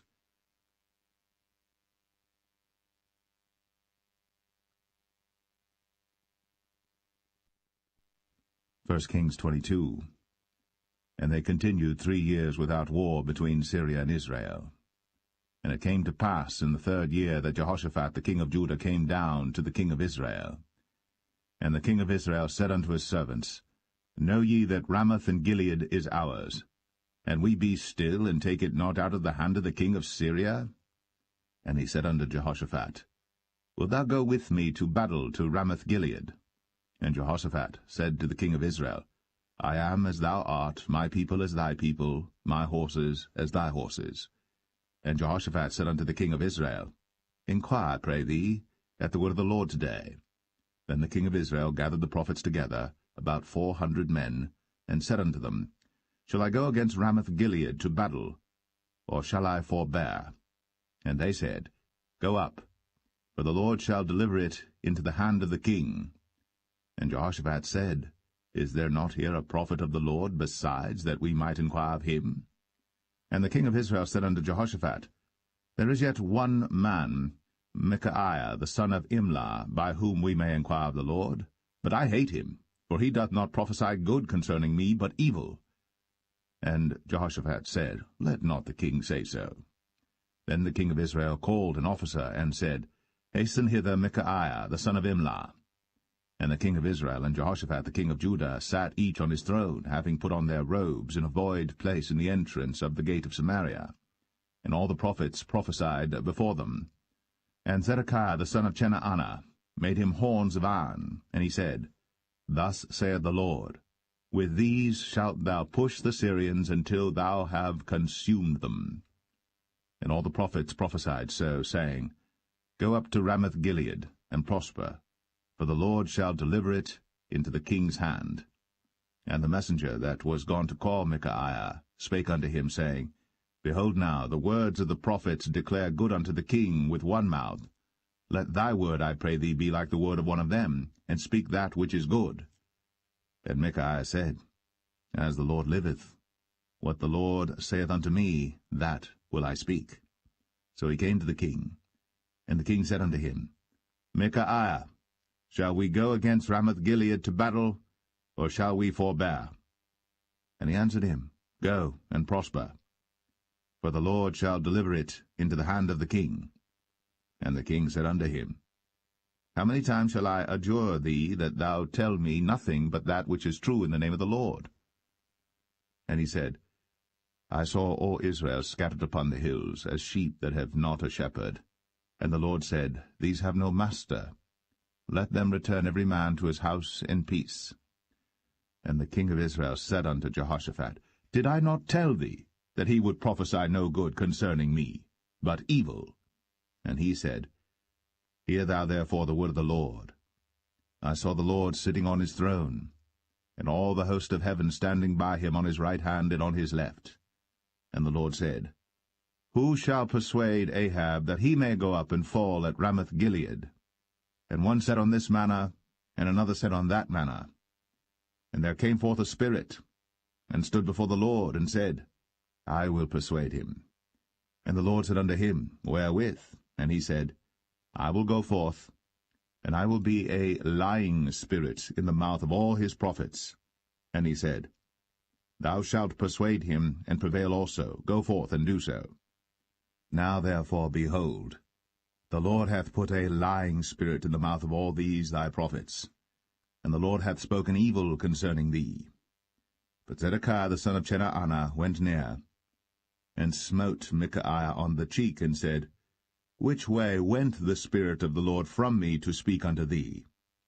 And Micaiah said, Behold, thou shalt see in that day, when thou shalt go into an inner chamber to hide thyself.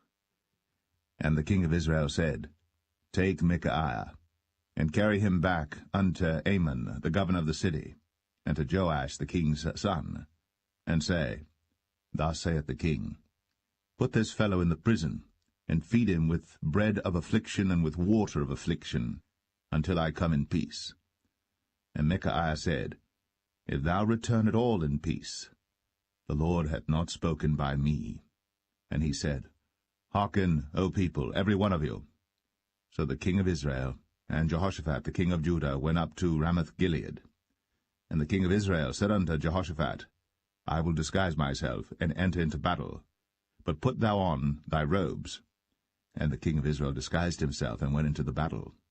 But the king of Syria commanded his 32 captains that had rule over his chariots, saying, Fight neither with small nor great, save only with the king of Israel. And it came to pass, when the captains of the chariots saw Jehoshaphat, that they said, Surely it is the king of Israel. And they turned aside to fight against him. And Jehoshaphat cried out. And it came to pass, when the captains of the chariots perceived that it was not the king of Israel, that they turned back from pursuing him. And a certain man drew a bow at a venture, and smote the king of Israel between the joints of the harness. Wherefore he said unto the driver of his chariots, Turn thy hand, and carry me out of the host, for I am wounded. And the battle increased that day. And the king was stayed up in his chariot against the Syrians, and died at even. And the blood ran out of the wound, into the midst of the chariot. And there went a proclamation throughout the host about the going down of the sun, saying, Every man to his city, and every man to his own country. So the king died, and was brought to Samaria, and they buried the king in Samaria. And one washed the chariot in the pool of Samaria, and the dogs licked up his blood, and they washed his armour, according unto the word of the Lord which he spake. Now the rest of the acts of Ahab, and all that he did, and the ivory house which he made, and all the cities that he built, are they not written in the book of the Chronicles of the kings of Israel? So Ahab slept with his fathers, and Ahaziah his son reigned in his stead. And Jehoshaphat the son of Asa began to reign over Judah in the 4th year of Ahab king of Israel. Jehoshaphat was 35 years old when he began to reign, and he reigned 25 years in Jerusalem. And his mother's name was Azubah, the daughter of Shilhi. And he walked in all the ways of Asa his father. He turned not aside from it, doing that which was right in the eyes of the Lord.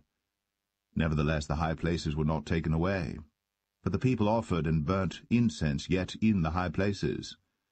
And Jehoshaphat made peace with the king of Israel. Now the rest of the acts of Jehoshaphat, and his might that he showed, and how he warred, are they not written in the book of the Chronicles of the kings of Judah? And the remnant of the Sodomites, which remained in the days of his father Asa, he took out of the land. There was then no king in Edom, a deputy was king. Jehoshaphat made ships of Tarshish to go to Ophir for gold, but they went not, for the ships were broken at Ezion-Geber. Then said Ahaziah the son of Ahab unto Jehoshaphat, Let my servants go with thy servants in the ships. But Jehoshaphat would not.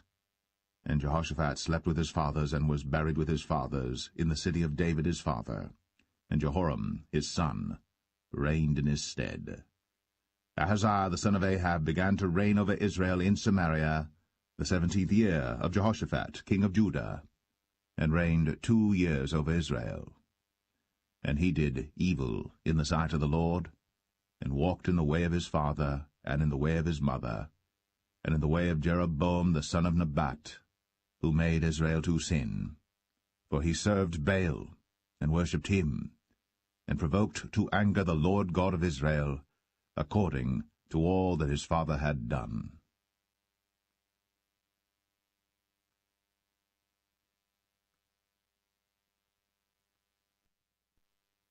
The Second Book of Kings, Chapter 1. Then Moab rebelled against Israel after the death of Ahab. And Ahaziah fell down through a lattice in his upper chamber that was in Samaria, and was sick. And he sent messengers, and said unto them, Go, inquire of Baal-zebub, the god of Ekron, whether I shall recover of this disease. But the angel of the Lord said to Elijah the Tishbite, Arise, go up to meet the messengers of the king of Samaria, and say unto them, Is it not because there is not a God in Israel that ye go to inquire of Baal-zebub, the god of Ekron? Now therefore thus saith the Lord, Thou shalt not come down from that bed on which thou art gone up, but shalt surely die. And Elijah departed. And when the messengers turned back unto him, he said unto them, Why are ye now turned back? And they said unto him, There came a man up to meet us, and said unto us, Go, turn again unto the king that sent you, and say unto him, Thus saith the Lord, Is it not because there is not a God in Israel that thou sendest to inquire of Baal-zebub, the god of Ekron? Therefore thou shalt not come down from that bed on which thou art gone up, but shalt surely die. And he said unto them, What manner of man was he which came up to meet you, and told you these words? And they answered him, He was an hairy man, and girt with a girdle of leather about his loins. And he said, It is Elijah the Tishbite. Then the king sent unto him a captain of 50 with his 50. And he went up to him, and behold, he sat on the top of an hill. And he spake unto him, Thou man of God, the king hath said, Come down. And Elijah answered and said to the captain of 50, If I be a man of God, then let fire come down from heaven, and consume thee and thy 50. And there came down fire from heaven, and consumed him and his 50. Again also he sent unto him another captain of 50 with his 50. And he answered and said unto him, O man of God, thus hath the king said, Come down quickly. And Elijah answered and said unto them, If I be a man of God, let fire come down from heaven, and consume thee and thy 50. And the fire of God came down from heaven, and consumed him and his 50. And he sent again a captain of the third 50 with his 50. And the third captain of the 50 went up, and came and fell on his knees before Elijah, and besought him, and said unto him, O man of God, I pray thee, let my life and the life of these 50 thy servants be precious in thy sight. Behold, there came fire down from heaven, and burnt up the 2 captains of the former 50s with their 50s. Therefore let my life now be precious in thy sight. And the angel of the Lord said unto Elijah, Go down with him, be not afraid of him. And he arose, and went down with him unto the king. And he said unto him, Thus saith the Lord, Forasmuch as thou hast sent messengers to inquire of Baal-zebub the god of Ekron, is it not because there is no God in Israel to inquire of his word? Therefore thou shalt not come down off that bed on which thou art gone up, but shalt surely die. So he died according to the word of the Lord which Elijah had spoken. And Jehoram reigned in his stead in the 2nd year of Jehoram the son of Jehoshaphat king of Judah, because he had no son. Now the rest of the acts of Ahaziah which he did, are they not written in the book of the Chronicles of the kings of Israel?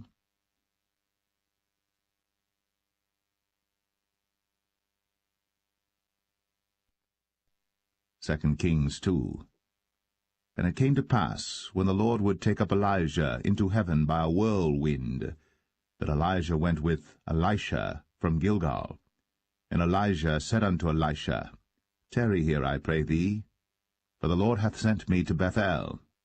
And Elisha said unto him, As the Lord liveth, and as thy soul liveth, I will not leave thee. So they went down to Bethel. And the sons of the prophets that were at Bethel came forth to Elisha, and said unto him, Knowest thou that the Lord will take away thy master from thy head today? And he said, Yea, I know it. Hold ye your peace. And Elijah said unto him, Elisha, tarry here, I pray thee, for the Lord hath sent me to Jericho. And he said, As the Lord liveth, and as thy soul liveth, I will not leave thee. So they came to Jericho. And the sons of the prophets that were at Jericho came to Elisha, and said unto him, Knowest thou that the Lord will take away thy master from thy head today? And he answered, Yea, I know it. Hold ye your peace. And Elijah said unto him, Tarry, I pray thee here, for the Lord hath sent me to Jordan. And he said, As the Lord liveth, and as thy soul liveth, I will not leave thee. And they two went on. And 50 men of the sons of the prophets went, and stood to view afar off. And they too stood by Jordan. And Elijah took his mantle, and wrapped it together, and smote the waters, and they were divided hither and thither, so that they too went over on dry ground. And it came to pass, when they were gone over, that Elijah said unto Elisha, Ask what I shall do for thee, before I be taken away from thee. And Elisha said, I pray thee, let a double portion of thy spirit be upon me. And he said, Thou hast asked a hard thing. Nevertheless, if thou see me when I am taken from thee, it shall be so unto thee. But if not, it shall not be so. And it came to pass, as they still went on and talked, that, behold, there appeared a chariot of fire, and horses of fire, and parted them both asunder. And Elijah went up by a whirlwind into heaven. And Elisha saw it, and he cried, My father, the chariot of Israel, and the horsemen thereof. And he saw him no more. And he took hold of his own clothes, and rent them in 2 pieces. He took up also the mantle of Elijah that fell from him, and went back and stood by the bank of Jordan. And he took the mantle of Elijah that fell from him, and smote the waters, and said, Where is the Lord God of Elijah? And when he also had smitten the waters, they parted hither and thither, and Elisha went over. And when the sons of the prophets which were to view at Jericho saw him, they said, The spirit of Elijah doth rest on Elisha. And they came to meet him, and bowed themselves to the ground before him. And they said unto him, Behold now, there be with thy servants 50 strong men.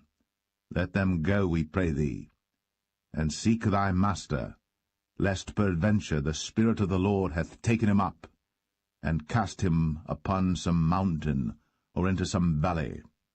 And he said, Ye shall not send. And when they urged him till he was ashamed, he said, Send. They sent therefore 50 men, and they sought 3 days, but found him not.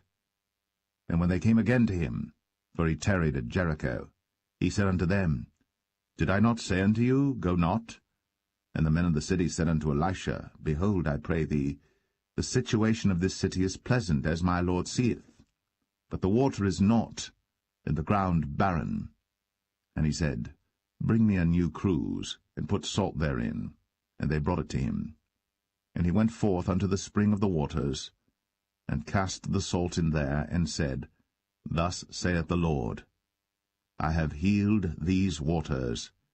There shall not be from thence any more death or barren land.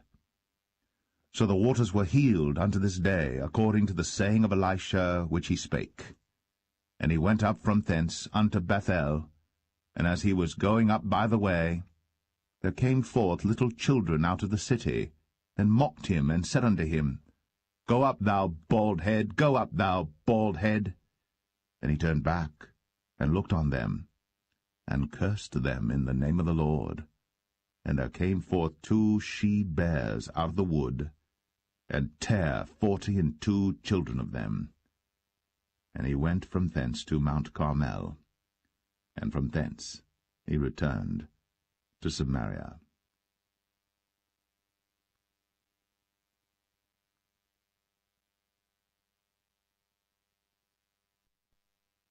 2 Kings 3. Now Jehoram the son of Ahab began to reign over Israel in Samaria the 18th year of Jehoshaphat king of Judah, and reigned 12 years. And he wrought evil in the sight of the Lord, but not like his father and like his mother. For he put away the image of Baal that his father had made. Nevertheless he cleaved unto the sins of Jeroboam the son of Nebat, which made Israel to sin. He departed not therefrom.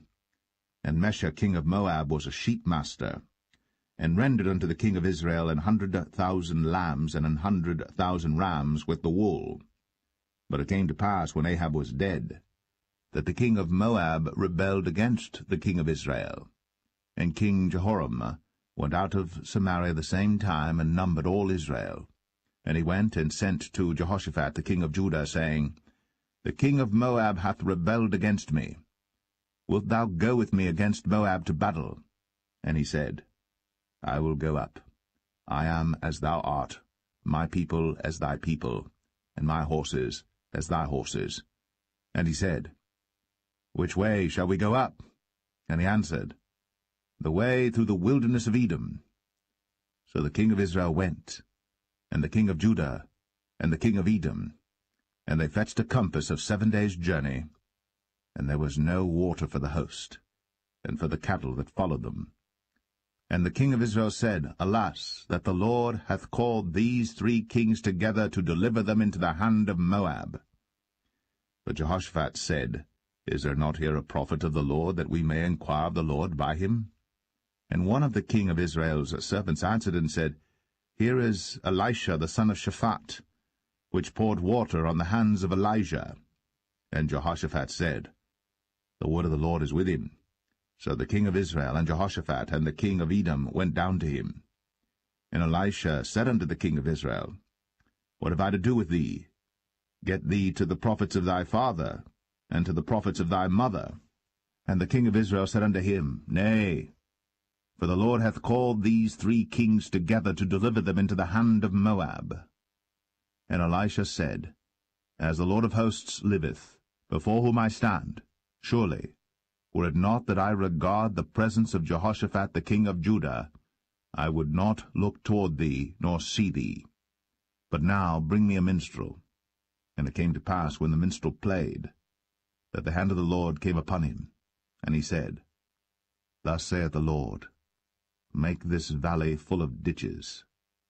For thus saith the Lord, Ye shall not see wind, neither shall ye see rain, yet that valley shall be filled with water, that ye may drink, both ye, and your cattle, and your beasts. And this is but a light thing in the sight of the Lord. He will deliver the Moabites also into your hand. And ye shall smite every fenced city and every choice city, and shall fell every good tree, and stop all wells of water, and mar every good piece of land with stones. And it came to pass in the morning, when the meat offering was offered, that, behold, there came water by the way of Edom, and the country was filled with water. And when all the Moabites heard that the kings were come up to fight against them, they gathered all that were able to put on armor, and upward and stood in the border. And they rose up early in the morning, and the sun shone upon the water, and the Moabites saw the water on the other side as red as blood. And they said, This is blood, the kings are surely slain, and they have smitten one another. Now, therefore, Moab to the spoil. And when they came to the camp of Israel, the Israelites rose up and smote the Moabites, so that they fled before them. But they went forward, smiting the Moabites, even in their country. And they beat down the cities, and on every good piece of land cast every man his stone, and filled it. And they stopped all the wells of water, and felled all the good trees. Only in Kir Hareseth left they the stones thereof. Howbeit the slingers went about it, and smote it. And when the king of Moab saw that the battle was too sore for him, he took with him 700 men that drew swords, to break through even unto the kings of Edom, but they could not. Then he took his eldest son that should have reigned in his stead, and offered him for a burnt offering upon the wall. And there was great indignation against Israel, and they departed from him, and returned to their own land.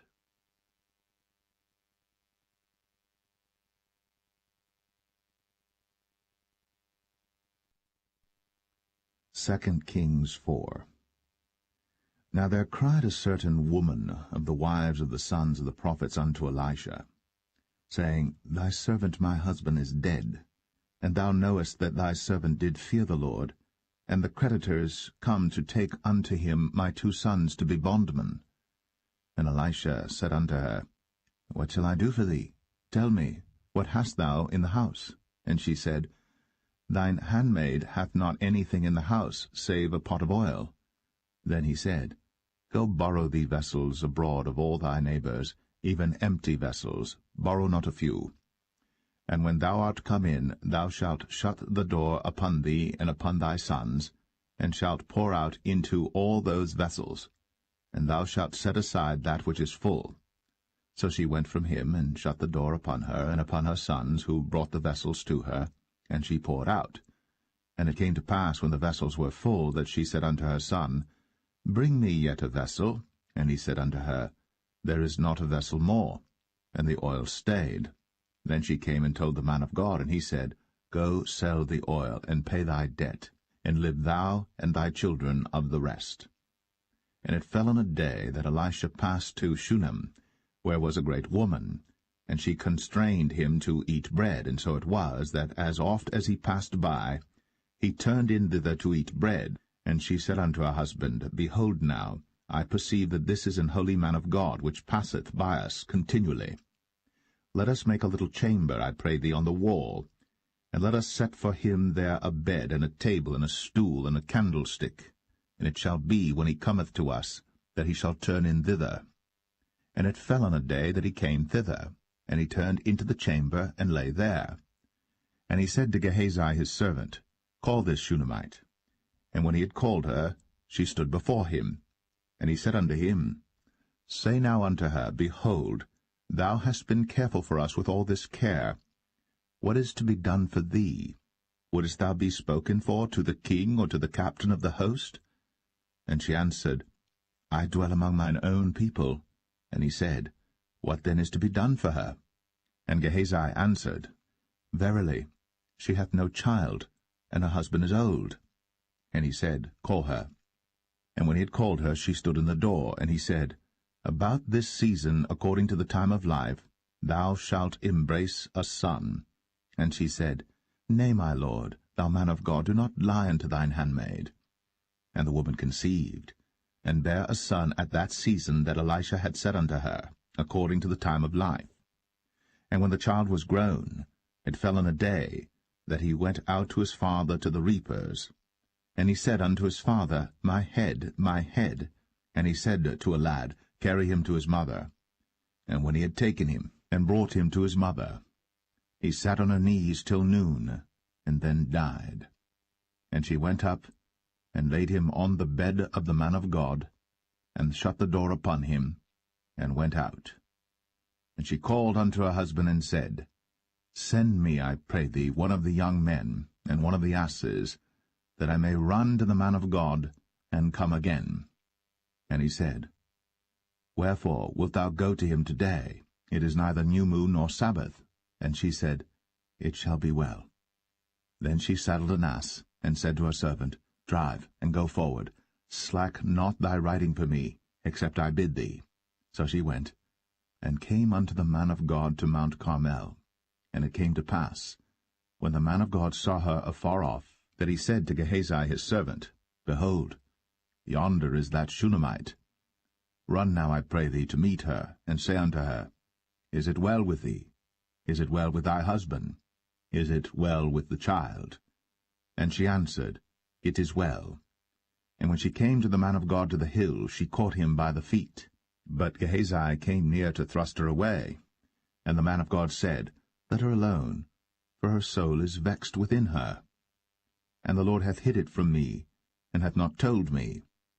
Then she said, Did I desire a son of my Lord? Did I not say, Do not deceive me? Then he said to Gehazi, Gird up thy loins, and take my staff in thine hand, and go thy way. If thou meet any man, salute him not, and if any salute thee, answer him not again. And lay my staff upon the face of the child. And the mother of the child said, As the Lord liveth, and as thy soul liveth, I will not leave thee. And he arose and followed her. And Gehazi passed on before them, and laid the staff upon the face of the child. But there was neither voice nor hearing. Wherefore he went again to meet him, and told him, saying, The child is not awaked. And when Elisha was come into the house, behold, the child was dead, and laid upon his bed. He went in therefore, and shut the door upon them twain, and prayed unto the Lord. And he went up and lay upon the child, and put his mouth upon his mouth, and his eyes upon his eyes, and his hands upon his hands. And he stretched himself upon the child, and the flesh of the child waxed warm. Then he returned, and walked in the house to and fro, and went up and stretched himself upon him. And the child sneezed 7 times. And the child opened his eyes. And he called Gehazi, and said, Call this Shunammite. So he called her. And when she was come in unto him, he said, Take up thy son. Then she went in, and fell at his feet, and bowed herself to the ground, and took up her son, and went out. And Elisha came again to Gilgal, and there was a dearth in the land. And the sons of the prophets were sitting before him. And he said unto his servant, Set on the great pot, and seethe pottage for the sons of the prophets. And one went out into the field to gather herbs, and found a wild vine, and gathered thereof wild gourds his lapful, and came and shred them into the pot of pottage, but they knew them not. So they poured out for the men to eat. And it came to pass, as they were eating of the pottage, that they cried out and said, O thou man of God, there is death in the pot. And they could not eat thereof. But he said, Then bring meal. And he cast it into the pot, and he said, Pour out for the people, that they may eat. And there was no harm in the pot. And there came a man from Baal-Shalisha, and brought the man of God bread of the first fruits, 20 loaves of barley, and full ears of corn in the husk thereof. And he said, Give unto the people, that they may eat. And his servitor said, What, should I set this before 100 men? He said again, Give the people, that they may eat. For thus saith the Lord, They shall eat, and shall leave thereof. So he set it before them, and they did eat, and left thereof, according to the word of the Lord.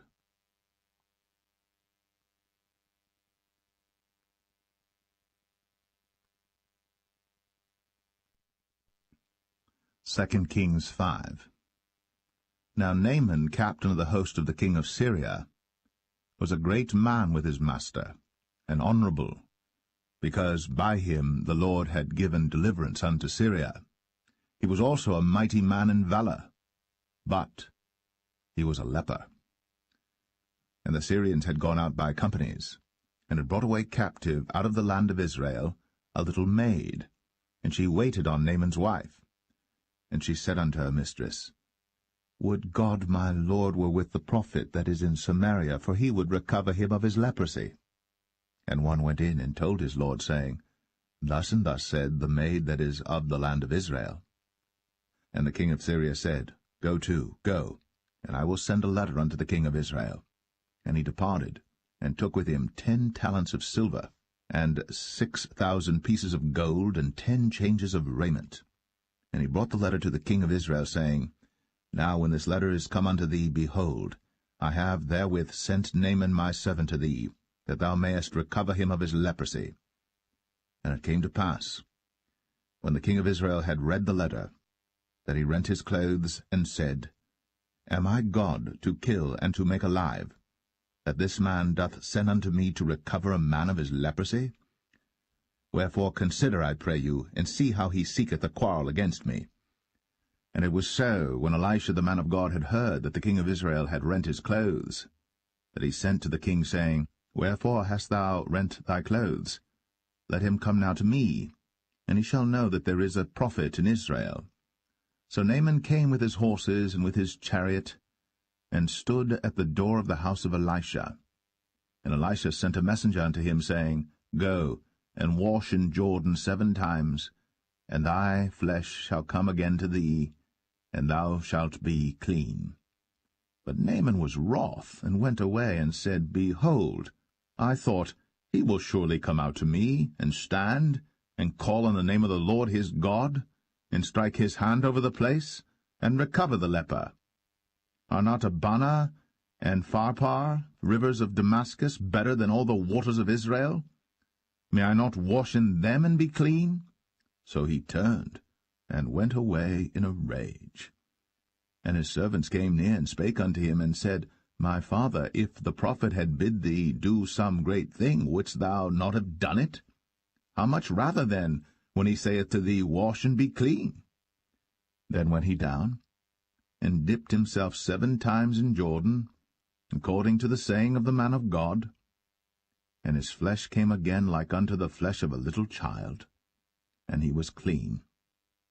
And he returned to the man of God, he and all his company, and came and stood before him. And he said, Behold, now I know that there is no God in all the earth, but in Israel. Now therefore I pray thee, take a blessing of thy servant. But he said, As the Lord liveth, before whom I stand, I will receive none. And he urged him to take it, but he refused. And Naaman said, Shall there not then, I pray thee, be given to thy servant 2 mules burden of earth? For thy servant will henceforth offer neither burnt offering nor sacrifice unto other gods, but unto the Lord. In this thing the Lord pardon thy servant, that when my master goeth into the house of Rimmon to worship there, and he leaneth on my hand, and I bow myself in the house of Rimmon, when I bow down myself in the house of Rimmon, the Lord pardon thy servant in this thing. And he said unto him, Go in peace. So he departed from him a little way. But Gehazi, the servant of Elisha, the man of God, said, Behold, My master hath spared Naaman this Syrian in not receiving at his hands that which he brought? But as the Lord liveth, I will run after him, and take somewhat of him. So Gehazi followed after Naaman.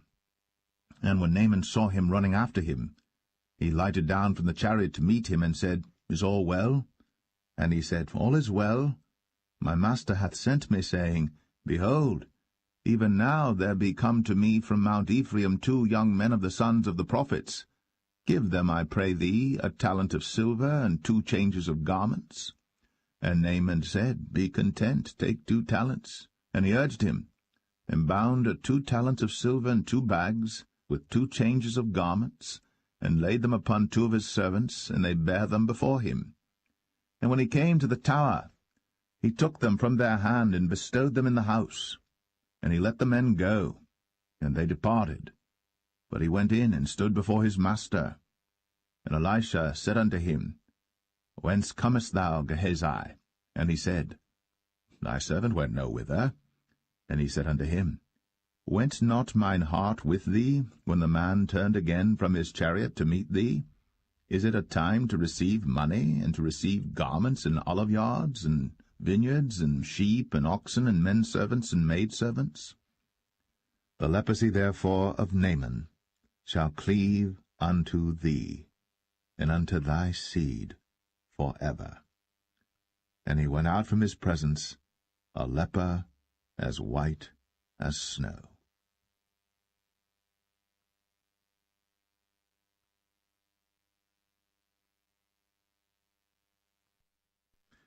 2 Kings 6. And the sons of the prophets said unto Elisha, Behold now, the place where we dwell with thee is too strait for us. Let us go, we pray thee, unto Jordan, and take thence every man a beam, and let us make a place there where we may dwell. And he answered, Go ye. And one said, Be content, I pray thee, and go with thy servants. And he answered, I will go. So he went with them. And when they came to Jordan, they cut down wood. But as one was felling a beam, the axe-head fell into the water. And he cried and said, Alas, master, for it was borrowed. And the man of God said, Where fell it? And he showed him the place. And he cut down a stick, and cast it in thither. And the iron did swim. Therefore said he, Take it up to thee. And he put out his hand, and took it. Then the king of Syria warred against Israel, and took counsel with his servants, saying, In such and such a place shall be my camp. And the man of God sent unto the king of Israel, saying, Beware that thou pass not such a place, for thither the Syrians are come down. And the king of Israel sent to the place which the man of God told him, and warned him of, and saved himself there, not once nor twice. Therefore the heart of the king of Syria was sore troubled for this thing. And he called his servants, and said unto them, Will ye not show me which of us is for the king of Israel? And one of his servants said, None, my lord, O king. But Elisha, the prophet that is in Israel, telleth the king of Israel the words that thou speakest in thy bedchamber. And he said, Go and spy where he is, that I may send and fetch him. And it was told him, saying, Behold, he is in Dothan. Therefore sent he thither horses and chariots and a great host. And they came by night and compassed the city about. And when the servant of the man of God was risen early and gone forth, behold, an host compassed the city both with horses and chariots. And his servant said unto him, Alas, my master, how shall we do? And he answered, Fear not, for they that be with us are more than they that be with them. And Elisha prayed, and said, Lord, I pray thee, open his eyes, that he may see. And the Lord opened the eyes of the young man, and he saw, and behold, the mountain was full of horses and chariots of fire round about Elisha. And when they came down to him, Elisha prayed unto the Lord, and said, Smite this people, I pray thee, with blindness. And he smote them with blindness according to the word of Elisha. And Elisha said unto them, This is not the way, neither is this the city. Follow me, and I will bring you to the man whom ye seek. But he led them to Samaria. And it came to pass, when they were come into Samaria, that Elisha said, Lord, open the eyes of these men, that they may see. And the Lord opened their eyes, and they saw, and behold, they were in the midst of Samaria. And the king of Israel said unto Elisha, when he saw them, My father, shall I smite them? Shall I smite them? And he answered, Thou shalt not smite them. Wouldst thou smite those whom thou hast taken captive with thy sword and with thy bow? Set bread and water before them, that they may eat and drink, and go to their master. And he prepared great provision for them. And when they had eaten and drunk, he sent them away, and they went to their master. So the bands of Syria came no more into the land of Israel. And it came to pass after this, that Benhadad, king of Syria, gathered all his host, and went up, and besieged Samaria. And there was a great famine in Samaria, and behold, they besieged it, until an ass's head was sold for 80 pieces of silver, and the 4th part of a cab of dove's dung for 5 pieces of silver. And as the king of Israel was passing by upon the wall, they cried a woman unto him, saying, Help my lord, O king. And he said, If the Lord do not help thee, whence shall I help thee? Out of the barn floor, out of the winepress? And the king said unto her, What aileth thee? And she answered, This woman said unto me, Give thy son, that we may eat him today, and we will eat my son tomorrow. So we boiled my son, and did eat him. And I said unto her on the next day, Give thy son, that we may eat him. And she hath hid her son. And it came to pass, when the king heard the words of the woman, that he rent his clothes, and he passed by upon the wall. And the people looked, and behold, he had sackcloth within upon his flesh. Then he said, God do so, and more also to me, if the head of Elisha the son of Shaphat shall stand on him this day. But Elisha sat in his house, and the elders sat with him. And the king sent a man from before him. But ere the messenger came to him, he said to the elders, See ye how this son of a murderer hath sent to take away mine head? Look, when the messenger cometh, shut the door, and hold him fast at the door. Is not the sound of his master's feet behind him? And while he yet talked with them, behold, the messenger came down unto him, and he said, Behold, this evil is of the Lord. What should I wait for the Lord any longer?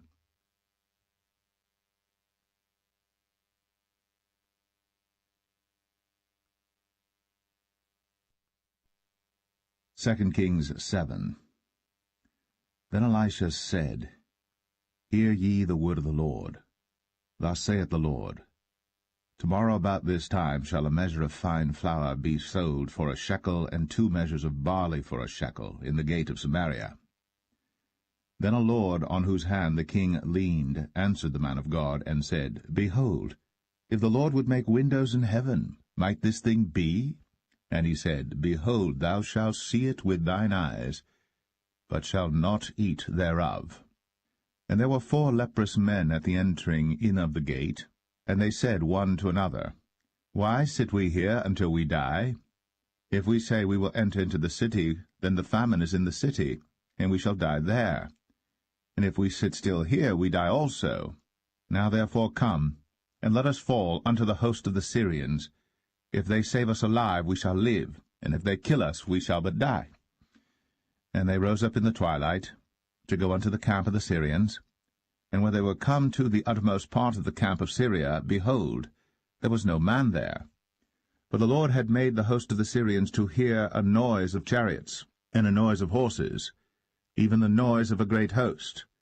And they said one to another, Lo, the king of Israel hath hired against us the kings of the Hittites, and the kings of the Egyptians, to come upon us. Wherefore they arose and fled in the twilight, and left their tents and their horses and their asses, even the camp as it was, and fled for their life. And when these lepers came to the uttermost part of the camp, they went into one tent, and did eat and drink, and carried thence silver and gold and raiment, and went and hid it, and came again, and entered into another tent, and carried thence also, and went and hid it. Then they said one to another, We do not well. This day is a day of good tidings, and we hold our peace. If we tarry till the morning light, some mischief will come upon us. Now therefore come, that we may go and tell the king's household. So they came and called unto the port of the city. And they told them, saying, We came to the camp of the Syrians, and behold, there was no man there, neither voice of man, but horses tied and asses tied, and the tents as they were. And he called the porters, and they told it to the king's house within. And the king arose in the night, and said unto his servants, I will now show you what the Syrians have done to us. They know that we be hungry, therefore are they gone out of the camp to hide themselves in the field, saying, When they come out of the city we shall catch them alive, and get into the city. And one of his servants answered and said, Let some take, I pray thee, 5 of the horses that remain, which are left in the city. Behold, they are as all the multitude of Israel that are left in it. Behold, I say, they are even as all the multitude of the Israelites that are consumed. And let us send and see. They took therefore 2 chariot horses, and the king sent after the host of the Syrians, saying, Go and see. And they went after them unto Jordan, and lo, all the way was full of garments and vessels, which the Syrians had cast away in their haste. And the messengers returned, and told the king. And the people went out and spoiled the tents of the Syrians. So a measure of fine flour was sold for a shekel, and 2 measures of barley for a shekel, according to the word of the Lord. And the king appointed the Lord on whose hand he leaned to have the charge of the gate. And the people trod upon him in the gate, and he died, as the man of God had said, who spake when the king came down to him. And it came to pass, as the man of God had spoken to the king, saying, 2 measures of barley for a shekel, and a measure of fine flour for a shekel, shall be tomorrow about this time in the gate of Samaria. And that Lord answered the man of God, and said, Now behold, if the Lord should make windows in heaven, might such a thing be?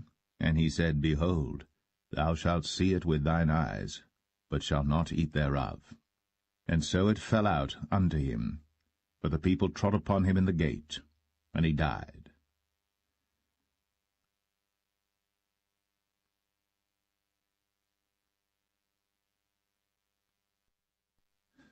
Second Kings 8. Then spake Elisha unto the woman, whose son he had restored to life, saying, Arise, and go thou and thine household, and sojourn wheresoever thou canst sojourn. For the Lord hath called for a famine, and it shall also come upon the land 7 years. And the woman arose, and did after the saying of the man of God. And she went with her household, and sojourned in the land of the Philistines 7 years. And it came to pass at the 7 years' end, that the woman returned out of the land of the Philistines. And she went forth to cry unto the king for her house and for her land. And the king talked with Gehazi, the servant of the man of God, saying, Tell me, I pray thee, all the great things that Elisha hath done.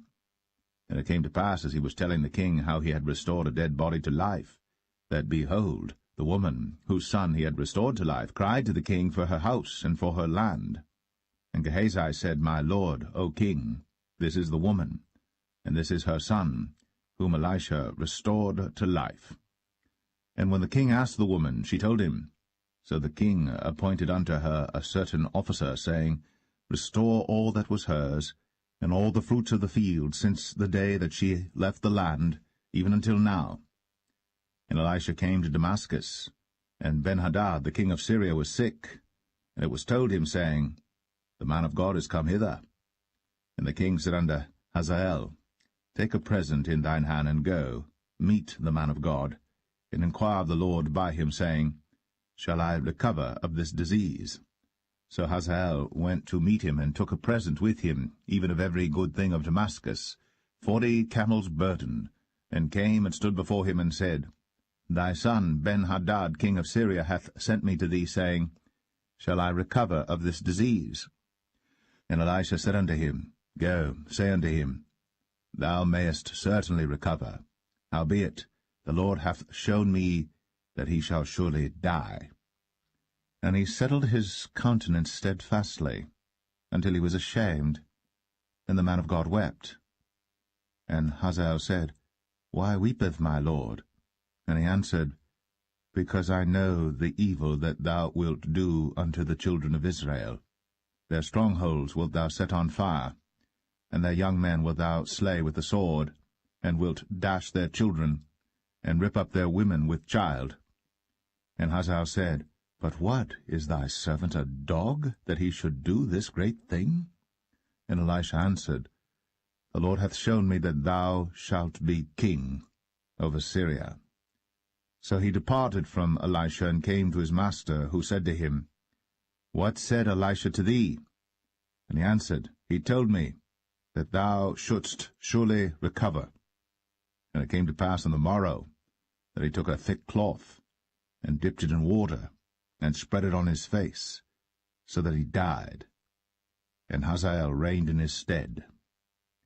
And in the 5th year of Joram, the son of Ahab, king of Israel, Jehoshaphat being then king of Judah, Jehoram, the son of Jehoshaphat, king of Judah, began to reign. 32 years old was he when he began to reign, and he reigned 8 years in Jerusalem. And he walked in the way of the kings of Israel, as did the house of Ahab, for the daughter of Ahab was his wife, and he did evil in the sight of the Lord. Yet the Lord would not destroy Judah for David his servant's sake, as he promised him to give him always a light unto his children. In his days Edom revolted from under the hand of Judah, and made a king over themselves. So Joram went over to Zair, and all the chariots with him. And he rose by night, and smote the Edomites which compassed him about, and the captains of the chariots and the people fled into their tents. Yet Edom revolted from under the hand of Judah unto this day. Then Libnah revolted at the same time. And the rest of the acts of Joram, and all that he did, are they not written in the book of the chronicles of the kings of Judah? And Joram slept with his fathers, and was buried with his fathers in the city of David, and Ahaziah his son reigned in his stead. In the 12th year of Joram, the son of Ahab king of Israel, did Ahaziah the son of Jehoram king of Judah begin to reign. 22 years old was Ahaziah when he began to reign, and he reigned 1 year in Jerusalem, and his mother's name was Athaliah, the daughter of Omri, king of Israel. And he walked in the way of the house of Ahab, and did evil in the sight of the Lord, as did the house of Ahab. For he was the son-in-law of the house of Ahab. And he went with Joram the son of Ahab to the war against Hazael king of Syria in Ramoth-Gilead. And the Syrians wounded Joram. And King Joram went back to be healed in Jezreel of the wounds which the Syrians had given him at Ramah, when he fought against Hazael king of Syria. And Ahaziah the son of Jehoram king of Judah went down to see Joram the son of Ahab in Jezreel, because he was sick.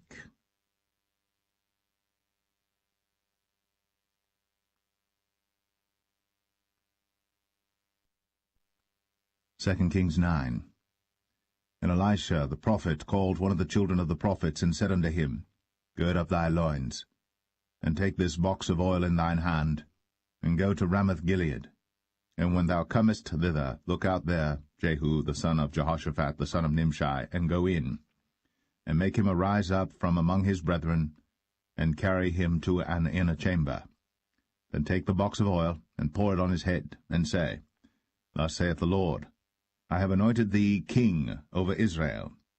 Then open the door, and flee, and tarry not. So the young man, even the young man the prophet, went to Ramoth-Gilead. And when he came, behold, the captains of the host were sitting, and he said, I have an errand to thee, O captain. And Jehu said, Unto which of all us? And he said, To thee, O captain. And he arose and went into the house. And he poured the oil on his head, and said unto him, Thus saith the Lord God of Israel, I have anointed thee king over the people of the Lord, even over Israel. And thou shalt smite the house of Ahab thy master, that I may avenge the blood of my servants the prophets, and the blood of all the servants of the Lord, at the hand of Jezebel. For the whole house of Ahab shall perish, and I will cut off from Ahab him that pisseth against the wall, and him that is shut up and left in Israel. And I will make the house of Ahab like the house of Jeroboam the son of Nebat, and like the house of Baasha the son of Ahijah. And the dogs shall eat Jezebel in the portion of Jezreel, and there shall be none to bury her. And he opened the door and fled.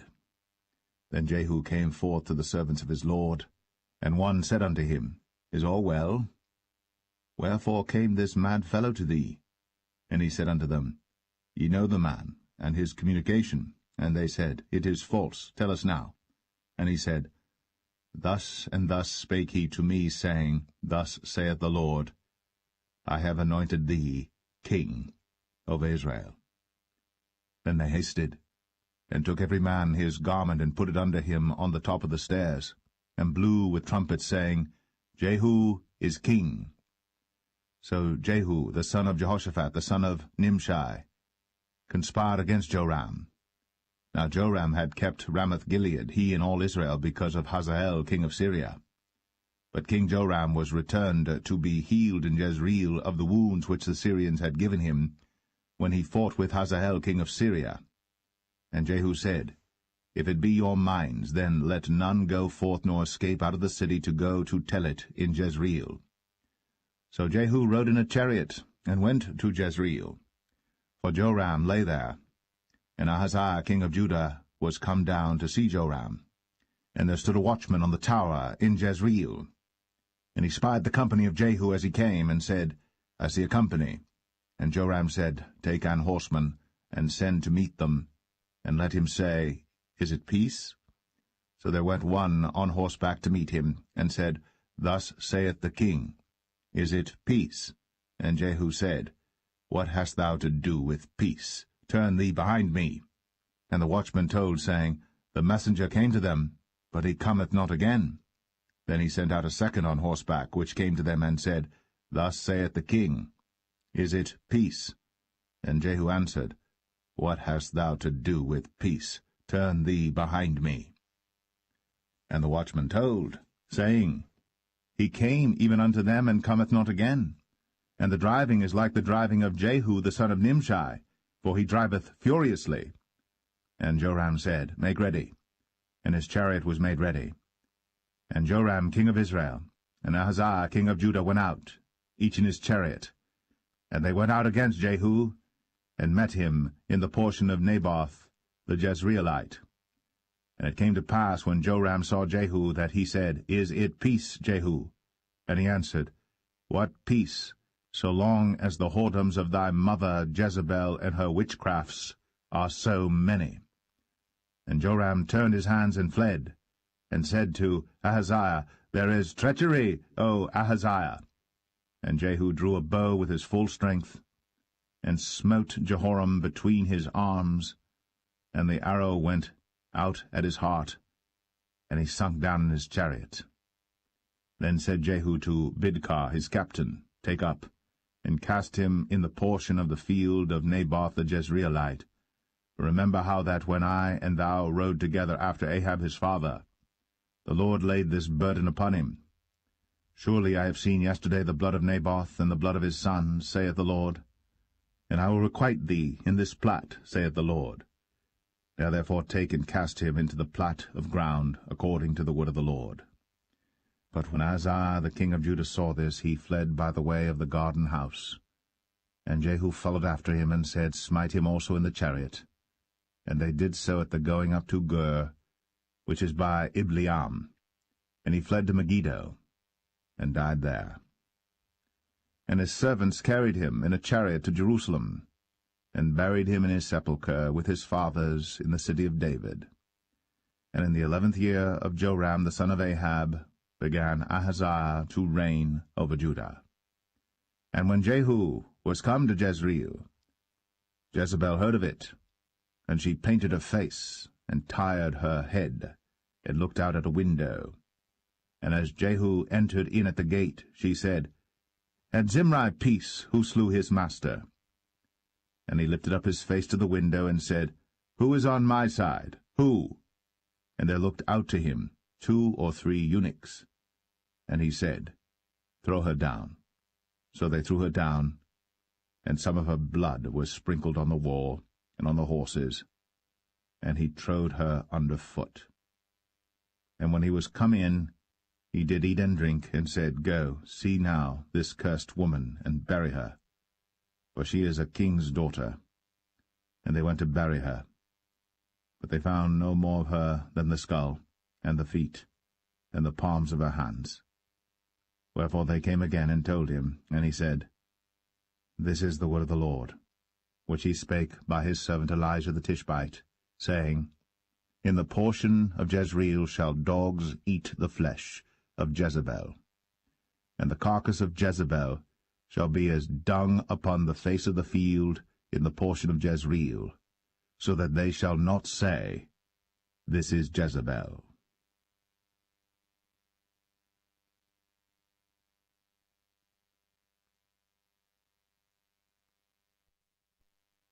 2 Kings 10. And Ahab had 70 sons in Samaria. And Jehu wrote letters and sent to Samaria unto the rulers of Jezreel, to the elders, and to them that brought up Ahab's children, saying, Now as soon as this letter cometh to you, seeing your master's sons are with you, and there are with you chariots and horses, a fenced city also in armor, look even out the best and meetest of your master's sons, and set him on his father's throne, and fight for your master's house. But they were exceedingly afraid, and said, Behold, 2 kings stood not before him. How then shall we stand? And he that was over the house, and he that was over the city, the elders also, and the bringers up of the children, sent to Jehu, saying, We are thy servants, and will do all that thou shalt bid us. We will not make any king. Do thou that which is good in thine eyes. Then he wrote a letter the second time to them, saying, If ye be mine, and if ye will hearken unto my voice, take ye the heads of the men your master's sons, and come to me to Jezreel by tomorrow this time. Now the king's sons, being 70 persons, were with the great men of the city, which brought them up. And it came to pass, when the letter came to them, that they took the king's sons, and slew 70 persons, and put their heads in baskets, and sent him them to Jezreel. And there came a messenger, and told him, saying, They have brought the heads of the king's sons. And he said, Lay ye them in 2 heaps at the entering in of the gate until the morning. And it came to pass in the morning, that he went out, and stood, and said to all the people, Ye be righteous, behold, I conspired against my master, and slew him. But who slew all these? Know now, that there shall fall unto the earth nothing of the word of the Lord, which the Lord spake concerning the house of Ahab. For the Lord hath done that which he spake by his servant Elijah. So Jehu slew all that remained of the house of Ahab in Jezreel, and all his great men, and his kinsfolks, and his priests, until he left him none remaining. And he rose and departed, and came to Samaria, and as he was, at the shearing house in the way. Jehu met with the brethren of Ahaziah king of Judah, and said, Who are ye? And they answered, We are the brethren of Ahaziah, and we go down to salute the children of the king, and the children of the queen. And he said, Take them alive. And they took them alive, and slew them at the pit of the shearing house, even 42 men, neither left he any of them. And when he was departed thence, he lighted on Jehonadab, the son of Rechab, coming to meet him. And he saluted him, and said to him, Is thine heart right, as my heart is with thy heart? And Jehonadab answered, It is. If it be, give me thine hand. And he gave him his hand. And he took him up to him into the chariot. And he said, Come with me, and see my zeal for the Lord. So they made him ride in his chariot. And when he came to Samaria, he slew all that remained unto Ahab in Samaria, till he had destroyed him, according to the saying of the Lord, which he spake to Elijah. And Jehu gathered all the people together, and said unto them, Ahab served Baal a little, but Jehu shall serve him much. Now therefore call unto me all the prophets of Baal, all his servants, and all his priests, let none be wanting. For I have a great sacrifice to do to Baal. Whosoever shall be wanting, he shall not live. But Jehu did it in subtlety, to the intent that he might destroy the worshippers of Baal. And Jehu said, Proclaim a solemn assembly for Baal. And they proclaimed it. And Jehu sent through all Israel, and all the worshippers of Baal came, so that there was not a man left that came not. And they came into the house of Baal, and the house of Baal was full from one end to another. And he said unto him that was over the vestry, Bring forth vestments for all the worshippers of Baal. And he brought them forth vestments. And Jehu went, and Jehonadab the son of Rechab, into the house of Baal, and said unto the worshippers of Baal, Search, and look that there be here with you none of the servants of the Lord, but the worshippers of Baal only. And when they went in to offer sacrifices and burnt offerings, Jehu appointed 80 men without, and said, If any of the men whom I have brought into your hands escape, he that letteth him go, his life shall be for the life of him. And it came to pass, as soon as he had made an end of offering the burnt offering, that Jehu said to the guard and to the captains, Go in, and slay them, let none come forth. And they smote them with the edge of the sword, and the guard and the captains cast them out, and went to the city of the house of Baal. And they brought forth the images out of the house of Baal, and burned them. And they brake down the image of Baal, and brake down the house of Baal, and made it a draught house unto this day. Thus Jehu destroyed Baal out of Israel. Howbeit, from the sins of Jeroboam the son of Nebat, who made Israel to sin, Jehu departed not from after them, to wit, the golden calves that were in Bethel, and that were in Dan. And the Lord said unto Jehu, Because thou hast done well in executing that which is right in mine eyes, and hast done unto the house of Ahab according to all that was in mine heart, thy children of the 4th generation shall sit on the throne of Israel. But Jehu took no heed to walk in the law of the Lord God of Israel with all his heart, for he departed not from the sins of Jeroboam, which made Israel to sin. In those days the Lord began to cut Israel short. And Hazael smote them in all the coasts of Israel, from Jordan eastward, all the land of Gilead, the Gadites, and the Reubenites, and the Manassites, from Aroer, which is by the river Arnon, even Gilead and Bashan. Now the rest of the acts of Jehu, and all that he did, and all his might, are they not written in the book of the chronicles of the kings of Israel? And Jehu slept with his fathers, and they buried him in Samaria, and Jehoahaz his son reigned in his stead. And the time that Jehu reigned over Israel in Samaria was 28 years.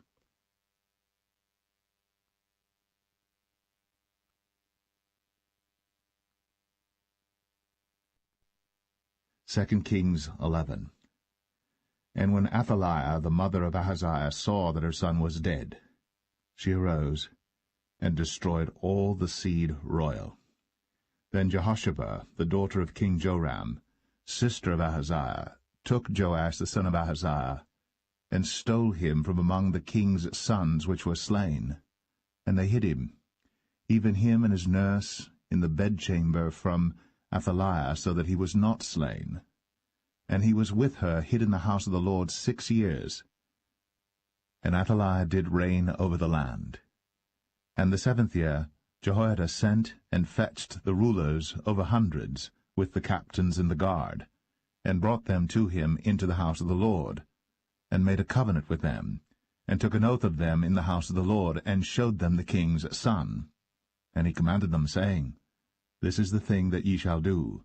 1/3 part of you that enter in on the Sabbath shall even be keepers of the watch of the king's house, and 1/3 part shall be at the gate of Sur, and 1/3 part at the gate behind the guard. So shall ye keep the watch of the house, that it be not broken down. And 2 parts of all you that go forth on the Sabbath, even they shall keep the watch of the house of the Lord about the king. And ye shall compass the king round about, every man with his weapons in his hand. And he that cometh within the ranges, let him be slain. And be ye with the king, as he goeth out, and as he cometh in. And the captains over the hundreds did according to all things that Jehoiada the priest commanded. And they took every man his men, that were to come in on the Sabbath, with them that should go out on the Sabbath, and came to Jehoiada the priest. And to the captains over hundreds did the priest give King David's spears and shields, that were in the temple of the Lord. And the guard stood, every man with his weapons in his hand, round about the king, from the right corner of the temple to the left corner of the temple, along by the altar and the temple. And he brought forth the king's son, and put the crown upon him, and gave him the testimony, and then made him king, and anointed him. And they clapped their hands, and said, God save the king. And when Athaliah heard the noise of the guard and of the people, she came to the people into the temple of the Lord. And when she looked, behold, the king stood by a pillar, as the manner was, and the princes and the trumpeters by the king, and all the people of the land rejoiced, and blew with trumpets. And Athaliah rent her clothes, and cried, Treason! Treason! But Jehoiada the priest commanded the captains of the hundreds, the officers of the host, and said unto them, Have her forth without the ranges, and him that followeth her kill with the sword. For the priest had said, Let her not be slain in the house of the Lord. And they laid hands on her, and she went by the way by the which the horses came into the king's house, and there was she slain. And Jehoiada made a covenant between the Lord and the king and the people, that they should be the Lord's people, between the king also and the people. And all the people of the land went into the house of Baal, and brake it down. His altars and his images brake they in pieces thoroughly, and slew Mattan the priest of Baal before the altars, and the priest appointed officers over the house of the Lord. And he took the rulers of 100s, and the captains, and the guard, and all the people of the land. And they brought down the king from the house of the Lord, and came by the way of the gate of the guard to the king's house. And he sat on the throne of the kings. And all the people of the land rejoiced, and the city was in quiet. And they slew Athaliah with the sword beside the king's house. 7 years old was Jehoash when he began to reign.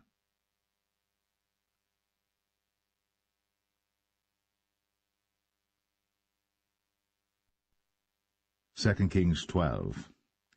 In the 7th year of Jehu, Jehoash began to reign, and 40 years reigned he in Jerusalem, and his mother's name was Zibiah of Beersheba. And Jehoash did that which was right in the sight of the Lord all his days, wherein Jehoiada the priest instructed him. But the high places were not taken away. The people still sacrificed, and burnt incense in the high places.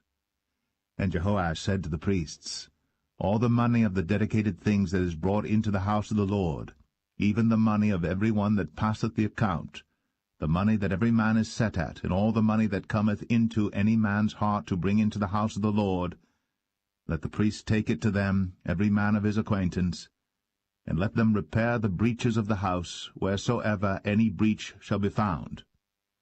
But it was so that in the 23 year of King Jehoash the priests had not repaired the breaches of the house. Then King Jehoash called for Jehoiada the priest and the other priests, and said unto them, Why repair ye not the breaches of the house? Now therefore receive no more money of your acquaintance, but deliver it for the breaches of the house. And the priests consented to receive no more money of the people, neither to repair the breaches of the house.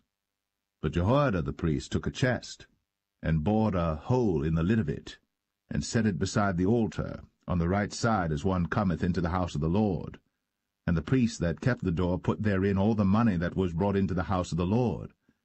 And it was so, when they saw that there was much money in the chest, that the king's scribe and the high priest came up, and they put up in bags, and towed the money that was found in the house of the Lord. And they gave the money, being towed, into the hands of them that did the work, that had the oversight of the house of the Lord. And they laid it out to the carpenters and builders that wrought upon the house of the Lord, and to masons and hewers of stone, and to buy timber and hewed stone to repair the breaches of the house of the Lord, and for all that was laid out for the house to repair it. Howbeit, there were not made for the house of the Lord bowls of silver, snuffers, basins, trumpets, any vessels of gold, or vessels of silver, of the money that was brought into the house of the Lord. But they gave that to the workmen, and repaired therewith the house of the Lord. Moreover, they reckoned not with the men, into whose hand they delivered the money to be bestowed on workmen, for they dealt faithfully. The trespass money and the sin money was not brought into the house of the Lord, it was the priests. Then Hazael king of Syria went up, and fought against Gath, and took it. And Hazael set his face to go up to Jerusalem. And Jehoash king of Judah took all the hallowed things that Jehoshaphat and Jehoram and Ahaziah his fathers, kings of Judah, had dedicated, and his own hallowed things, and all the gold that was found in the treasures of the house of the Lord and in the king's house, and sent it to Hazael king of Syria. And he went away from Jerusalem.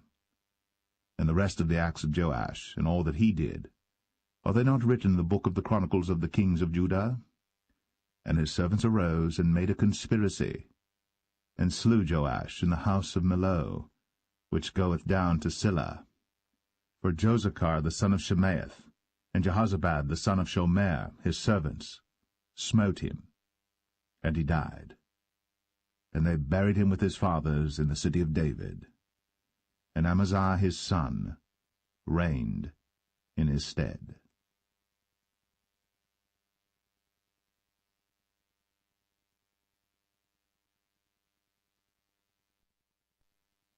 2 Kings 13.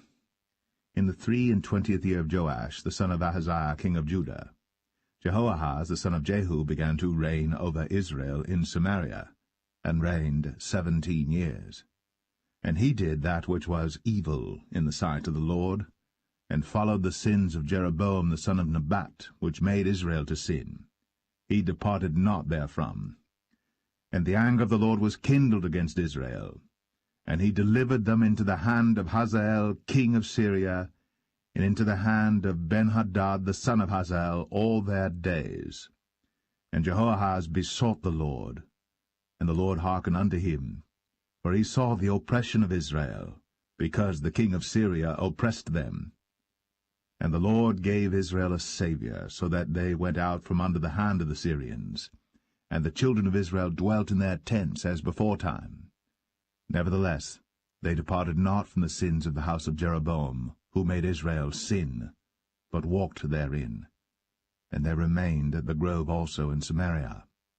Neither did he leave of the people to Jehoahaz but 50 horsemen, and 10 chariots, and 10,000 footmen. For the king of Syria had destroyed them, and had made them like the dust by threshing. Now the rest of the acts of Jehoahaz, and all that he did, and his might, are they not written in the book of the chronicles of the kings of Israel? And Jehoahaz slept with his fathers, and they buried him in Samaria, and Joash his son reigned in his stead.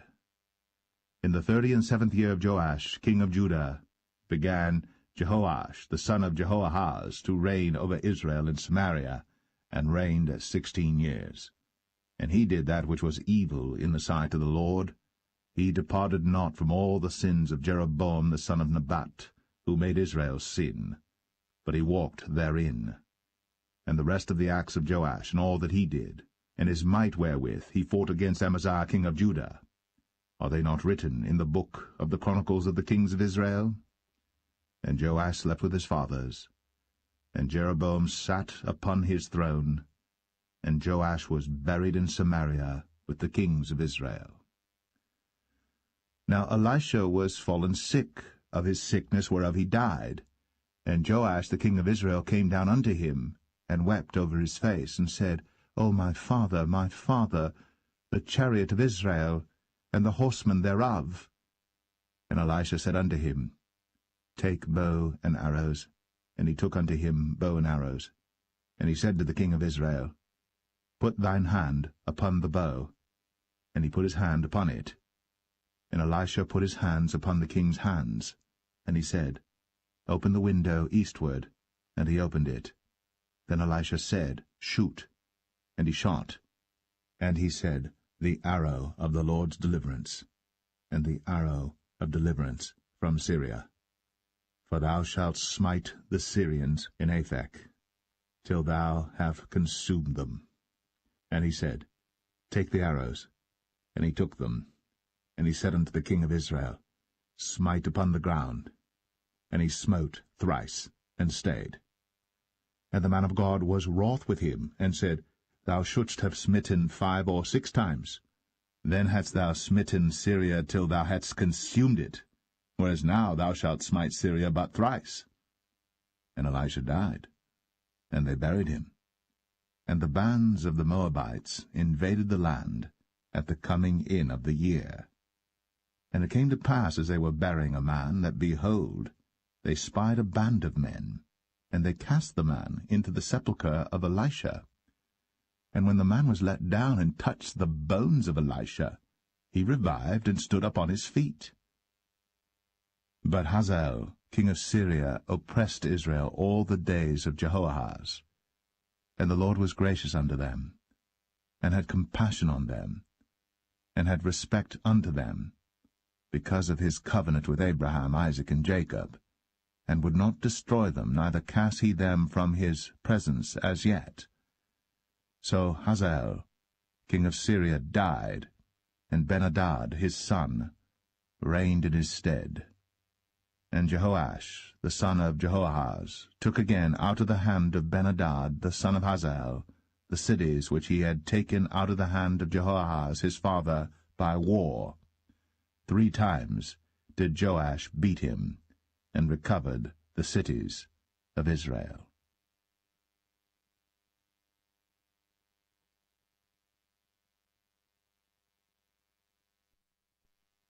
Second Kings 14. In the 2nd year of Joash, son of Jehoahaz, king of Israel, reigned Amaziah the son of Joash, king of Judah.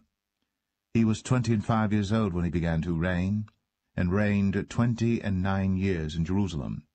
And his mother's name was Jehoadan of Jerusalem. And he did that which was right in the sight of the Lord, yet not like David his father. He did according to all things as Joash his father did. Howbeit, the high places were not taken away. As yet the people did sacrifice, and burnt incense on the high places. And it came to pass, as soon as the kingdom was confirmed in his hand, that he slew his servants which had slain the king his father. But the children of the murderers he slew not, according unto that which is written in the book of the law of Moses, wherein the Lord commanded, saying, The fathers shall not be put to death for the children, nor the children be put to death for the fathers, but every man shall be put to death for his own sin. He slew of Edom in the valley of Salt 10,000, and took Selah by war, and called the name of it Joktheel unto this day. Then Amaziah sent messengers to Jehoash the son of Jehoahaz, son of Jehu, king of Israel, saying, Come, let us look one another in the face. And Jehoash the king of Israel sent to Amaziah king of Judah, saying, The thistle that was in Lebanon sent to the cedar that was in Lebanon, saying, Give thy daughter to my son to wife. And there passed by a wild beast that was in Lebanon, and trod down the thistle. Thou hast indeed smitten Edom, and thine heart hath lifted thee up. Glory of this, and tarry at home. For why shouldst thou meddle to thy hurt, that thou shouldst fall, even thou, and Judah with thee? But Amaziah would not hear. Therefore Jehoash, king of Israel, went up, and he and Amaziah king of Judah looked one another in the face at Beth-shemesh, which belongeth to Judah. And Judah was put to the worse before Israel, and they fled every man to their tents. And Jehoash king of Israel took Amaziah king of Judah, the son of Jehoash, the son of Ahaziah, at Beth-shemesh, and came to Jerusalem, and brake down the wall of Jerusalem from the gate of Ephraim unto the corner gate, 400 cubits. And he took all the gold and silver, and all the vessels that were found in the house of the Lord, and in the treasures of the king's house, and hostages, and returned to Samaria. Now the rest of the acts of Jehoash, which he did, and his might, and how he fought with Amaziah king of Judah, are they not written in the book of the Chronicles of the kings of Israel? And Jehoash slept with his fathers, and was buried in Samaria with the kings of Israel. And Jeroboam his son reigned in his stead. And Amaziah the son of Joash, king of Judah, lived after the death of Jehoash son of Jehoahaz, king of Israel, 15 years. And the rest of the acts of Amaziah, are they not written in the book of the Chronicles of the kings of Judah? Now they made a conspiracy against him in Jerusalem, and he fled to Lachish. But they sent after him to Lachish, and slew him there. And they brought him on horses, and he was buried at Jerusalem with his fathers in the city of David. And all the people of Judah took Azariah, which was 16 years old, and made him king instead of his father Amaziah. He built Elath, and restored it to Judah. After that the king slept with his fathers. In the 15th year of Amaziah the son of Joash, king of Judah, Jeroboam the son of Joash, king of Israel, began to reign in Samaria, and reigned 41 years. And he did that which was evil in the sight of the Lord. He departed not from all the sins of Jeroboam the son of Nebat, who made Israel to sin. He restored the coast of Israel, from the entering of Hamath unto the sea of the plain, according to the word of the Lord God of Israel, which he spake by the hand of his servant Jonah the son of Amittai the prophet, which was of Gath-hepher. For the Lord saw the affliction of Israel, that it was very bitter, for there was not any shut up, nor any left, nor any helper for Israel. And the Lord said not that he would blot out the name of Israel from under heaven, but he saved them by the hand of Jeroboam the son of Joash. Now the rest of the acts of Jeroboam, and all that he did in his might, how he warred, and how he recovered Damascus and Hamath, which belonged to Judah, for Israel, are they not written in the book of the chronicles of the kings of Israel? And Jeroboam slept with his fathers, even with the kings of Israel, and Zechariah his son reigned in his stead.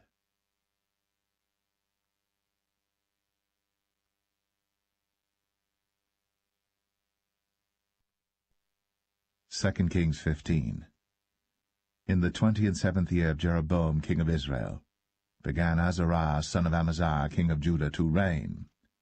16 years old was he when he began to reign, and he reigned 52 years in Jerusalem, and his mother's name was Jechaliah of Jerusalem.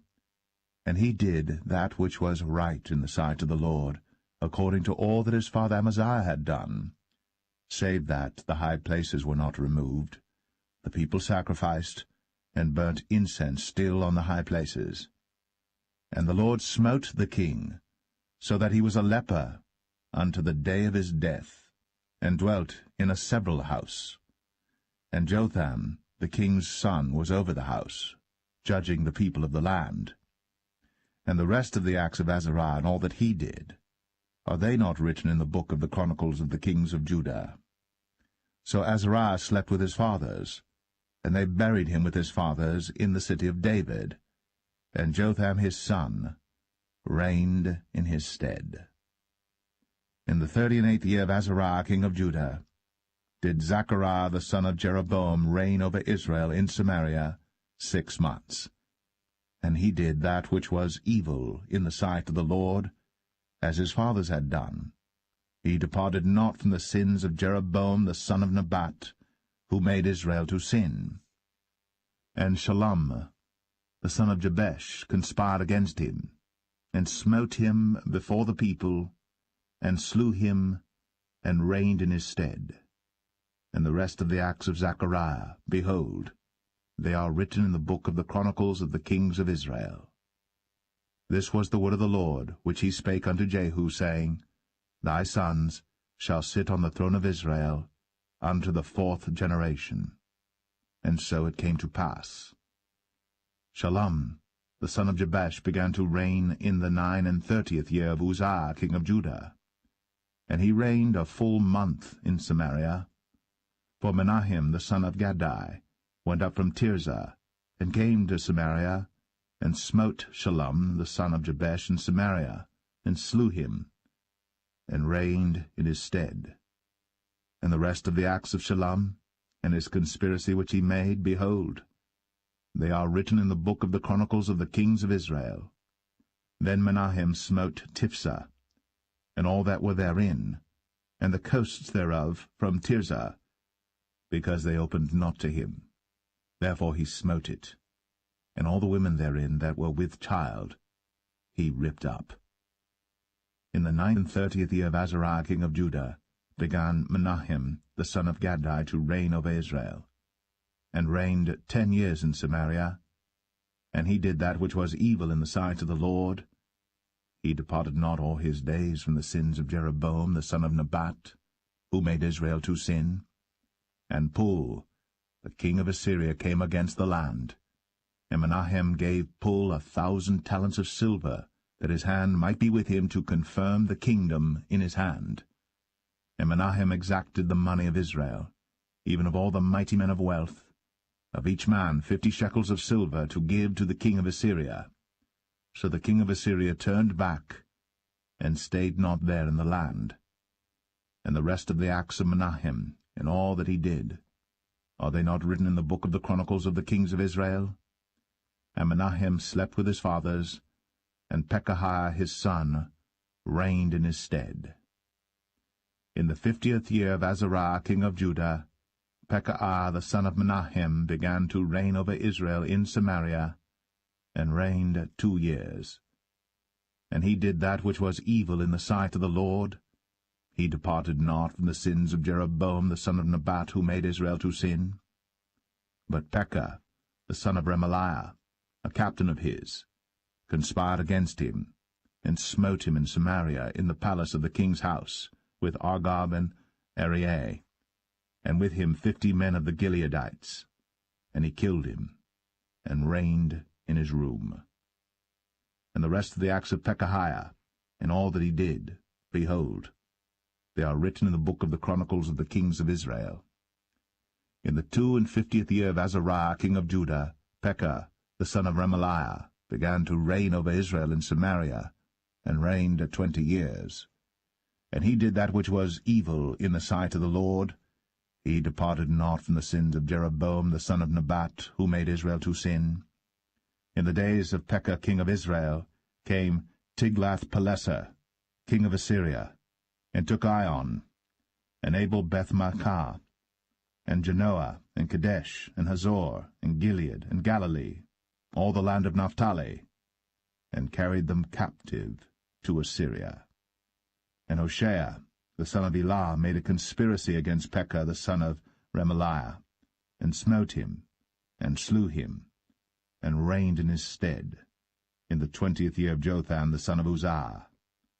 And the rest of the acts of Pekah, and all that he did, behold, they are written in the book of the Chronicles of the kings of Israel. In the 2nd year of Pekah the son of Remaliah, king of Israel, began Jotham the son of Uzziah, king of Judah, to reign. 25 years old was he when he began to reign, and he reigned 16 years in Jerusalem. And his mother's name was Jerusha, the daughter of Zadok. And he did that which was right in the sight of the Lord. He did according to all that his father Uzziah had done. Howbeit the high places were not removed. The people sacrificed, and burned incense still in the high places. He built the higher gate of the house of the Lord. Now the rest of the acts of Jotham, and all that he did, are they not written in the book of the Chronicles of the kings of Judah? In those days the Lord began to send against Judah Rezin, the king of Syria, and Pekah the son of Remaliah. And Jotham slept with his fathers, and was buried with his fathers in the city of David his father.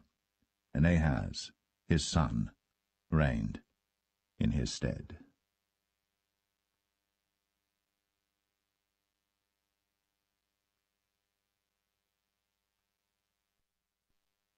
Second Kings 16.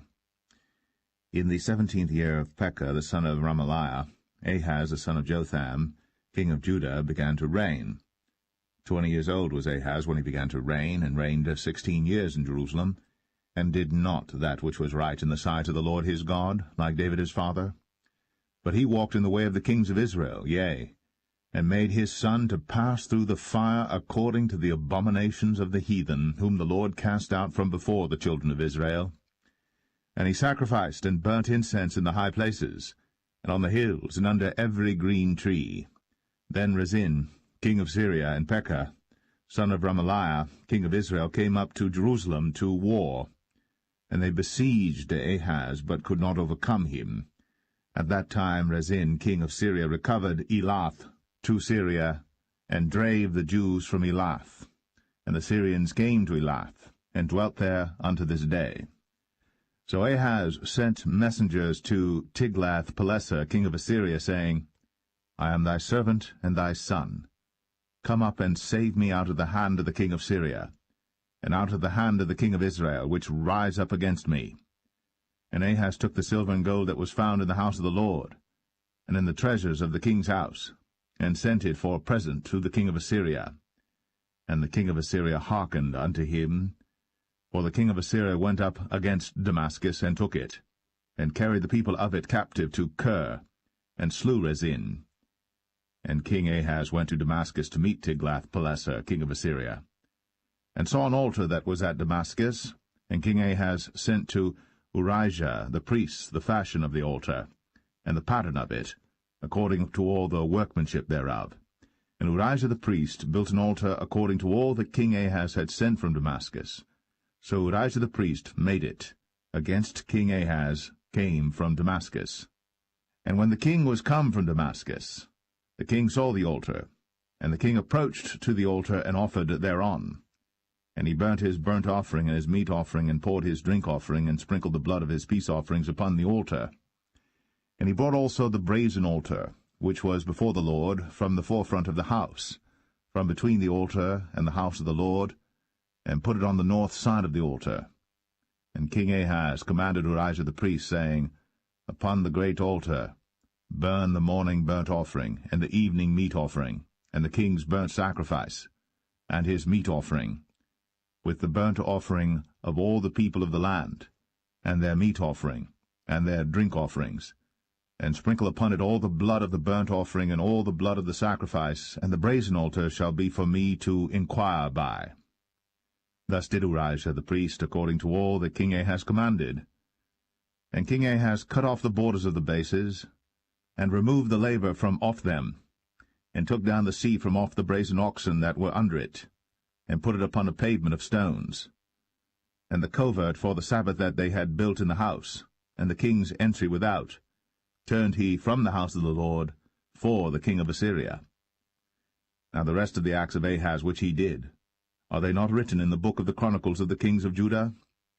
And Ahaz slept with his fathers, and was buried with his fathers in the city of David, and Hezekiah his son reigned in his stead.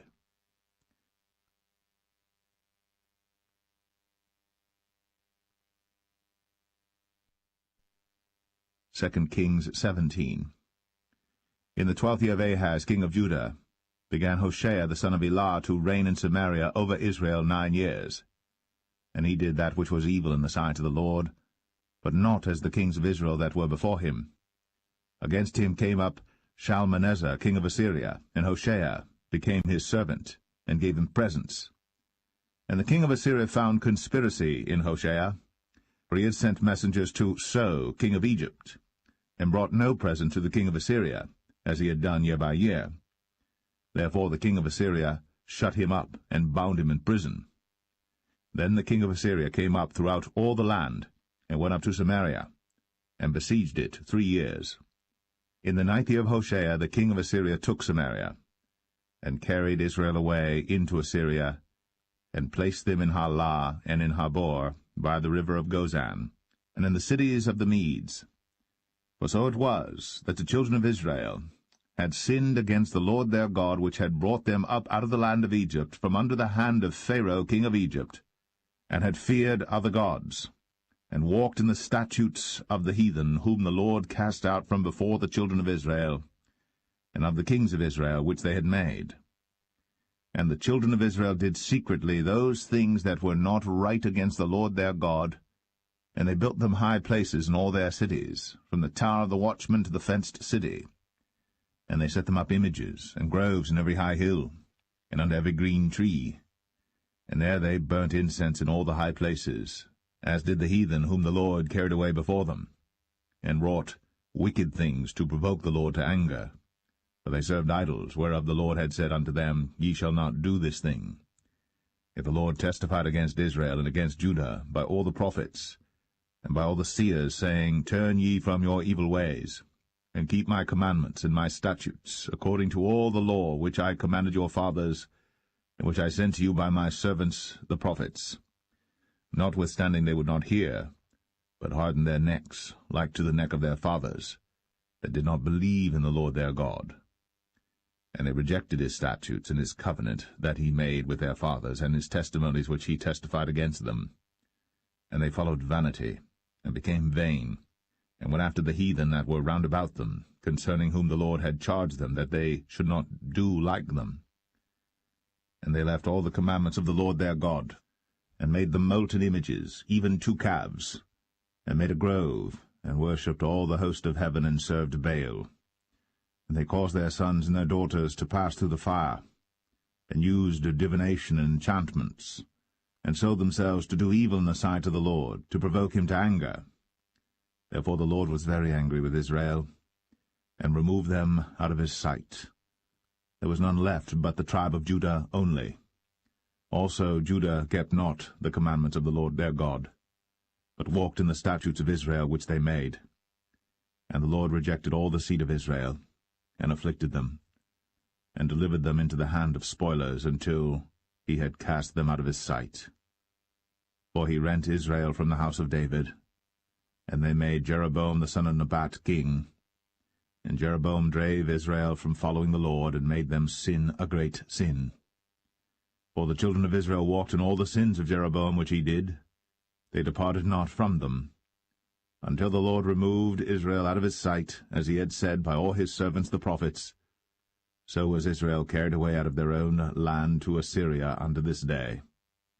And the king of Assyria brought men from Babylon, and from Cuthah, and from Avah, and from Hamath, and from Sepharvaim, and placed them in the cities of Samaria instead of the children of Israel. And they possessed Samaria, and dwelt in the cities thereof. And so it was at the beginning of their dwelling there, that they feared not the Lord. Therefore the Lord sent lions among them, which slew some of them. Wherefore they spake to the king of Assyria, saying, The nations which thou hast removed and placed in the cities of Samaria know not the manner of the God of the land. Therefore he hath sent lions among them, and behold, they slay them, because they know not the manner of the God of the land.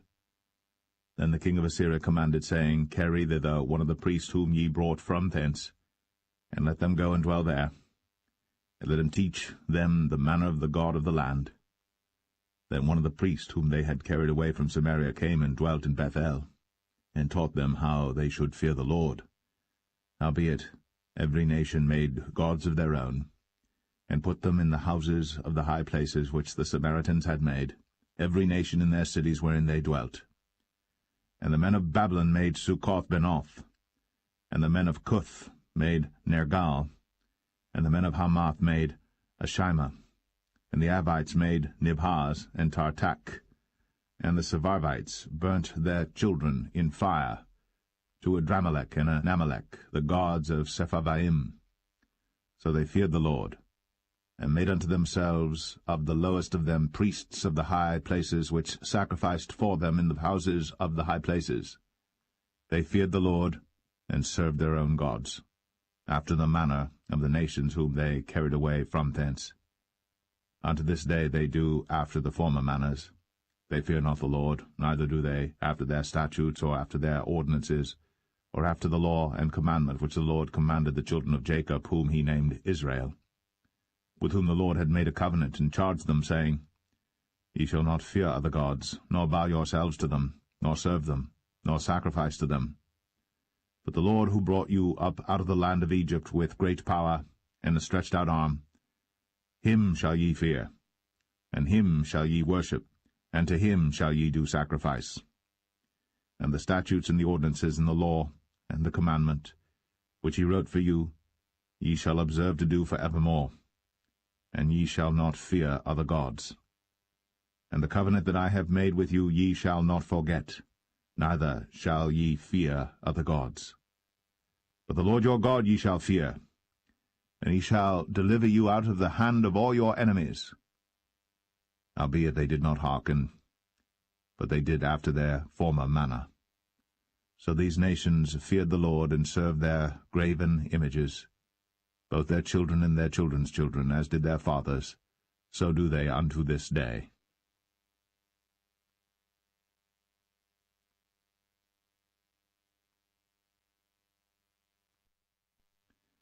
2 Kings 18. Now it came to pass in the 3rd year of Hoshea son of Elah, king of Israel, that Hezekiah the son of Ahaz, king of Judah, began to reign. 25 years old was he when he began to reign, and he reigned 29 years in Jerusalem. His mother's name also was Abi, the daughter of Zechariah. And he did that which was right in the sight of the Lord, according to all that David his father did. He removed the high places, and brake the images, and cut down the groves, and brake in pieces the brazen serpent that Moses had made. For unto those days the children of Israel did burn incense to it. And he called it Nehushtan. He trusted in the Lord God of Israel, so that after him was none like him among all the kings of Judah, nor any that were before him. For he clave to the Lord, and departed not from following him, but kept his commandments which the Lord commanded Moses. And the Lord was with him, and he prospered whithersoever he went forth. And he rebelled against the king of Assyria, and served him not. He smote the Philistines even unto Gaza, and the borders thereof, from the tower of the watchman to the fenced city. And it came to pass in the 4th year of King Hezekiah, which was the 7th year of Hoshea, son of Elah, king of Israel, that Shalmaneser, king of Assyria, came up against Samaria, and besieged it. And at the end of 3 years they took it.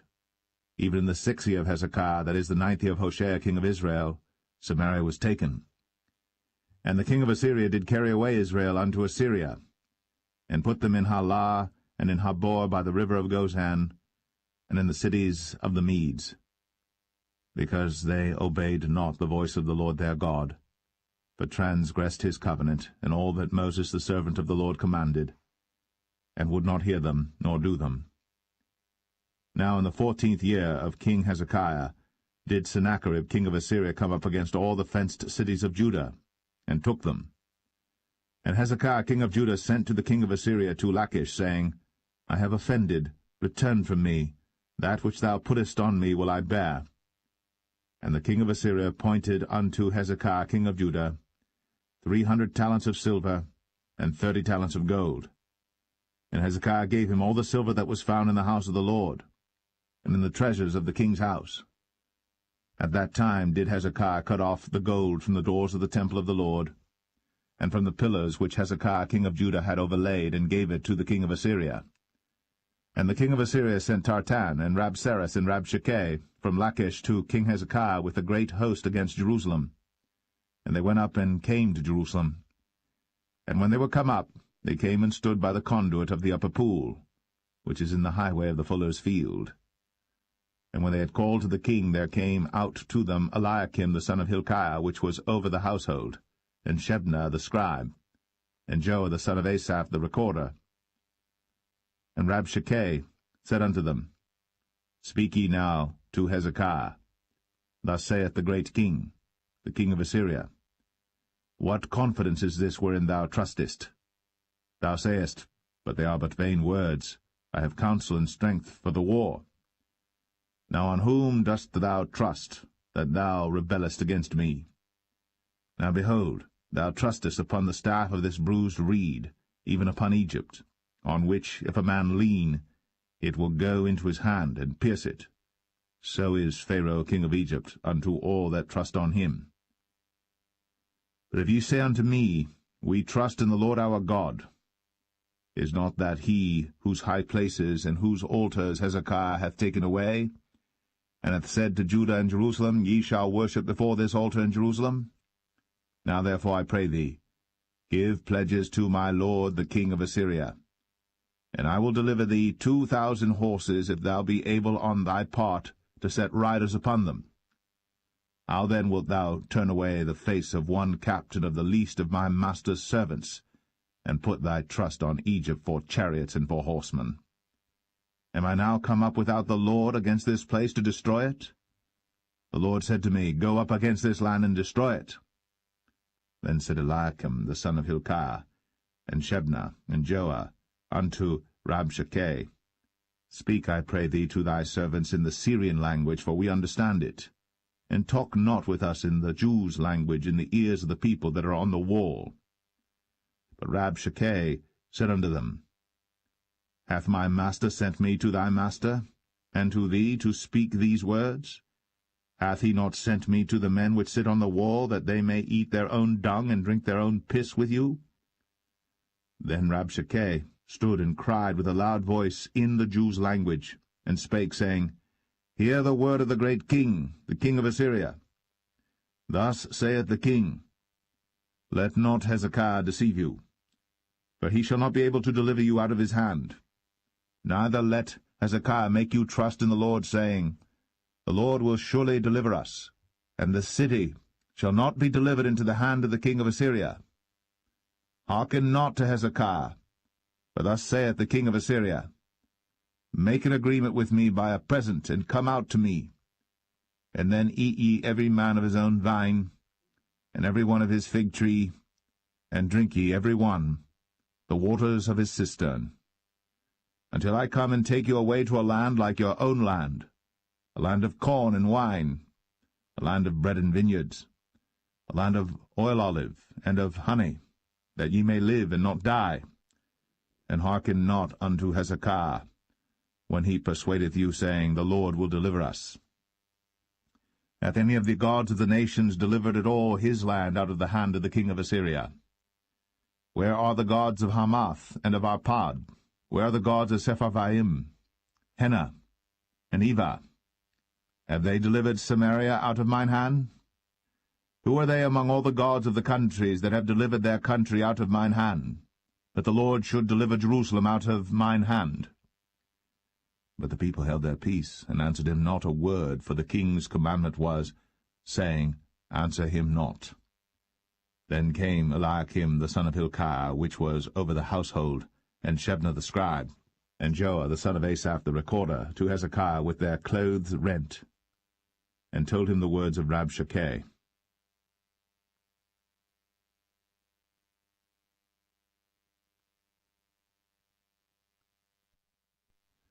2 Kings 19. And it came to pass, when King Hezekiah heard it, that he rent his clothes, and covered himself with sackcloth, and went into the house of the Lord.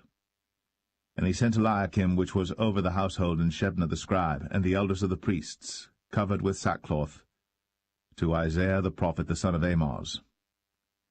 And they said unto him, Thus saith Hezekiah, This day is a day of trouble, and of rebuke and blasphemy, for the children are come to the birth, and there is not strength to bring forth. It may be the Lord thy God will hear all the words of Rabshakeh, whom the king of Assyria his master hath sent to reproach the living God, and will reprove the words which the Lord thy God hath heard. Wherefore lift up thy prayer for the remnant that are left.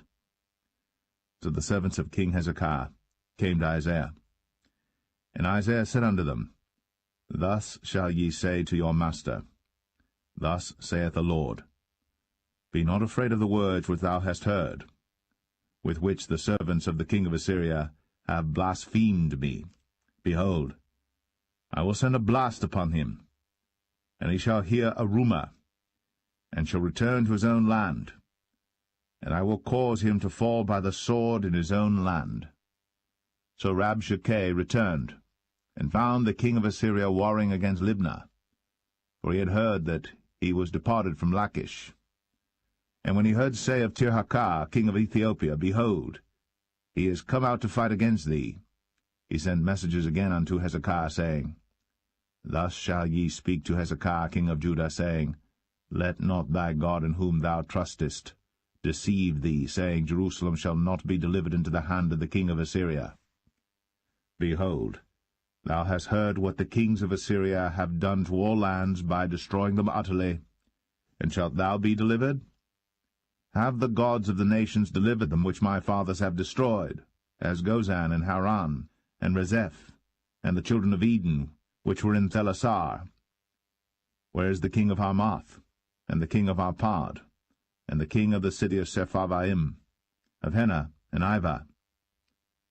And Hezekiah received the letter of the hand of the messengers, and read it. And Hezekiah went up into the house of the Lord, and spread it before the Lord. And Hezekiah prayed before the Lord, and said, O Lord God of Israel, which dwellest between the cherubims, thou art the God, even thou alone, of all the kingdoms of the earth. Thou hast made heaven and earth. Lord, bow down thine ear, and hear. Open, Lord, thine eyes, and see. And hear the words of Sennacherib, which hath sent him to reproach the living God. Of a truth, Lord, the kings of Assyria have destroyed the nations and their lands, and have cast their gods into the fire. For they were no gods, but the work of men's hands, wood and stone. Therefore they have destroyed them.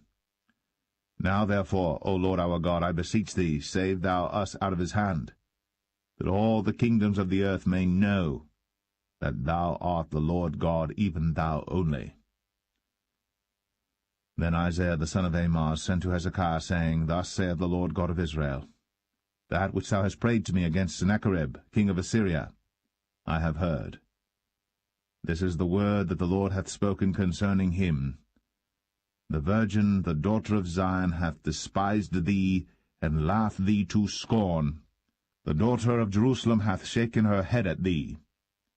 Whom hast thou reproached and blasphemed? And against whom hast thou exalted thy voice, and lifted up thine eyes on high? Even against the Holy One of Israel. By thy messengers thou hast reproached the Lord, and hast said, With the multitude of my chariots I am come up to the height of the mountains, to the sides of Lebanon, and will cut down the tall cedar trees thereof, and the choice fir trees thereof, and I will enter into the lodgings of his borders, and into the forest of his Carmel. I have digged and drunk strange waters, and with the sole of my feet have I dried up all the rivers of besieged places. Hast thou not heard long ago how I have done it, and of ancient times that I have formed it? Now have I brought it to pass, that thou shouldst be to lay waste fenced cities into ruinous heaps. Therefore their inhabitants were of small power. They were dismayed and confounded. They were as the grass of the field, and as the green herb, as the grass on the housetops, and as corn blasted before it be grown up. But I know thy abode, and thy going out and thy coming in, and thy rage against me, because thy rage against me and thy tumult is come up into mine ears. Therefore I will put my hook in thy nose, and my bridle in thy lips, and I will turn thee back by the way by which thou camest. And this shall be a sign unto thee.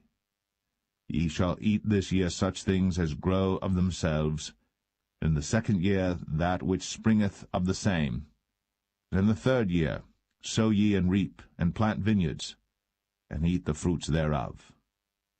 And the remnant that is escaped of the house of Judah shall yet again take root downward, and bear fruit upward.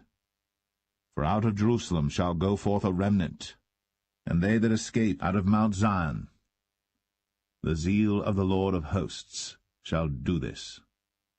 Therefore thus saith the Lord concerning the king of Assyria, He shall not come into this city, nor shoot an arrow there, nor come before it with shield, nor cast a bank against it. By the way that he came, by the same shall he return, and shall not come into this city, saith the Lord. For I will defend this city to save it, for mine own sake, and for my servant David's sake. And it came to pass that night, that the angel of the Lord went out, and smote in the camp of the Assyrians 180 and 5,000. And when they arose early in the morning, behold, they were all dead corpses. So Sennacherib king of Assyria departed, and went, and returned, and dwelt at Nineveh. And it came to pass, as he was worshipping in the house of Nisroch his god, that Adramelech and Sharezer his sons smote him with the sword, and they escaped into the land of Armenia. And Esarhaddon his son reigned in his stead.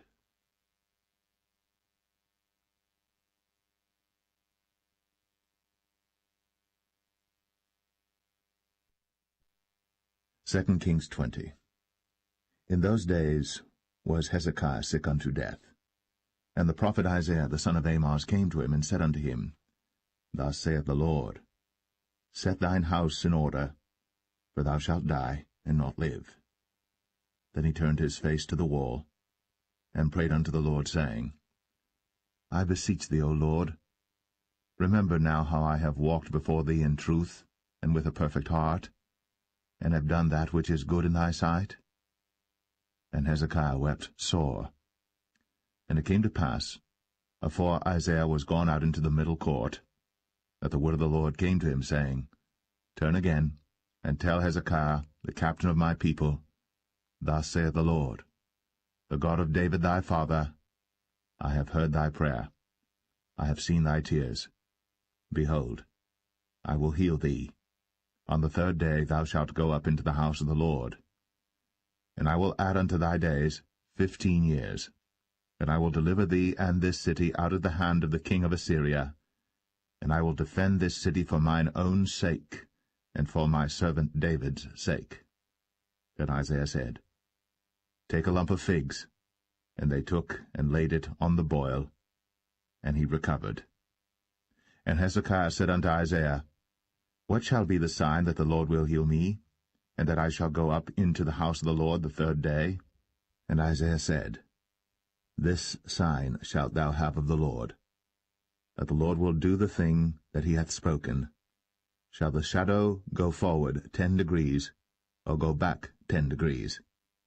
And Hezekiah answered, It is a light thing for the shadow to go down 10 degrees, nay, but let the shadow return backward 10 degrees.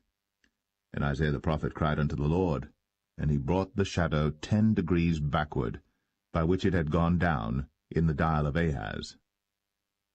At that time Baruch-Baladan, the son of Baladan, king of Babylon, sent letters and a present unto Hezekiah, for he had heard that Hezekiah had been sick. And Hezekiah hearkened unto them, and showed them all the house of his precious things, the silver, and the gold, and the spices, and the precious ointment, and all the house of his armor, and all that was found in his treasures. There was nothing in his house, nor in all his dominion, that Hezekiah showed them not. Then came Isaiah the prophet unto King Hezekiah, and said unto him, What said these men, and from whence came they unto thee? And Hezekiah said, They are come from a far country, even from Babylon. And he said, What have they seen in thine house? And Hezekiah answered, All the things that are in mine house have they seen. There is nothing among my treasures that I have not showed them. And Isaiah said unto Hezekiah, Hear the word of the Lord. Behold, the days come, that all that is in thine house, and that which thy fathers have laid up in store unto this day, shall be carried into Babylon. Nothing shall be left, saith the Lord. And of thy sons that shall issue from thee, which thou shalt beget, shall they take away, and they shall be eunuchs in the palace of the king of Babylon. Then said Hezekiah unto Isaiah, Good is the word of the Lord which thou hast spoken. And he said, Is it not good if peace and truth be in my days? And the rest of the acts of Hezekiah, and all his might, and how he made a pool and a conduit, and brought water into the city, are they not written in the book of the chronicles of the kings of Judah? And Hezekiah slept with his fathers, and Manasseh his son reigned in his stead.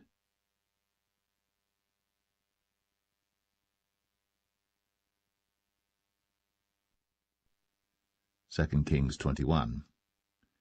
Manasseh was 12 years old when he began to reign, and reigned 55 years in Jerusalem. And his mother's name was Hephzibah. And he did that which was evil in the sight of the Lord, after the abominations of the heathen whom the Lord cast out before the children of Israel. For he built up again the high places which Hezekiah his father had destroyed. And he reared up altars for Baal, and made a grove, as did Ahab king of Israel, and worshipped all the host of heaven, and served them. And he built altars in the house of the Lord, of which the Lord said, In Jerusalem will I put my name. And he built altars for all the host of heaven in the 2 courts of the house of the Lord. And he made his son pass through the fire, and observed times, and used enchantments, and dealt with familiar spirits and wizards. He wrought much wickedness in the sight of the Lord, to provoke him to anger. And he set a graven image of the grove that he had made in the house, of which the Lord said to David, and to Solomon his son, In this house, and in Jerusalem, which I have chosen, out of all tribes of Israel, will I put my name for ever. Neither will I make the feet of Israel move any more out of the land which I gave their fathers, only if they will observe to do according to all that I have commanded them, and according to all the law that my servant Moses commanded them. But they hearkened not. And Manasseh seduced them to do more evil than did the nations whom the Lord destroyed before the children of Israel. And the Lord spake by his servants the prophets, saying, Because Manasseh king of Judah hath done these abominations, and hath done wickedly above all that the Amorites did which were before him, and hath made Judah also to sin with his idols. Therefore thus saith the Lord God of Israel, Behold, I am bringing such evil upon Jerusalem and Judah, that whosoever heareth of it, both his ears shall tingle. And I will stretch over Jerusalem the line of Samaria, and the plummet of the house of Ahab. And I will wipe Jerusalem as a man wipeth a dish, wiping it and turning it upside down. And I will forsake the remnant of mine inheritance, and deliver them into the hand of their enemies. And they shall become a prey and a spoil to all their enemies. Because they have done that which was evil in my sight, and have provoked me to anger, since the day their fathers came forth out of Egypt, even unto this day. Moreover, Manasseh shed innocent blood very much, till he had filled Jerusalem from one end to another, beside his sin wherewith he made Judah to sin, in doing that which was evil in the sight of the Lord. Now the rest of the acts of Manasseh, and all that he did, and his sin that he sinned, are they not written in the book of the Chronicles of the kings of Judah? And Manasseh slept with his fathers, and was buried in the garden of his own house, in the garden of Uzzah, and Amon his son reigned in his stead. Amon was 22 years old when he began to reign, and he reigned 2 years in Jerusalem. And his mother's name was Meshullemeth, the daughter of Haruz of Jotbah. And he did that which was evil in the sight of the Lord, as his father Manasseh did. And he walked in all the way that his father walked in, and served the idols that his father served, and worshipped them. And he forsook the Lord God of his fathers, and walked not in the way of the Lord. And the servants of Amon conspired against him, and slew the king in his own house. And the people of the land slew all them that had conspired against King Amon. And the people of the land made Josiah his son king in his stead. Now the rest of the acts of Amon which he did, are they not written in the book of the Chronicles of the kings of Judah? And he was buried in his sepulchre in the garden of Uzzah, and Josiah his son reigned in his stead.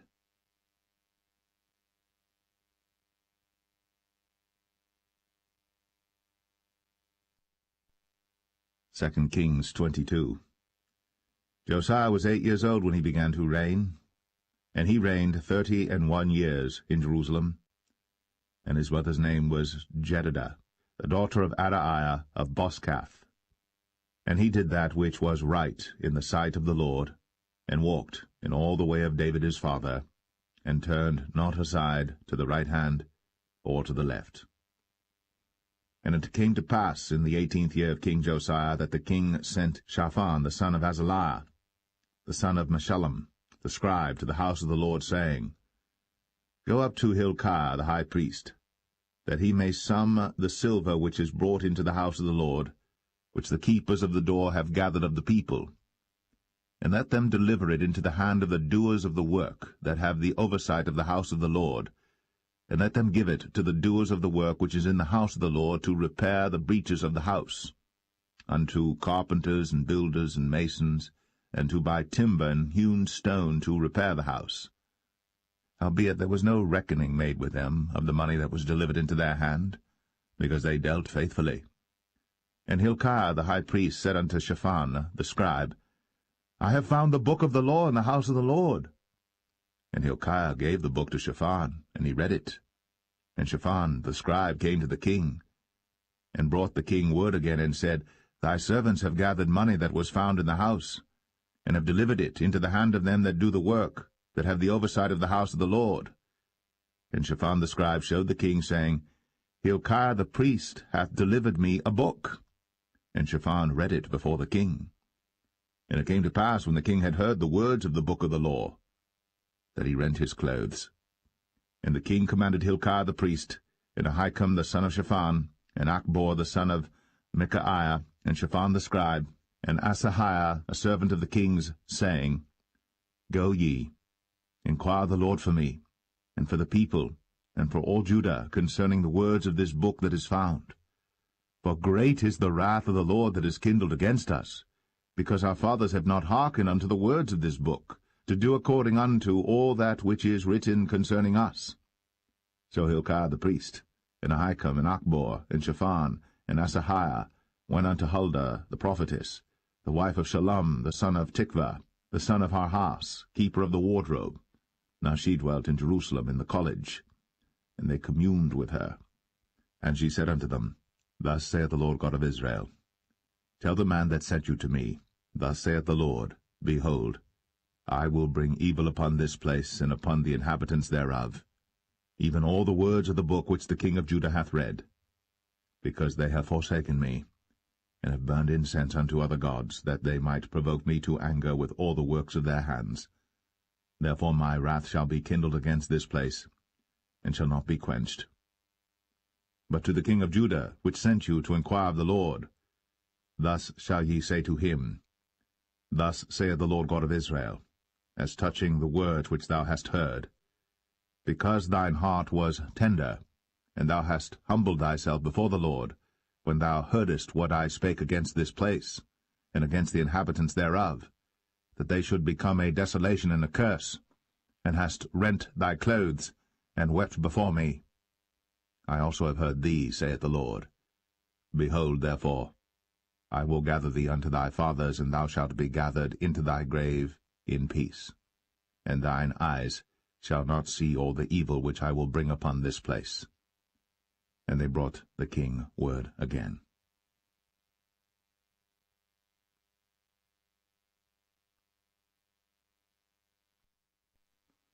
2 Kings 23. And the king sent, and they gathered unto him all the elders of Judah and of Jerusalem. And the king went up into the house of the Lord, and all the men of Judah, and all the inhabitants of Jerusalem with him, and the priests and the prophets, and all the people, both small and great. And he read in their ears all the words of the book of the covenant which was found in the house of the Lord. And the king stood by a pillar, and made a covenant before the Lord to walk after the Lord, and to keep his commandments and his testimonies and his statutes with all their heart and all their soul, to perform the words of this covenant that were written in this book. And all the people stood to the covenant. And the king commanded Hilkiah the high priest, and the priests of the second order, and the keepers of the door, to bring forth out of the temple of the Lord all the vessels that were made for Baal, and for the grove, and for all the host of heaven. And he burned them without Jerusalem in the fields of Kidron, and carried the ashes of them unto Bethel. And he put down the idolatrous priests, whom the kings of Judah had ordained to burn incense in the high places, in the cities of Judah, and in the places round about Jerusalem, them also that burned incense unto Baal, to the sun, and to the moon, and to the planets, and to all the hosts of heaven. And he brought out the grove from the house of the Lord without Jerusalem unto the brook Kidron, and burned it at the brook Kidron, and stamped it small to powder, and cast the powder thereof upon the graves of the children of the people. And he brake down the houses of the Sodomites, that were by the house of the Lord, where the women wove hangings for the grove. And he brought all the priests out of the cities of Judah, and defiled the high places where the priests had burned incense, from Geba to Beersheba, and brake down the high places of the gates that were in the entering in of the gate of Joshua, the governor of the city, which were on a man's left hand at the gate of the city. Nevertheless the priests of the high places came not up to the altar of the Lord in Jerusalem, but they did eat of the unleavened bread among their brethren. And he defiled Topheth, which is in the valley of the children of Hinnom, that no man might make his son or his daughter to pass through the fire to Molech, And he took away the horses that the kings of Judah had given to the sun, at the entering in of the house of the Lord, by the chamber of Nathan-Melech, the chamberlain, which was in the suburbs, and burned the chariots of the sun with fire. And the altars that were on the top of the upper chamber of Ahaz, which the kings of Judah had made, and the altars which Manasseh had made in the two courts of the house of the Lord, did the king beat down, and break them down from thence, and cast the dust of them into the brook Kidron. And the high places that were before Jerusalem, which were on the right hand of the mount of corruption, which Solomon the king of Israel had builded for Ashtoreth, the abomination of the Zidonians, and for Chemosh, the abomination of the Moabites, and for Milcom, the abomination of the children of Ammon, did the king defile. And he brake in pieces the images, and cut down the groves, and filled their places with the bones of men. Moreover, the altar that was at Bethel, and the high place which Jeroboam the son of Nebat, who made Israel to sin, had made, both that altar and the high place he brake down, and burned the high place, and stamped it small to powder, and burned the grove. And as Josiah turned himself, he spied the sepulchres that were there in the mount, and sent, and took the bones out of the sepulchres, and burned them upon the altar, and polluted it, according to the word of the Lord which the man of God proclaimed, who proclaimed these words. Then he said, What title is that I see? And the men of the city told him, It is the sepulchre of the man of God which came from Judah, and proclaimed these things that thou hast done against the altar of Bethel. And he said, Let him alone. Let no man move his bones. So they let his bones alone, with the bones of the prophet that came out of Samaria. And all the houses also of the high places that were in the cities of Samaria, which the kings of Israel had made to provoke the Lord to anger, Josiah took away, and did to them according to all the acts that he had done in Bethel. And he slew all the priests of the high places that were there upon the altars, and burned men's bones upon them, and returned to Jerusalem. And the king commanded all the people, saying, Keep the Passover unto the Lord your God, as it is written in the book of this covenant. Surely there was not holden such a Passover from the days of the judges that judged Israel, nor in all the days of the kings of Israel, nor of the kings of Judah, but in the 18th year of King Josiah, wherein this Passover was holden to the Lord in Jerusalem. Moreover, the workers with familiar spirits, and the wizards, and the images, and the idols, and all the abominations that were spied in the land of Judah and in Jerusalem, did Josiah put away, that he might perform the words of the law which were written in the book that Hilkiah the priest found in the house of the Lord. And like unto him was there no king before him, that turned to the Lord with all his heart, and with all his soul, and with all his might, according to all the law of Moses, neither after him arose there any like him. Notwithstanding the Lord turned not from the fierceness of his great wrath, wherewith his anger was kindled against Judah, because of all the provocations that Manasseh had provoked him withal. And the Lord said, I will remove Judah also out of my sight, as I have removed Israel, and will cast off this city Jerusalem which I have chosen, and the house of which I said, My name shall be there. Now the rest of the acts of Josiah, and all that he did, are they not written in the book of the Chronicles of the kings of Judah? In his days Pharaoh Necho, king of Egypt, went up against the king of Assyria to the river Euphrates. And King Josiah went against him, and he slew him at Megiddo when he had seen him. And his servants carried him in a chariot dead from Megiddo, and brought him to Jerusalem, and buried him in his own sepulchre. And the people of the land took Jehoahaz the son of Josiah, and anointed him, and made him king in his father's stead. Jehoahaz was 23 years old when he began to reign, and he reigned 3 months in Jerusalem. And his mother's name was Hamutal, the daughter of Jeremiah of Libnah. And he did that which was evil in the sight of the Lord, according to all that his fathers had done. And Pharaoh Necho put him in bands at Riblah, in the land of Hamath, that he might not reign in Jerusalem, and put the land to a tribute of 100 talents of silver, and a talent of gold. And Pharaoh Necho made Eliakim the son of Josiah king in the room of Josiah his father, and turned his name to Jehoiakim, and took Jehoahaz away, and he came to Egypt and died there. And Jehoiakim gave the silver and the gold to Pharaoh, but he taxed the land to give the money according to the commandment of Pharaoh. He exacted the silver and the gold of the people of the land, of every one according to his taxation, to give it unto Pharaoh Necho. Jehoiakim was 25 years old when he began to reign, and he reigned 11 years in Jerusalem.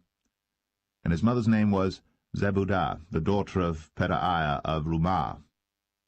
And he did that which was evil in the sight of the Lord, according to all that his fathers had done.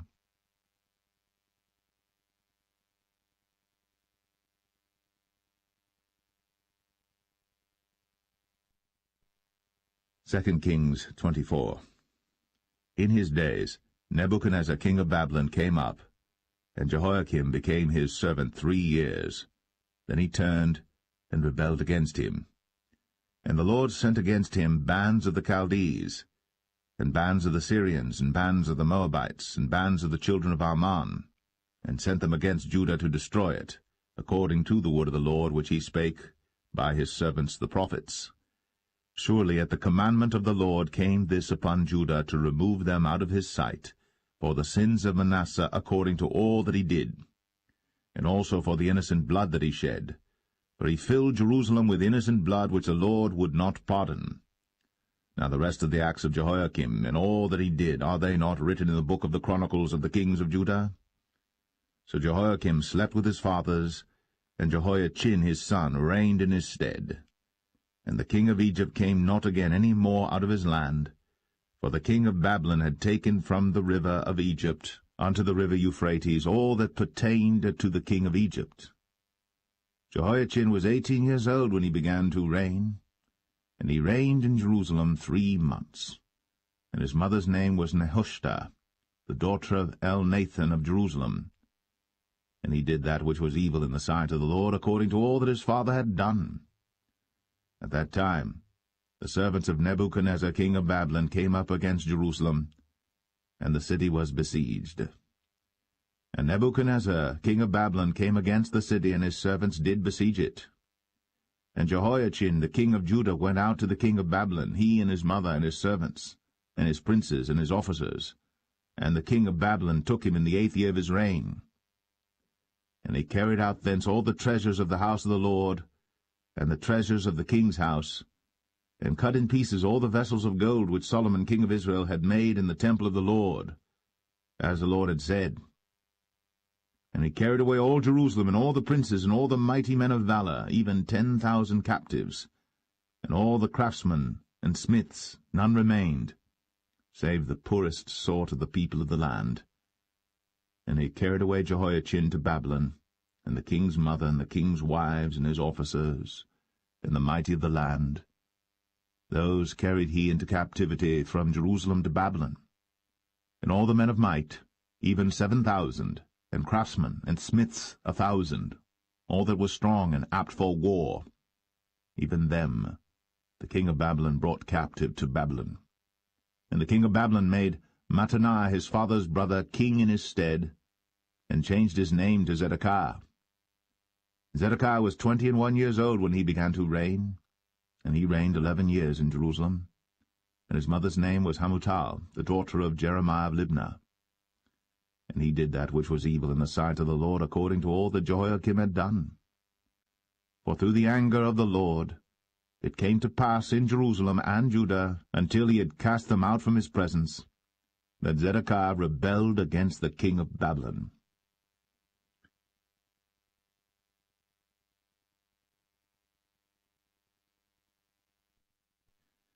Second Kings 25.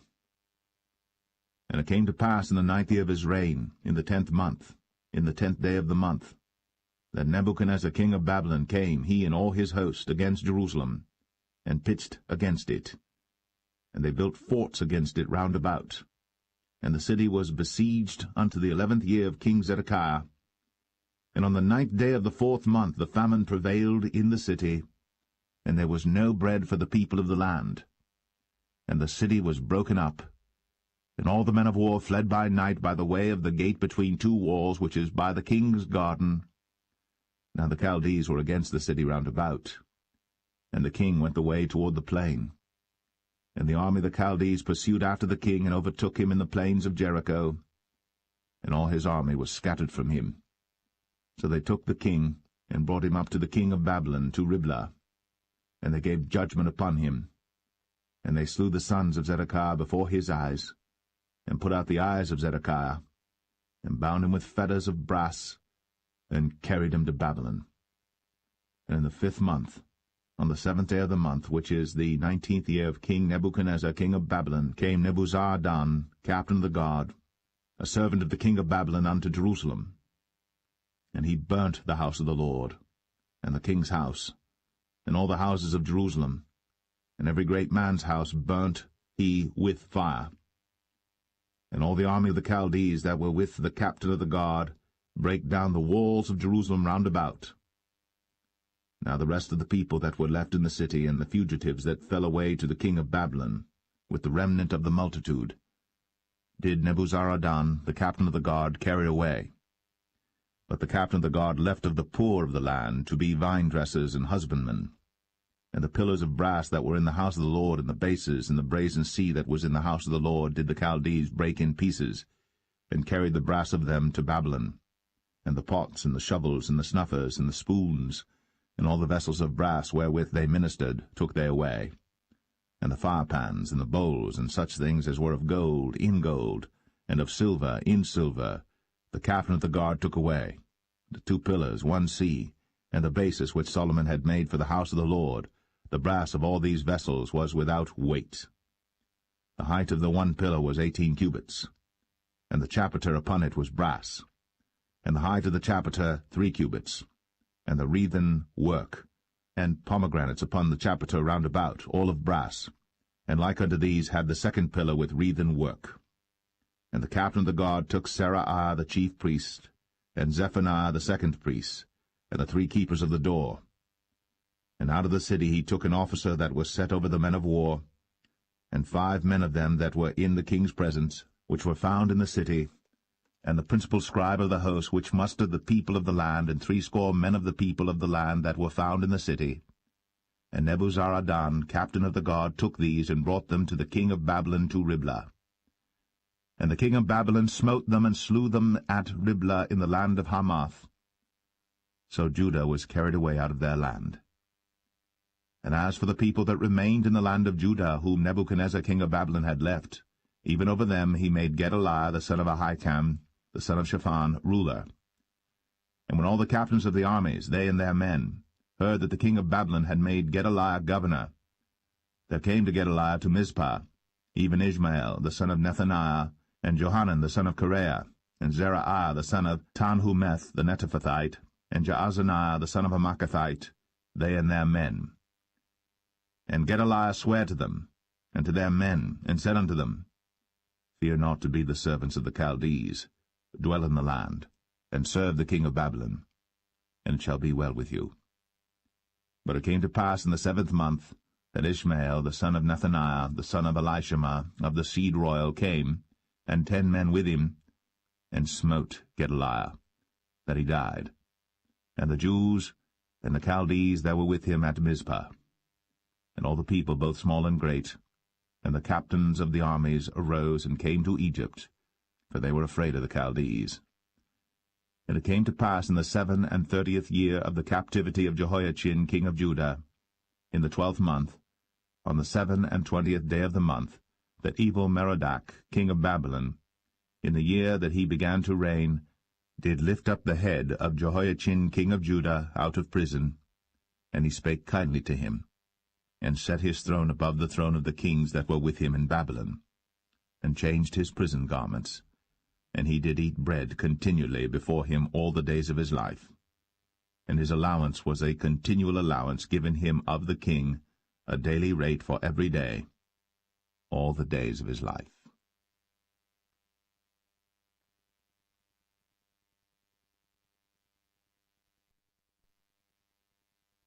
The first book of Chronicles, chapter 1. Adam, Sheth, Enosh, Canaan, Mahalaleel, Jared, Enoch, Methuselah, Lamech, Noah, Shem, Ham, and Japheth. The sons of Japheth, Gomer and Magog, and Madai, and Javan, and Tubal, and Meshach, and Tiris. And the sons of Gomer, Ashchenaz, and Ribhath, and Togarmah. And the sons of Javan, Elisha, and Tarshish, Kittim, and Dodanim. The sons of Ham, Cush, and Mizraim, Put, and Canaan. And the sons of Cush, Seba, and Havilah, and Sapta, and Ramah, and Sabteka. And the sons of Ramah, Sheba, and Dedan. And Cush begat Nimrod. He began to be mighty upon the earth. And Mizraim begat Ludim, and Anamim, and Lehabim, and Naphtuhim, and Pathrusim, and Casluhim, of whom came the Philistines, and Caphtorim.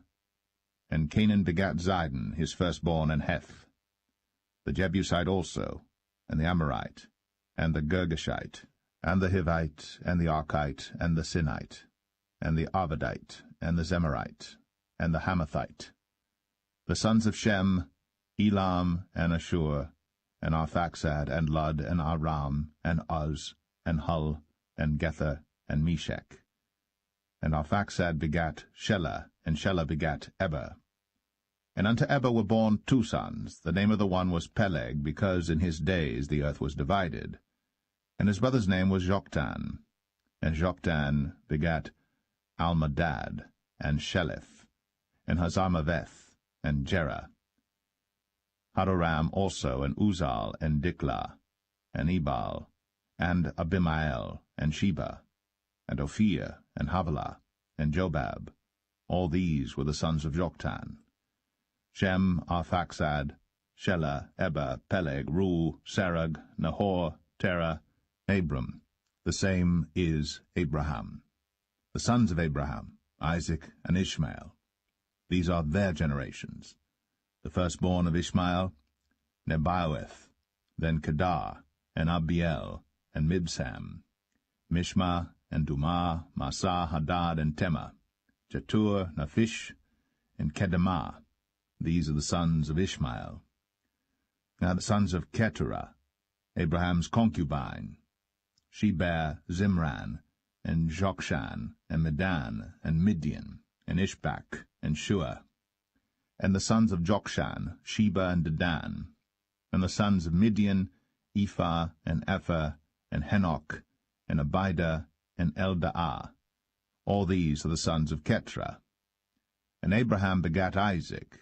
The sons of Isaac, Esau, and Israel. The sons of Esau, Eliphaz, Ruel, and Jeush, and Jalam, and Korah. The sons of Eliphaz, Teman, and Omar, Zephi, and Gatam, Kenaz, and Timnah, and Amalek. The sons of Ruel, Nehath, Zerah, Shammah, and Mizah. And the sons of Zia, Lotan, and Shobal, and Zibeon, and Anah, and Dishan, and Ezar, and Dishan. And the sons of Lotan, Horai, and Homam, and Timnah was Lotan's sister. The sons of Shobal, Alian, and Manahath, and Ebal, Shephi, and Onam. And the sons of Zibeon, Ai, and Anah. The sons of Anah, Dishon. And the sons of Dishon, Amram, and Eshban, and Ithran, and Cheran. The sons of Ezer, Bilhan, and Zavan, and Jachan. The sons of Dishan, Uz, and Aran. Now these are the kings that reigned in the land of Edom, before any king reigned over the children of Israel. Bela the son of Beor, and the name of his city was Dinhabah. And when Bela was dead, Jobab the son of Zerah, of Bozrah, reigned in his stead. And when Jobab was dead, Husham of the land of the Timonites reigned in his stead. And when Husham was dead, Hadad the son of Bedad, which smote Midian in the field of Moab, reigned in his stead. And the name of his city was Avith.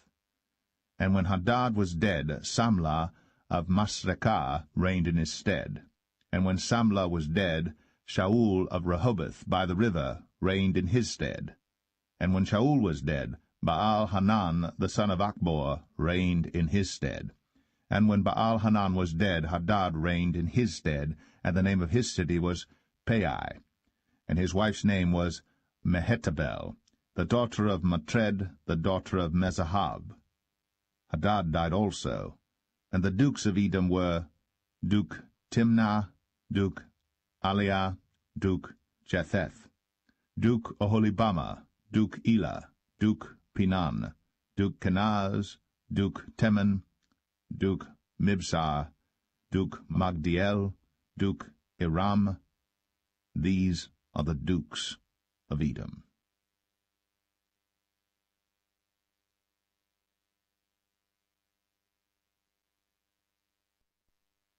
1 Chronicles 2. These are the sons of Israel: Reuben, Simeon, Levi, and Judah, Issachar, and Zebulun, Dan, Joseph, and Benjamin, Naphtali, Gad, and Asher. The sons of Judah, Er, and Onan, and Shelah, which three were born unto him of the daughter of Shua the Canaanitess. And Er, the firstborn of Judah, was evil in the sight of the Lord, and he slew him. And Tamar his daughter-in-law bare him Pharez and Zerah. All the sons of Judah were 5. The sons of Pharez, Hezron and Hamul. And the sons of Zerah, Zimri, and Ethan, and Heman, and Calcol, and Dara, 5 of them in all. And the sons of Carmi, Achar, the troubler of Israel, who transgressed in the thing accursed. And the sons of Ethan, Azariah. The sons also of Hezron that were born unto him, Jeramiel, and Ram, and Chelubai. And Ram begat Aminadab, and Aminadab begat Nahshon, prince of the children of Judah. And Nahshon begat Salma, and Salma begat Boaz, and Boaz begat Obed, and Obed begat Jesse. And Jesse begat his firstborn Eliab, and Aminadab the second, and Shimah the third, Nathaniel the fourth, Radai the 5th, Ozem the 6th, David the 7th, whose sisters were Zeruiah and Abigail. And the sons of Zeruiah, Abishai and Joab, and Asahel 3. And Abigail bare Amasa, and the father of Amasa was Jether the Ishmaelite. And Caleb the son of Hezron begat children of Azabah his wife, and of Jerioth. Her sons are these, Jesher, and Shabab, and Ardan. And when Azabah was dead, Caleb took unto him Ephrath, which bare him Hur, and Hur begat Uri, and Uri begat Bezaleel. And afterward Hezron went in to the daughter of Machir, the father of Gilead, whom he married when he was 60 years old. And she bare him Segub, and Segub begat Jair, who had 23 cities in the land of Gilead. And he took Gesher and Aram, with the towns of Jair from them, with Kenath, and the towns thereof, even 60 cities. All these belonged to the sons of Machir, the father of Gilead. And after that Hezron was dead, and Caleb Ephratah. Then Abiah, Hezron's wife, bare him Asher, the father of Tekoa. And the sons of Jeramiel, the firstborn of Hezron, were Ram the firstborn, and Bunah, and Oren, and Ozem, and Ahijah. Jeramiel had also another wife, whose name was Adarah. She was the mother of Onam. And the sons of Ram, the firstborn of Jeramiel, were Maaz, and Jamin, and Acher. And the sons of Onam were Shammai, and Jadah. And the sons of Shammai, Nadab, and Abishur. And the name of the wife of Abishur was Abihail, and she bare him Aban and Molid. And the sons of Nadab, Seled, and Appaim. But Seled died without children. And the sons of Appaim, Ishai. And the sons of Ishai, Sheshan. And the children of Sheshan, Alai. And the sons of Judah, the brother of Shammai, Jether and Jonathan. And Jether died without children. And the sons of Jonathan, Peleth and Zazah. These were the sons of Jeramiel. Now Sheshan had no sons but daughters, and Sheshan had a servant, an Egyptian, whose name was Jarha. And Sheshan gave his daughter to Jarha his servant to wife, and she bare him Attai. And Attai begat Nathan, and Nathan begat Zabad, and Zabad begat Ephlal, and Ephlal begat Obed. And Obed begat Jehu, and Jehu begat Azariah, and Azariah begat Helez, and Helez begat Eleazar, and Eleazar begat Sesamei, and Sesamei begat Shalom, and Shalom begat Jechamiah, and Jechamiah begat Elishama. Now the sons of Caleb, the brother of Jeremiel, were Mesha his firstborn, which was the father of Ziph, and the sons of Mareshah, the father of Hebron, and the sons of Hebron, Korah, and Tapua, and Rechem, and Shema. And Shema begat Raham, the father of Jorkoam, and Rechem begat Shemai. And the son of Shemai was Maon, and Maon was the father of Beth-zur. And Ephah, Caleb's concubine, bare Haran, and Moza, and Gazez, and Haran begat Gazez. And the sons of Jaddai, Regem, and Jotham, and Gesham, and Pelet, and Ephah, and Shaaph. Maacah, Caleb's concubine, bare Sheber, and Tirhanah. She bare also Shaaph, the father of Madmanah, Sheva, the father of Machbenah, and the father of Gibeah, and the daughter of Caleb was Aksah. These were the sons of Caleb, the son of Hur, the firstborn of Ephratah, Shobal, the father of Kirjath-Jearim, Salma, the father of Bethlehem, Hareph, the father of Beth-Gader, and Shobal, the father of Kirjath-Jearim, had sons, Haraway, and half of the Manahethites. And the families of Kirjath-Jearim, the Ithrites, and the Puhites, and the Shumathites, and the Mishraites, of them came the Zerethites, and the Eshtuelites. The sons of Salma, Bethlehem, and the Netophathites, Adaroth, the house of Joab, and half of the Manahethites, the Zorites. And the families of the scribes which dwelt at Jabez, the Terathites, the Shimeathites, and Sukathites. These are the Kenites that came of Hemath, the father of the house of Rechab.